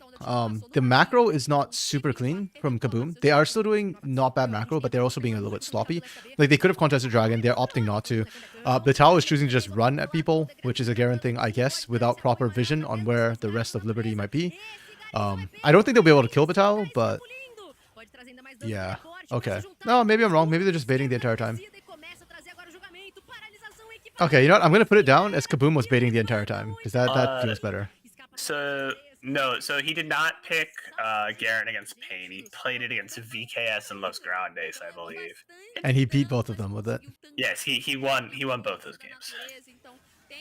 That's the thing, he keeps winning. Results-based analysis, he's about to be 3-0 on the Garen. I mean, Yeah. clearly it must be a good pick. Principalmente quando ativa o seu W, saiu rapidamente das raízes e se manteve vivo. Agora ele já tá com basicamente a vida. Yeah, I mean, they're just outhansing for the most part. For Liberty, Pela passiva do Garen, acabam they can still fight this. We saw in the mid lane fight that if they play this front to back, they can still win. They're just not setting up properly. And part of me was wondering if that is a Liberty problem or if it's because Kaboom is picking fights in really weird situations where, like, there's not proper setup from the fights I'm seeing. It's just literally Kaboom decides, hey, we're bored. We want to do something. And then they just kind of run at you. And then Liberty's like, oh, crap, we were not expecting you to just run at us because that makes no sense. But it's working because Liberty got set up. I'm sorry. If someone not named Scary, at least as the game goes so far, I mean, obviously things could change. Liberty could have a crazy comeback, and Kina could do 10 trillion damage, and then I'm about to sound like an idiot. But like, if someone not named Scary gets MVP, I would be surprised. True. Scary is actually doing work this game. DH is still solid, to be fair, but like, this has been Scary's game on this season. This is his thing. You have to listen to the casters give him the MVP. Vital after, oh man. Wait, he got MVP for one of his Garen's games, didn't he? Now that you mentioned that. Yes.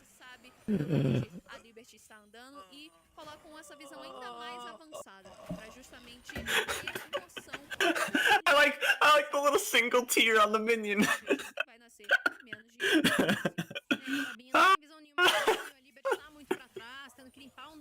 You know what? I'm kind of glad I had a work call for the entire laning phase of this. Not gonna lie. I'm not gonna lie, bro. You really didn't miss much. Like, it was here comes Scary. He ganked bot again. Everyone's dead. Like, Okay. This could be the fight that Liberty things wants. started happening once you came This is back. good for Liberty. This is really good for Liberty. Really good zoning ults there. Tao goes down. Okay. Out comes Calling. Calling does a decent chunk of damage, but hey, they'll take that. It's a good pick. Yeah, and this is what I'm talking about. That Liberty are not out of it. Despite everything, because of this comp from Kaboom, Liberty are winning the front to backs if they can just get it done. Gold lead is closer at this point in this game than it was at the same point in the Gold last lead does game. not matter this game. Like, literally, your champions can't do much with the gold lead anyways, so I don't even care about the gold lead. It's literally just team fighting and positioning. I like seeing number go up, RMC. That the neuron activation, the primitive part of my brain says number good. That's fair. Understandable. Have a good day. Surely Liberty get... Oh, they don't have Nature's Grasp here. They do not have Nature's Grasp. They That's also fine, they can do not zone. have Tidal Wave. They can zone. You don't have to commit to this. Oh, that's fine. Okay, they're okay. They're okay. They're not okay. They lost Leander, They're not okay. so they might not be okay. I mean, Kina's pretty much untouched. But... Oh, that chocolate. Oh, escaping! My goodness! They're doing the things! Escape! Oh my... Okay, so we talked about Batal. You have picked Garen for the purpose of, oh, I'm just not gonna die. But you're useless in team fights, so you just die.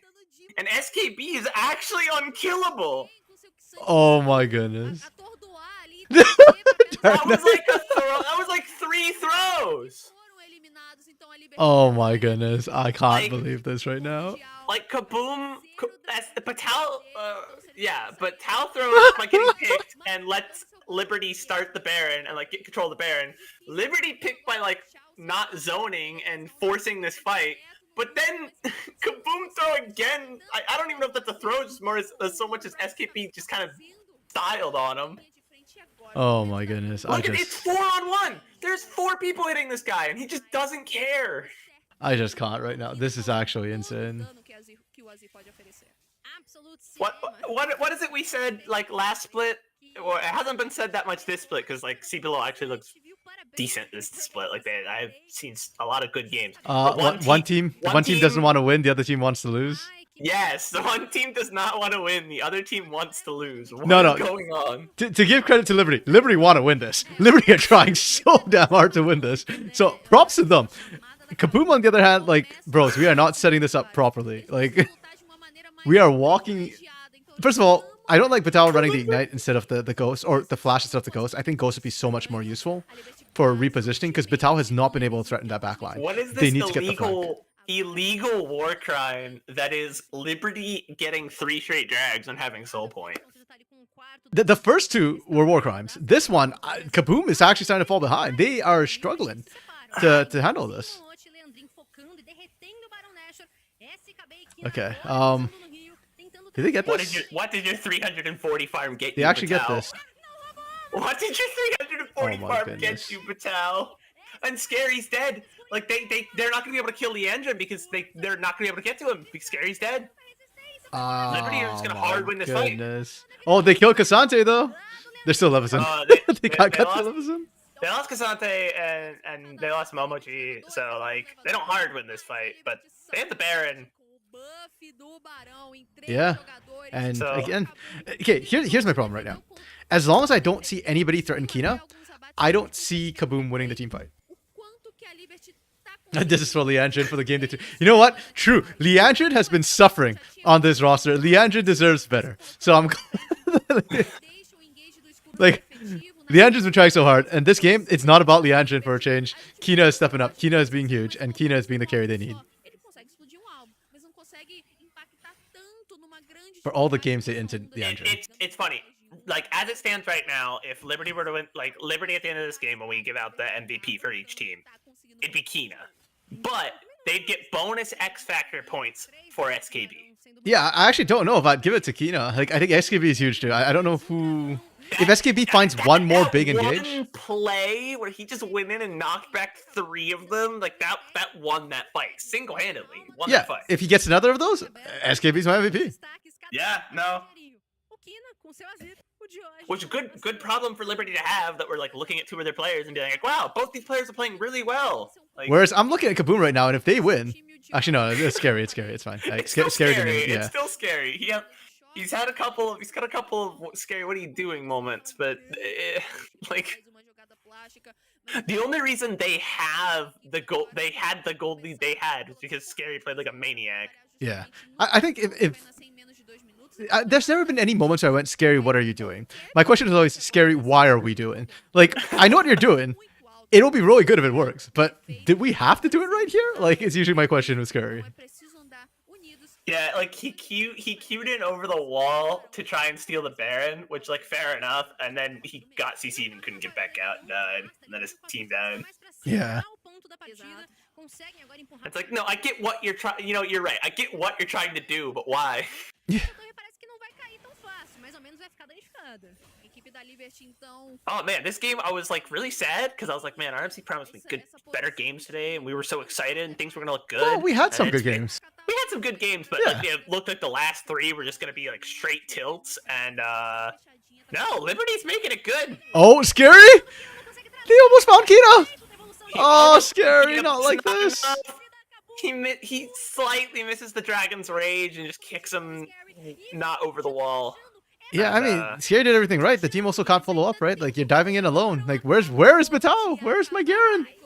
Oh, you know, but Batao, the follow-up engage. Just watch what's gonna happen. Is Scary's gonna steal the next Baron.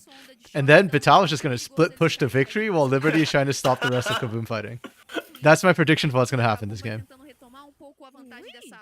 Like, that's a huge chunk from culling into Patel. Like, look how much of Patel's health is gone for this, like, I'm gonna be an unkillable split pusher. Like, you haven't gotten to split push, and you're not unkillable. Why are we here? I'm not gonna let this go. I'm sorry, Patel. Like, To be it fair, feels like I'm ragging on you. Batao didn't really build armor yet. Like, not a lot of armor. You've got, like, some from Sterix, and that's it.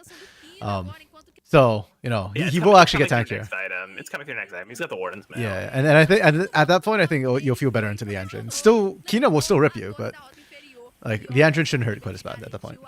Yeah, he actually built the Force of Nature to try and mitigate Leandrin's damage, but the Also, combo of the movement speed is huge for Leandries that. and Death Cat, I don't think it matters. Yeah, Soul for Liberty. Yeah, SKB and Levison are actually unkillable. That's why, like I said, if Kaboom win this, it has to be Batao like split pushing. And I think you need Baron at this point. Honestly, you know what? I really like Kina getting the why does this item? I can never remember this name. It's a bad item. That's why. Void Staff? Void Staff, there it is. I never build that item because I don't play mage supports anymore. Yeah, no, I don't think it's needing great. the Void Staff this game over You the don't think he needed it? Crypt Bloom. So you like it or don't like it over Crypt Bloom? No, I do like it. Okay, yeah. Yeah, Yeah. I like it because look, Nautilus has two very, very difficult support, like magic resist items. Like he has the Canic Recurrent, which is the you're a mage. That's cringe. Yeah, well, to be fair, I think Kinetic Rukern's actually not as effective into Azir or mages who can put out sustained damage. Because once you pop it, you just keep going. It's much more effective against short trades, where you have a chance of getting multiple Kinetic Rukern shields through in the rotation. Yeah. But it is just very good for the MR as well, which is kind of annoying. And got good MR, it's got the decent shield, and that pairs well with the Hollow Radiance, allowing him to just stick around and do damage. But Kina's build right now. What is the longest game in Academy? Okay, we have 49 minutes as the longest game. It was another Liberty game. Flamengo versus Liberty. So I didn't even pay attention. Liberty got Soul off that fight earlier. Yeah. So like. Yeah. Dark Knight mentioned it too. Impactful Soul. Like, well, not a game ender. But... I think it's not a game ender for sure. This is the undying team now because Cassante and Levezin will just never die. Like SKB and Levezin are just immortal. That was the butt of that statement. Was like really good on Cassante. Like, look, you're hitting SKB. He can't tell. Oh my goodness. Oh, Batal. Batal poked his head out here. I was like, nope. Batal immediately was just not. He said, no chance. Okay, Jen. I kind of wish that what they do is to just stall here and send Batal just rushing down mid to try and end. Oh, they can't even do that. They take the Baron really fast. Yep, we have 40 minutes into the game. Yeah, no, I mean, Kina is a menace now. Like he was a menace before in fights, but I think the Lichbane is maybe my favorite item on Azir this season. I love that item on Azir. You are proccing it so constantly, especially into this team. Like, oh my goodness. You know, he's gonna be able to just constantly get up in their face, Q, auto, W, auto, and just constantly proc. It's a lot of damage. It adds up. Oh my goodness.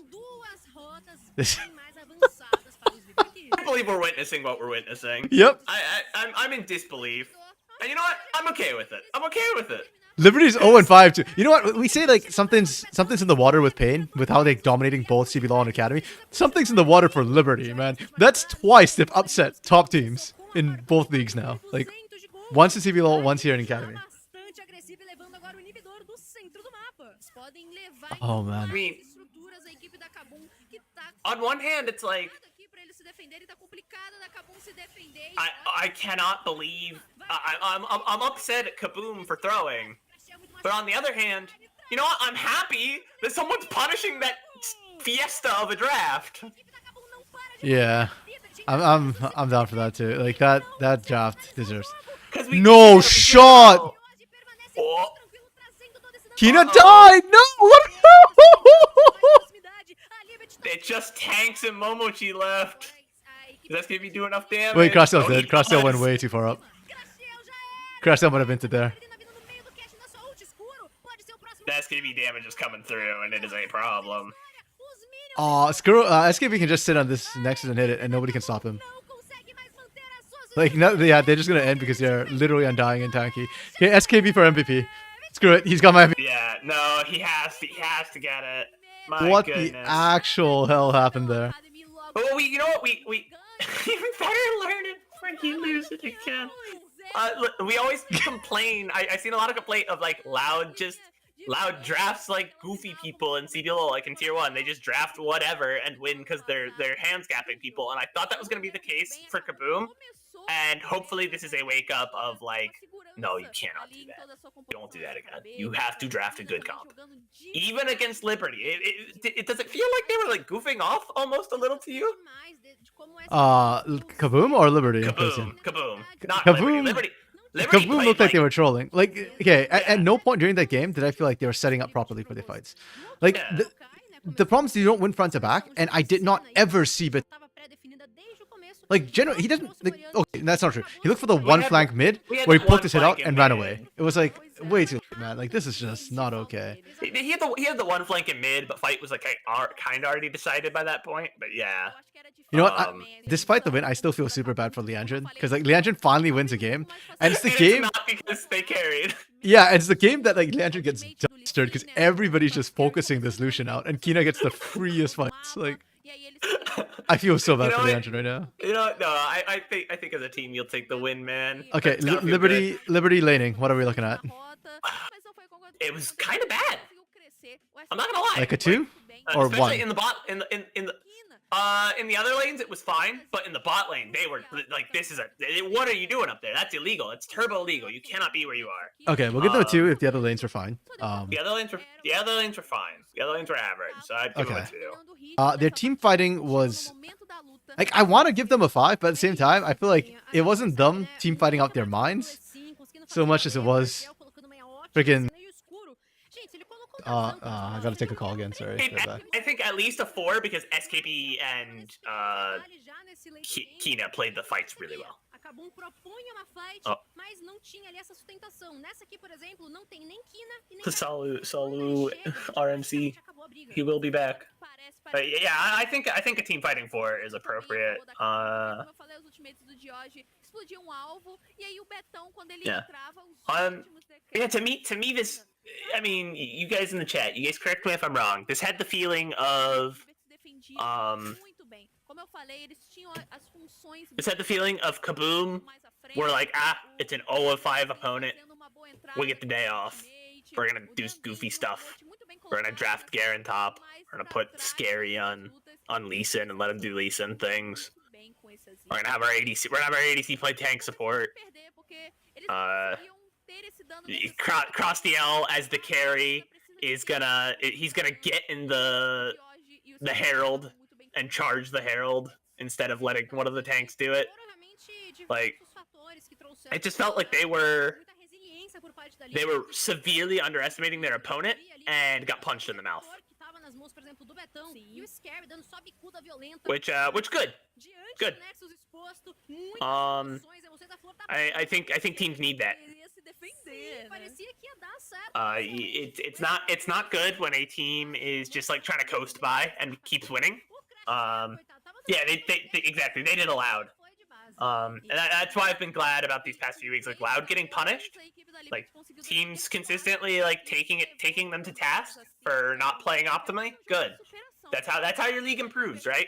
You play well or die. So we will see the oh my goodness, the Kina did. Hey, you know what? Leandrin did way more damage than I would have thought. Just looking at it, like actually kind of a really good amount of damage, man. Like obviously Kina really he's in 44,000 damage. That's a lot of damage, but the Leandrin having almost 36k damage is respectable. Like that's very good. Especially considering the travesty of his early game. Or their early game. My apologies. I apologize. I try not to make that mistake, but sometimes it happens. I will not make it again. And you know what? That's fair. Kina got the MVP, that's fair.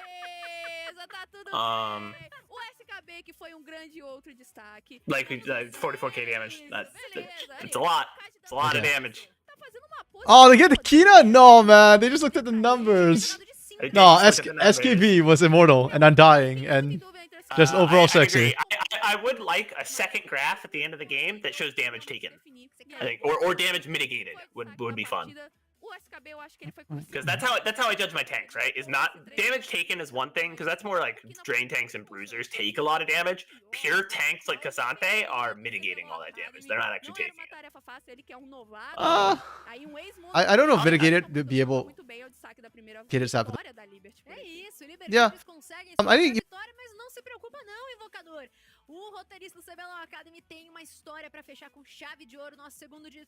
the freeness that SKB was buying so much space and time. Yeah. Spreadsheet. Oh, there we go. I literally could not find this for a second.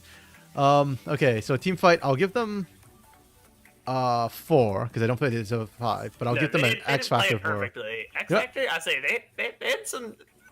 Yeah, I'll give them a 4. SKB made me excited that game. Yeah, I'll give them a 4. That was pretty insane.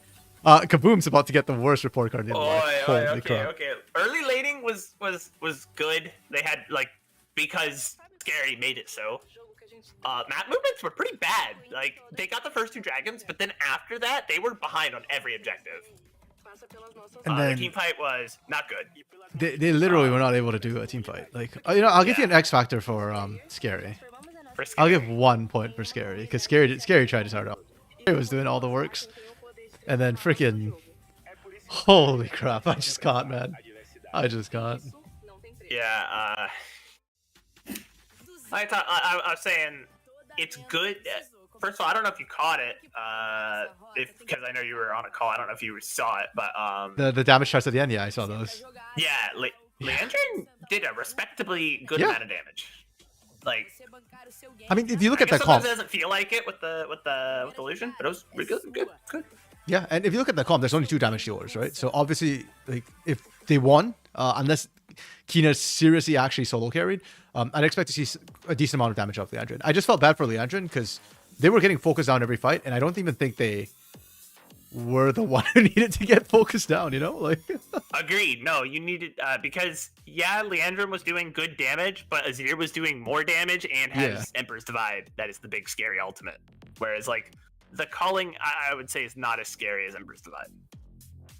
It can be, but Emperor's Divide is like a fight turner that has to be played around. yeah, it was So just... so a dead Kina benefits you more.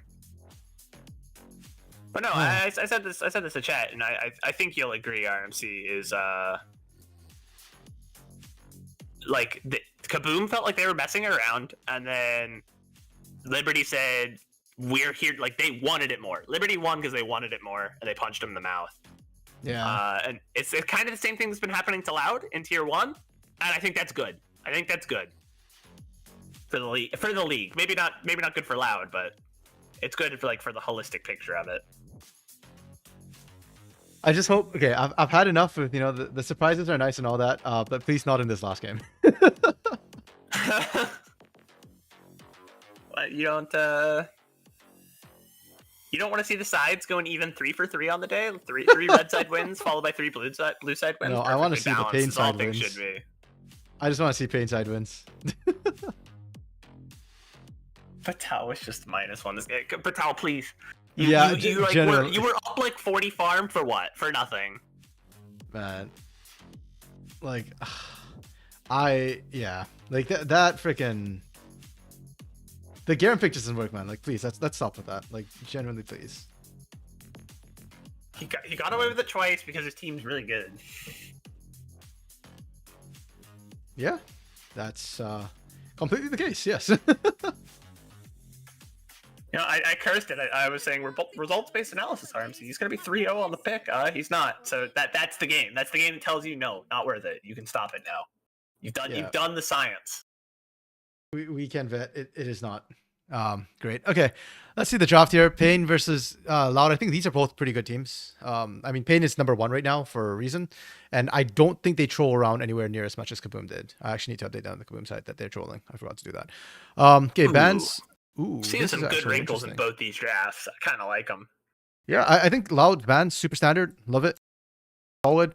We are banning Orianna and Azir for the side of Pain Gaming. Like, okay, Smolder ban, fine. I don't think it's necessary, but like I said, the other on this. I'm But to not ban sold these on out the is Ori weird. ban. Yeah, I'm not sold on either of these bans. Like both together is kind of weird to me. I can understand banning the Azir if you want to play the Orianna or the Syndra. But if you leave the Orianna up because Syndra counters Orianna. So maybe they're planning on the Talia and they weren't expecting Annie to pick it on 3. Perhaps, yeah. I'm just not sold. Well, yeah, I just don't quite see what the angle is with those bans. Well, we see Senna first pick, which I think is a solid, respectable first pick. Yes, good, Maokai. Interesting that we see the Kate come out solo. We've only seen it with Milio so far in CBLOL and CBLOL Academy. So I do think Kate is pretty strong. So I'm okay with it here. And yeah, I'm okay with the Bard with it too, because I think this is a poke lane, right? It's a modified poke lane. And Bard gives you a lot of sort of utility as well. And the ult can do a lot. When you're facing up against a semi-global, it can mess up the semi-global pretty hard and buy you time for your team to back you up. Yeah, actually, interesting. Dark Knight points out Milio wasn't banned; he was just ignored. They could have picked Caitlyn Milio.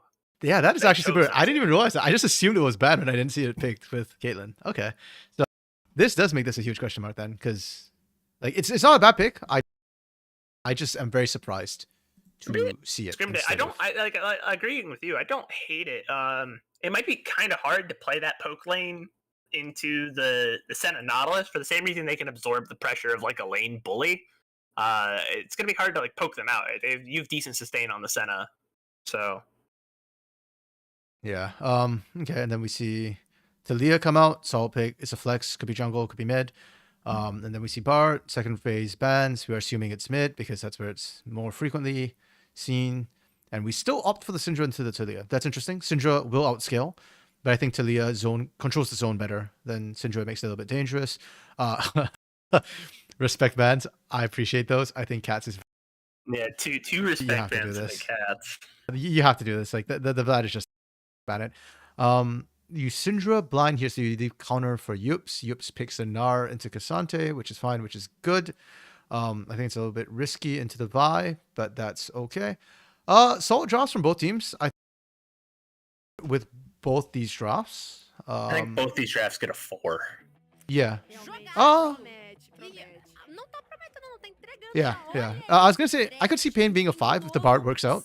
I'm willing to retroactively change that, but I don't like the Syndra where it came in. I don't think Syndra. Yeah, the Bard's a coin flip for me. The Syndra just doesn't make sense. I mean, we'll wait to see it, right? I don't think this is a pick Cats has played yet. No, Cats plays a lot of Syndra. Not maybe this split, but split have played it. So he hasn't played it yet this split. So yeah, it's a pick he's good on. Obviously things are gonna be a little different this split, but obviously the champ's still the same champ. Exatamente o time que tá dividindo ali, né? A gente tem 3 MVPs pro Tatu, 2 pro Quats. Tá uma situação bastante disputada. Será que hoje vai continuar neles? Será que vai pra outro jogador? Será que vai pra Loud? É porque do outro lado a gente tem, né? A Loud que trouxe o Kurt. Yeah, I don't know, because banning out the Orianna is interesting. I don't think it merits a ban. But then also banning out the Azir. Like, I could maybe get banning one or the other, but they banned them both, and then they picked what would traditionally be an Orianna counter after banning it. Maybe, like I said, maybe they were planning. Maybe they didn't expect. Maybe they didn't expect Cats to get banned out for some reason. Yeah, I don't know. Again, Cats plays a lot of Syndra, so perhaps Cats just felt like, hey, I am comfortable and confident on this pick. Like I can do this. Like it's fine. Okay. Yeah, that's why I'm kind of like withholding judgment on it right now. I do agree, Dark Knight. Like Pain's draft definitely just feels non-meta. I don't think it's bad though. I just think it's got very clear strengths and weaknesses to this composition. I think they'll win early in the bot lane. They'll lose early mid in the mid lane. I think they'll win in the mid lane late, but they will lose in the bot lane late because Senna will eventually outrange Caitlyn, and when that happens, you've got problems because also the game will be super late by that point when Santa actually outranges you. So the only reason I would say they don't pick on 3 is maybe they were planning on playing the Syndra and they wanted to draw bans into Cats, right? Because yes, the Bard probably doesn't get banned, but they draw 2 mid bans there, which if they're planning on playing something deeper into the pool, that's fine. It's not so simple to just kind of R3 your mid, because you can get hard countered, and you didn't know that you're running Talia, right? Talia could be jungle, and then they could counter pick mid if you blinded it at that point. So it's a little bit risky. Like, and because you banned Orianna and Azir too, the problem is that like there's not a ton of like super safe mids that you just blind. Like you could probably still do Victor, but then you lose a lot of prio early in the game. If Cats want to do that for Vlad, I could see it, even though Ori was already banned, but Ori's not the Syndra counter. That works the other way around.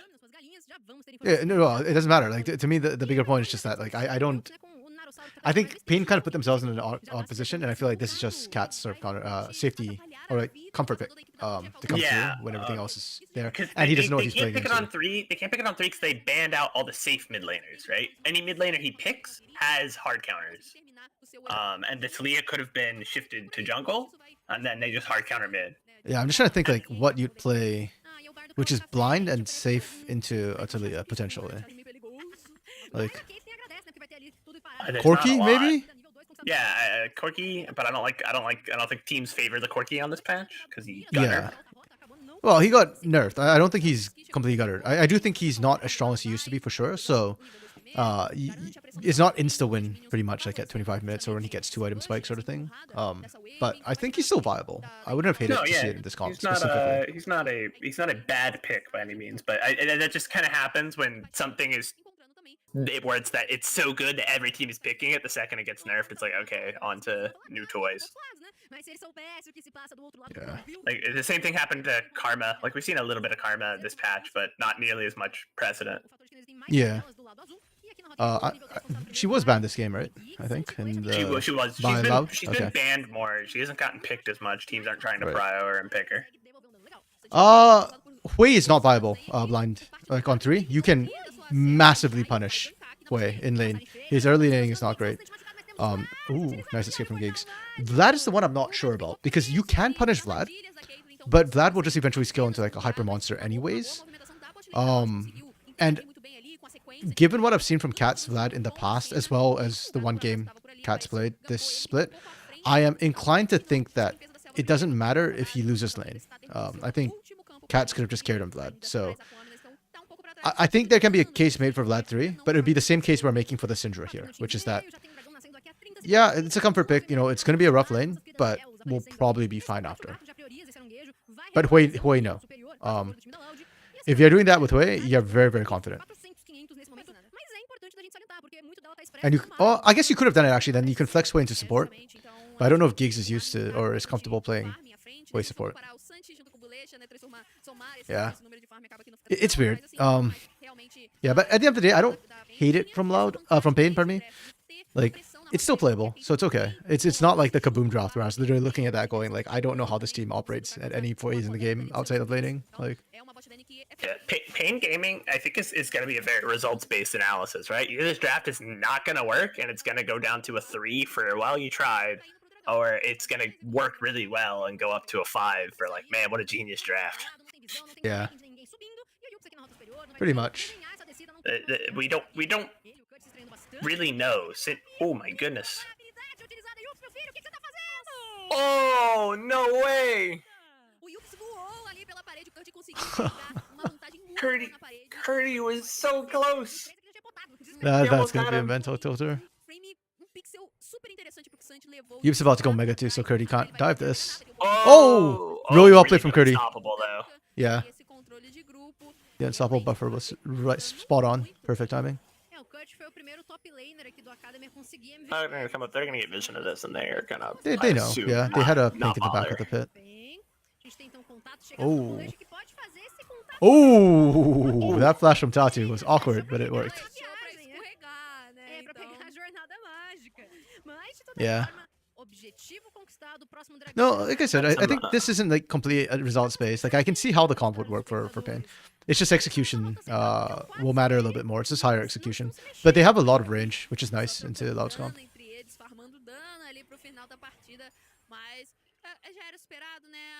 Yeah, Dark Knight. I think that would be the viable way option if you wanted to do that. I don't know. So far, at least Cats hasn't been punished whatsoever. So, and you will outscale the Celia as well. So if Cats comes off lane's fine, then I think the Syndra pick's okay, and then I think the comp's fine. It's perfectly viable. Super long range with tanky front line, front to back. Scratching my head, wondering why they didn't pick the Milio. I'm interested because I know Bard was really good, but I haven't seen him as much recently. Is Geeks Bard one trick, or like is he known to really like Bard or something? Does anybody know like some of these players like actual usernames so I can op.gg them? I do not actually know there. I'm looking.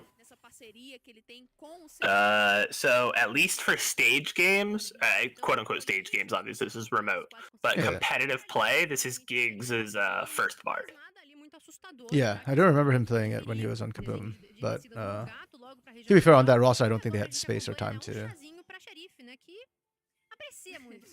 Pois é, a gata sem botas, quer dizer, a xerife sem Yeah, botas. so at least competitively, no, he's not pulled out the Bard before. This is a new thing for him. Okay. Como é que a vida é, né? O mundo dá muitas voltas, sabia? Mas a minha Tem Caitlyn... Caitlyn que não faz bota, tem Caitlyn que faz. A minha e é sobre Caitlyn dava isso. 100% de dano crítico. Aí. Cada auto-ataque era Toma uma essa aí. pedrada. Mas tudo bem. Okay. Surprisingly, Yups is not winning this top side. You pick Gnar to counter Cassante, and that happens like in lane as well. But yeah, like level 8, Yups is actually kind of getting zoned off his start a little bit. Definitely got zoned out. Had enough of kind of a CS lead built up that it doesn't feel too bad. Mm-hmm. Tatu was coming up, but Curdy eventually backed off, so it doesn't matter. Tatu's going to clear to the bot side. We'll probably... Oh, I was going to say we'll probably see something happen down there next. We're definitely seeing something happen down there next. Here comes the Talia, and it's Jover for Pain Gaming. Yeah, I think if Geeks was actually 6, there was a world in which they actually survived that with the Bard ult. But yeah, without that, well played from Loud, that hook from Bulisha to kick things off. They needed that too, because I think Marvin is getting a bit too much pressure, or starting to hit a bit too much pressure down bot. Yeah, really heads up play. He just recognizes that Marvin's just too far forward, doesn't have minions, steps up, and they had already rotated any over, and it's an easy ult at that point.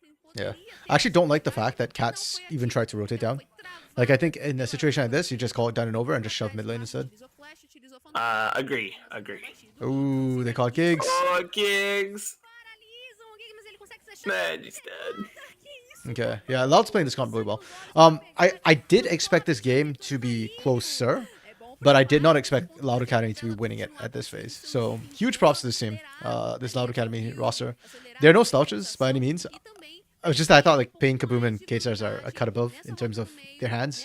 Loud has been better with their map rotations though, this game. And the fact that Curdy was pressuring Yups to me is still insane. We're starting to see a CS lead develop now topside, but the fact that it took this long is huge props to Curdy.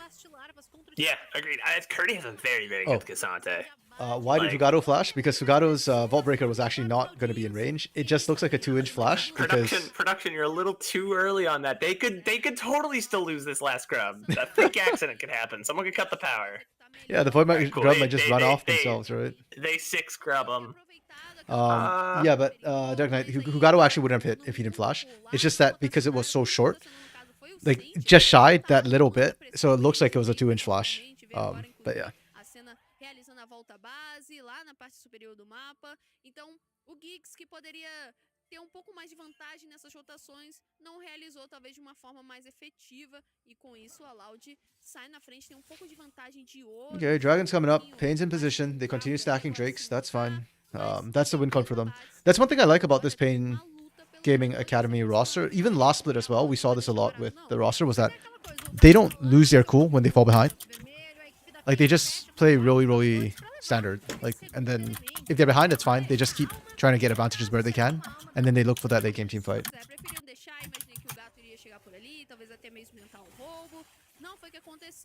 Então a equipe da PEN garante 2 dragões. Para eles que saem pouco atrás desse começo de jogo, é muito interessante. Sorry, yeah, I had to send a message. Yeah, no, agree. Oh, good. That's fine. Desesperadamente onde a Loud está. Just wondering, okay. Like, Pain Gaming have been able to get both the dragons. Essentially, they're trading those out for the grubs. And honestly, in this game, I like the dragons over the grubs. I don't think Loud has the personnel to take advantage of the grubs. Yeah, if anything, Pain will be split pushing, not Loud. Yeah. So I guess I would have preferred to see Loud put priority on the dragons, but then you give Pain, who can split push, access to the grubs. So kind of a lose-lose trade. What you could do is just leave the first set of grubs up, take the first dragon, and then kill the second set of grubs. For Loud or for Pain? For Loud. Okay. I don't think Loud gets choice on the first Drake, just because you're into a Caitlyn Bard. So you theoretically should never have prio in that bot lane. Yeah. And then second Drake was the one, I guess, that you kind of get a choice on. But even then, I don't know if they want to teamfight this early on. They don't have the best skirmishing comp, or best teamfight comp, pardon me. Vi wants smaller skirmishes, and in 5v5s, that Vi is going to feel really bad. Santa is not online either, so to a certain extent, I think Pain is the one who gets to call the shots on which objective they want to go for, at least on the bot side. Top side, Loud gets grubs just because Curdy's doing so well. Yeah. Kind of it's Loud's playing well so far, but I need to see this transition into the late game be smooth, right? We talked about teams stagnating, like they'll get a lead in the game and then they kind of stagnate through the mid game, and then it becomes a flip in the late game. And Loud really need to keep up the pressure. Yeah. They've been doing well so far, I'd say. I mean, I'd like to see a couple more Weaver's Walls, but to be fair, Annie doesn't have great opportunities so far to use it, and I guess just doesn't want to just try wasting it, would rather hold it. They're still getting objectives on timer, so yeah, I think Loud's doing perfectly fine for now.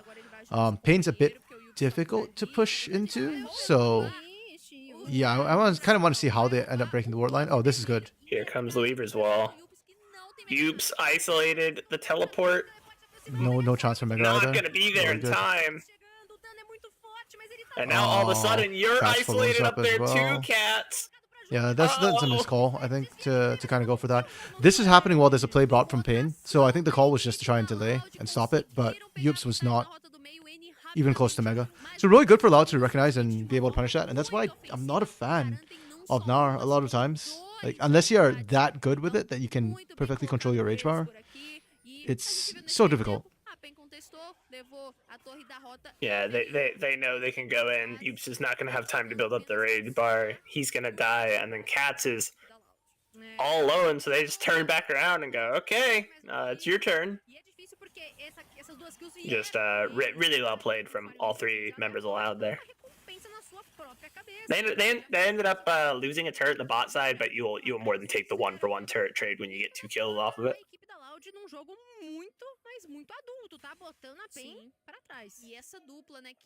Yeah, yeah, so far Pain not even on the board at all. They can't seem to find a single kill anywhere. Actually, on the top play, I was just thinking about it. I think Yups could actually have popped forward into lane. Like, on this one more. Like, right here, when Yups flashes this way, I think Yups could actually have flashed this way and bought a bit more time away from Annie. And then you're just trying to stack that rage bar as fast as you can. And maybe there's a chance to get it. I don't know. Like, tight. Yeah, I see what you're saying. Tight call in the moment. Yeah, I'm just trying to think, like, was there an avenue? Because if you go Mega, then I think Cats actually finds one at the back end, and or they can't dive Cats. But because Yups went down so quickly, Cats just gets stuck up a creek with no paddle, and everybody's so healthy that Cats can't try and fight anything. So it ends up being like a chaining into... Yeah, the TP wasn't the best. Gold, though, it's only 2k difference, so Pain is still keeping in the game somehow. Like, I'm not... Is it just bot lane that's getting them a big enough lead?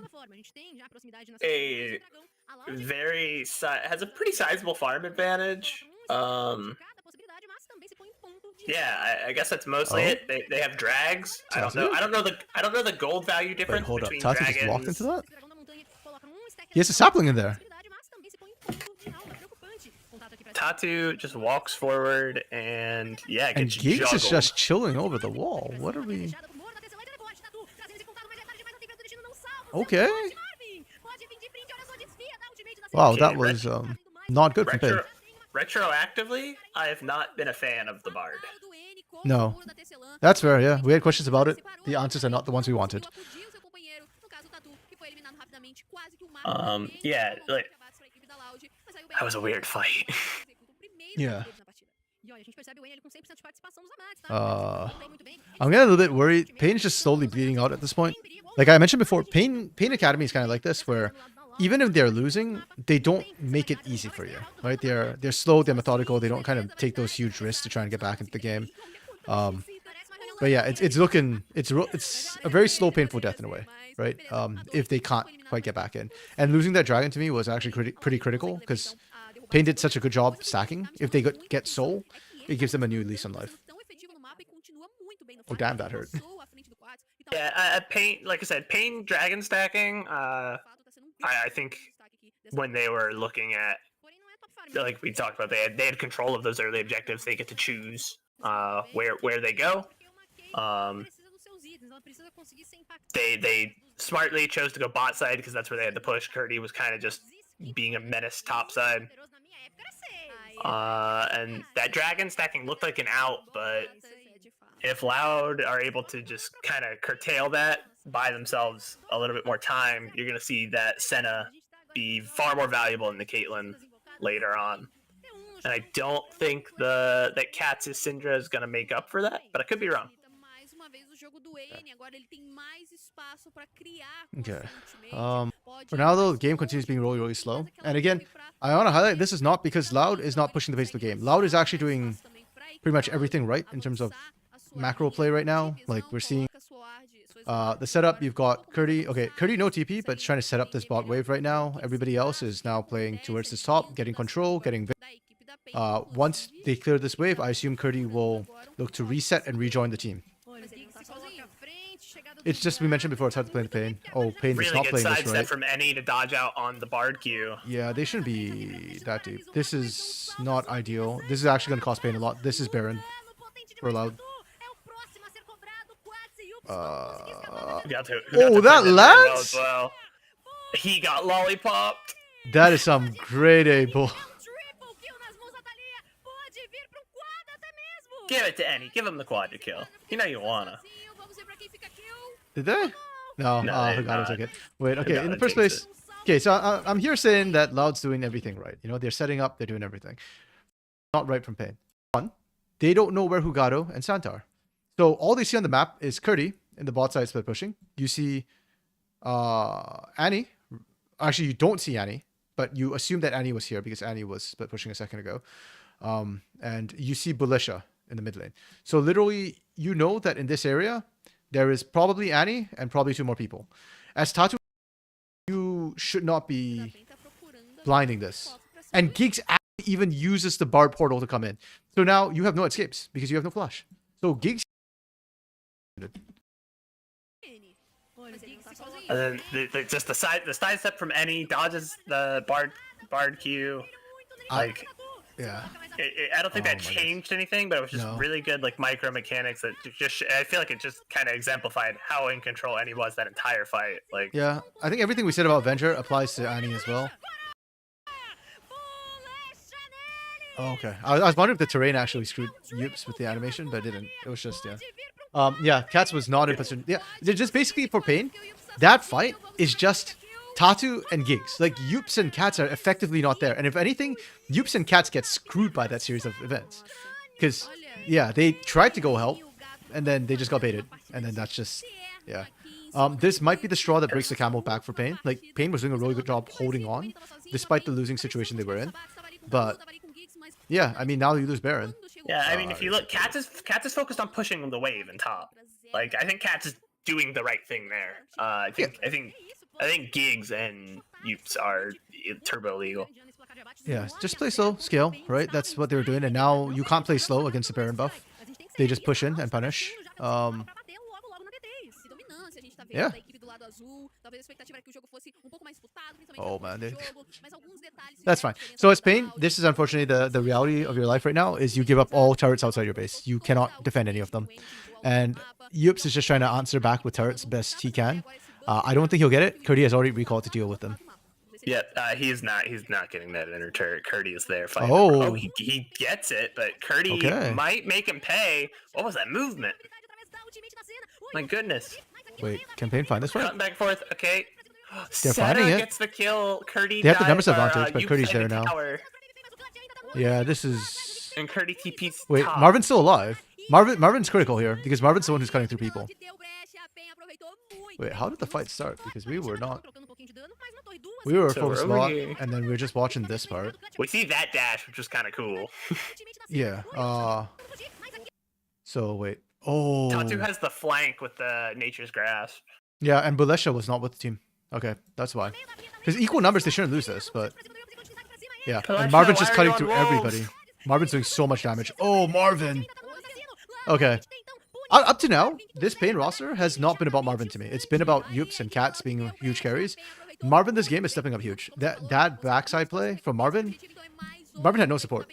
That was huge. I need to know, Belisha, why are you on Wolves? What are you doing? What are you doing over there? They were in rotation. Yeah, I wonder if maybe Dark might be right. Maybe Tempered Fate actually caught people, because by the time we got in there, it looks like it's a Tatu flag, but... okay, still point for Pain. They're still in it. They're still in it. Very nice. Yeah, no, that's a good fight for them. Opportunistic, they took it. Now, yeah, that's not a great looking Baron power play, as you just highlighted. But, okay. Ooh, boy. That's it. It's still looking kind of rough for... Okay. My goodness! This had better be a short one, because I have to end the stream at 3:45 or like 3:50 latest, regardless what happens. So it's a short one. We've had so many pauses today. Yeah, I think like 4 out of 6 of the games had pauses. Yeah, one of the game had 2 pauses. So. Oh, true. Yeah, so maybe it was 3 out of 6, and then 2 pauses in one. Maybe I can't remember the count. I think you're right. It was 4 out of 6, and we had 5 total pauses. But I don't know. It's a lot. My brain's frazzled. Yeah. It's been a long day, and this game to end it too. Like I was looking forward to just 2 like straightforward chill games to end it. When we just watch dominance, and then this happened, and I'm just like, like first of all, Kaboom absolutely throw the draft, and that was funny. That was fine. That was fun. This game is like tension filled, and it's tiring because it's so tension filled. Oh, it's on a knife's edge. Anyone could win. Teve no transado do N. Exatamente, estão multibilionários agora, os Baby Pain. Tem que saber capitalizar bem e colocar esses itens pra jogo, né? A gente falou da Caitlyn que precisa desses itens. Oh, I want to see how is Bard doing on this patch. Does Bard even exist on this patch? Mas enfim, o foco é he has 7 total picks on this patch. Só que as têmporas do destino não estão salvando ninguém. Ele acaba jogando. He's doing okay if you look at total for this season. He's got like Então acho que tá faltando ali dar uma sincronizadinha. 90 games played and then a decent chunk of bans. So Eu acho que é mérito da Loud também, viu? Como eu falei, o N tava utilizando seus ultimates muito bem, separando a equipe da PEN, separando... So wait, what was the percentage? He's not winning a lot on this patch, though. He's got 7 games played and only 2 of them are wins. Yeah, I was just about to say, but what's the actual percentage? He's got a 28.6% win rate on 14-3. Okay, so not great. I wonder, what's he being paired with? Let me check. Check match list. My internet is running slow, so it does not want to. Gold.gg does not want to load. It looks like we have time with this pause. Unfortunately. Recuando e tomando os abates. É isso, né? Respira, meu Ainda tem muito jogo pra rolar. Esse é o nosso último jogo do segundo dia de Super Semana do CBLOL Academy. Amanhã tem muito mais. E ainda achar... Alright, so looking at matches. No, not game version. Oh, I want a game version 14.3. Alright, cool. Será que vem essa terceira ou será que tá aí pra volta pro lado vermelho, né? So he was paired with an Ezreal? A Loud tinha vantagem, tinha pressão. He was paired with a Varus? That's okay, Varus can pair with anybody. He was paired with a Smolder. That feels a little turbo illegal. He was paired with a Callista. That was I think that was Team Liquid Challenger Series. Paired with a Zeri.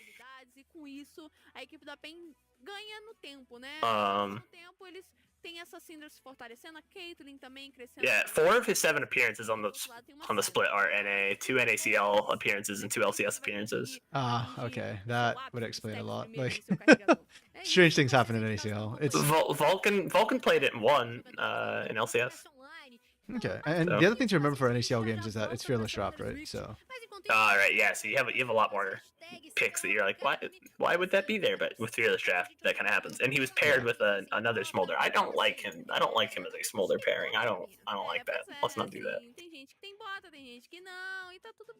Presence total in season 14 is a little better.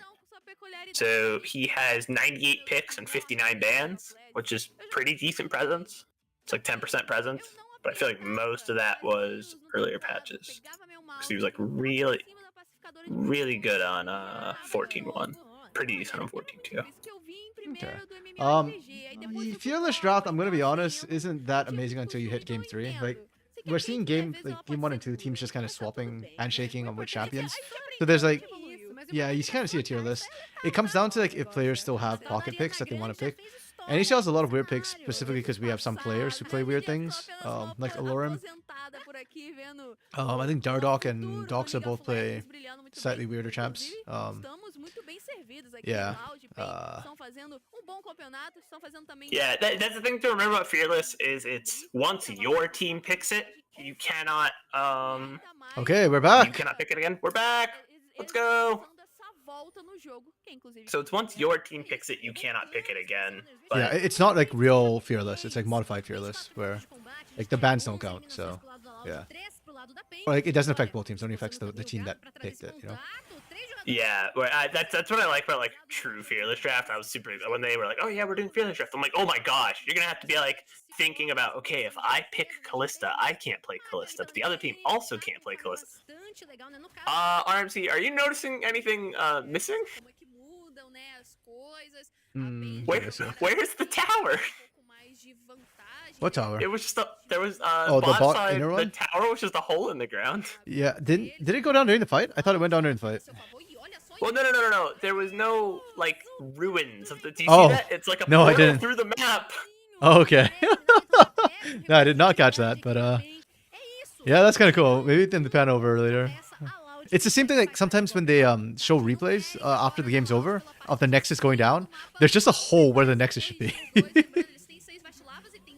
Like you can see through the map. Oh, Cats is dead. In replays, or if you like rejoin during an ARAM, the towers just reconstruct themselves. So they're just there, but they don't hit you all game? Yeah, they just Nice. you're like they're not an entity. You can't interact with them, but like visually, it's just the tower. Very nice. Okay, I think for me, when I'm looking at this game right now, I feel like Pain fumbled the ball a little bit, and I put it a bit on Tatu, which is surprising, because to me, Tatu's a very aggressive jungler, very mechanical player. Maybe it's the pick of the Maokai, but he's felt very absent this game. Like when you've got a Caitlyn lane, you normally want to gank it. You want to get it rolling. It's a really strong lane. It's got a lot of kill threat. But we didn't see that happen. And I don't think like we got to see Marvin completely take over. We didn't get to see kills onto Sant and Belisha. Alternatively, like you go to one of the other lanes, but Annie was never being punished, and Curdy did a great job top. So yeah, I think the early game for Pain was hard not to gank ideal. Curdy. Yeah. Yeah, I just agree. He did not visit bot enough, and so we're starting to see Marvin come online now. And I feel like if he had come online, 5 minutes earlier, like this gear is pretty firmly in Pain Gaming's hands.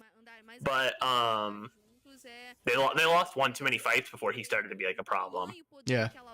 Yeah, the Maokai and Barret have been unfortunate. Like picks wise, like I said, I can see the angle for them. Like I don't think they're actively bad picks. They have synergies, they have effects, but yeah. But in terms of gameplay, like Giggs and Tatu have not looked comfortable with it. Oh, another call I need to take. Baby. Oh, it looks really cool when they turn the vision off. It's just like a hole through reality. Para entender também por onde a Loud está passando, porque a Loud que tem a vantagem, eles que estão avançando, inclusive podem pegar Tatu por aqui. Okay, they're trying to see this fight. This fight's pretty split.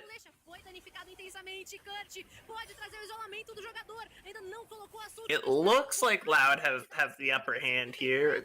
Oh, here come the grasping roots. Pain can turn this. Painter turning this. Marvin's doing damage. Not Loud. I don't know if it's necessarily they just got too aggressive, but they focused a lot of their energy on Tatu, and Tatu just didn't die. And yeah, that's gonna be a Baron for Pain Gaming.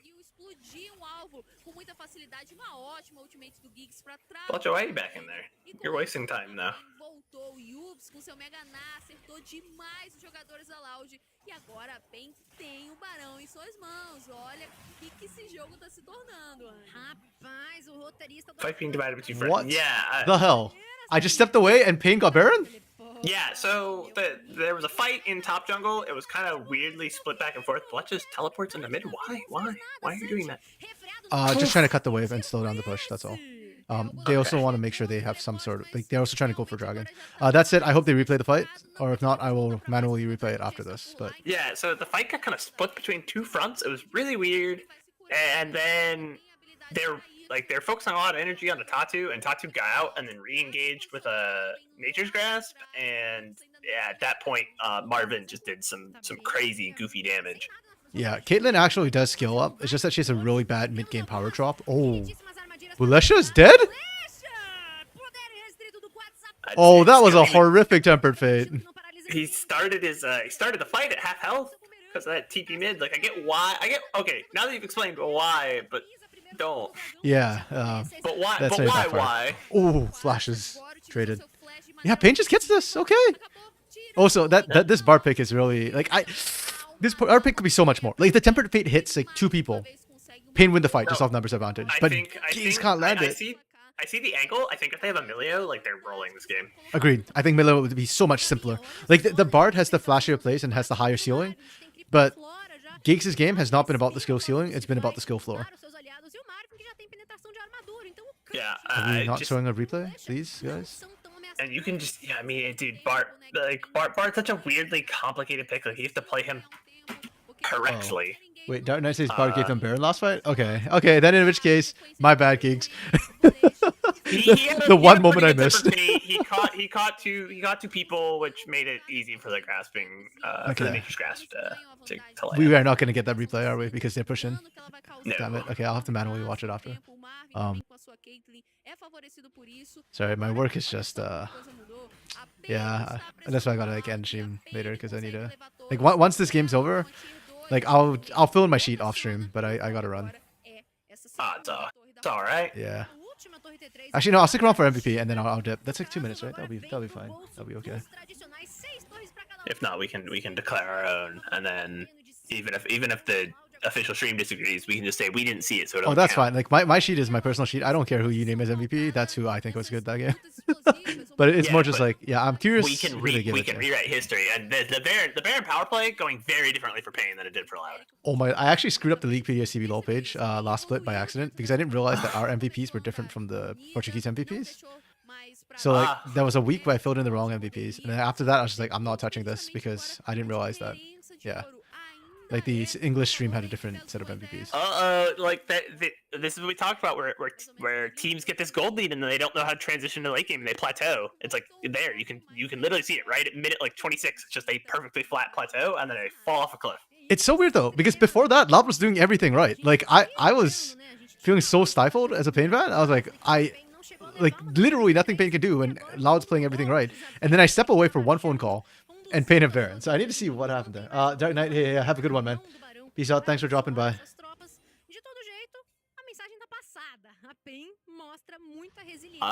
Yeah, it was a really weird fight in the top jungle. Yeah. And now it feels Okay. it feels like Pain are firmly the ones in control of this game. Sorry, I'm just gonna rewind because they were just resetting it. Here Anyways, it is. This is so. the fight. Okay, so they stop the push resets. Baron's up. Loud in full control. There is still a ward in the pit, but it's cancelled out. They go for Tatu. So Okay. Tempered Fate stops the any follow up. Okay, so Tatu lives because of that. Cody goes deep. Marvin is still not in this fight yet. I'm waiting for Marvin because it has to be Marvin. It is Marvin. Yeah, literally. And here it comes. It's the Nature's Grasp. Okay. Yups just buys so much time as Mega. Okay. Honestly, Okay. really well played from Tatu there. He not only did he get the Nature's Grasp, he then went in, and you see that Curdy is trying to block it out, and Yups is able to throw Curdy out of the way so that he does not block the Nature's Grasp for everyone else.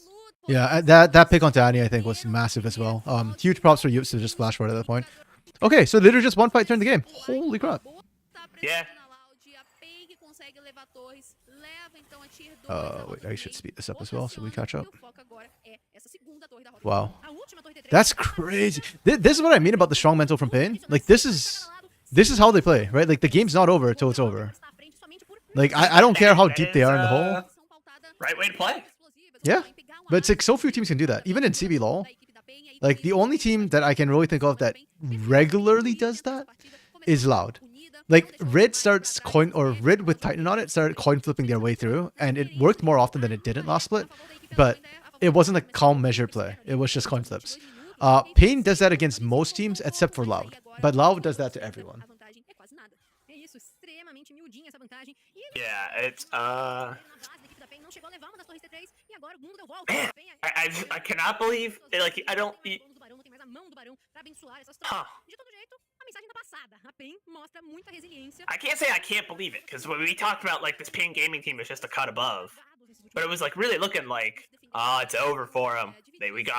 Loud just got their number, and like you said, Pain never give up. You seen the video of the Japanese guy harvesting clams? Do you know what video I'm talking about? I actually don't know that video. There's a video and he's like, look at me, I'm out here and it's -30 Celsius and I'm harvesting Asiatic clams. You can do it. Never give up. And it's okay. That is my favorite motivational video. This is another good nature's grasp. And the flank TP, man. Oh, wait, you supposed to... Okay. Basically, if Pain can protect Marvin right now, the fight's over. And they're able to peel back. There's not enough dive for Loud to deal with them. Yeah, no, they just... Hugado went in, tried to do what Vi does, and that's lock one person down, but no follow-up. That's a dead Vi. Yeah, Curdy needs to go in with them, but Kasante doesn't have that distance that Hugado does, so... Yep, okay. The shoes on the other foot. Gold has been equalized, actually caught up with by Pain. Baron's about to spawn. Oh, they can end here if they find the catch! Oh, they find the catch. We end? Flash it down. Oh, okay, no. Because lucky Curdy was able to tank that ult, or else that was going to be like 3/4 of Sam's health bar. Yeah, they just fall back to Baron here. Do they have time to recall? That's Yups, right? No, that's Cat's recalling. Okay, Cat says TP. Which is Cat has TP up. Yeah. Hugado's only level 14. I just realized this. Wow. Like, the junglers are a bit underleveled right now. Sant is also only level 14. Yeah, but that's because Sant's like kind of like a support, so... I suppose, yeah. No, it's fair. So I'm like, I was just a little bit surprised that Hugado had fallen behind so much. And especially it feels like this feels like late game, you know? So it's like, when I looked, it's like, oh, level 14, 4 more levels actually. Ooh, yeah. I would say this is late game. You've got 18 is out for Yups. It's Marvin's level 17. That's partially a product of Marvin being really ahead. Yeah. That's true, and I mean we're fighting for Elder. This is definitely the game. But... Like it's late game time. It's the time to drop the chips. Loud, if you have an ace up your sleeve, you gotta pull it out now. The rotations, we completely rotated past each other. Can someone play? I want to take a clip of every time Brazilian teams just hard rotate past each other and flip the map and put Benny Hill music over. This is so good for Pain. Oh, Marvin got caught though. Damn. Do we peel enough? We peel enough? Let's go!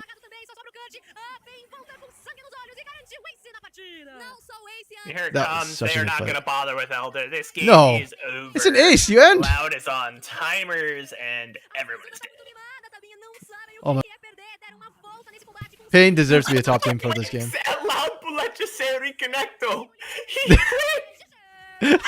Teams have been fine for that before in the past. Okay, let's start with Loud, because I think Loud did an amazing job. Their laning was a 5. Their map movements were a 5. Like, Loud played everything right. Their team fights... Their team fight is, like, I guess a 3, because they were really good until they weren't. Yeah, and partially that's a product of their composition, right? Like, you've got Annie and Senna. Senna is not a team fighting AD carry, necessarily. Like, she takes a long time to come online, and even then, a lot of auto attack champs will beat her out in terms of sustained consistent damage. And you've got Annie, who's Talia is decent, but you're not the best team fighter either. So doesn't let you team fight all that well. For what they could do, they did well. But yeah, this was never a team fight comp to start off with, right? We knew that. I'll give them a 4, just because I think for what the comp gave them, they did well. The X Factor honestly was sexy. I'll give them a 3 for that. Like the fact that it's frankly insane. MVP. Annie? Purdy for Purdy? dominating Oh yeah, lane. pretty true. Yeah. Oh, Purdy. Like Annie. Annie was also good. Annie had a lot of good Yeah. walls. The more I think about it, I was like, wait, but I think Annie did more late. Okay. I do not disagree with Annie. Yeah. I will say it like that.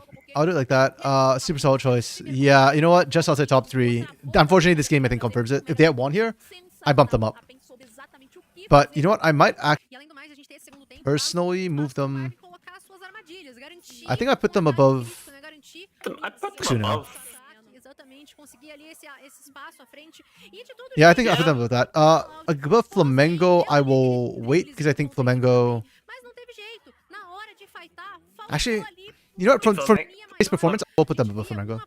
Did Flamengo lost today? They did, but it was Kate Stars. Yeah. So they got speed Oh, run. well, yeah. Okay. Fair enough.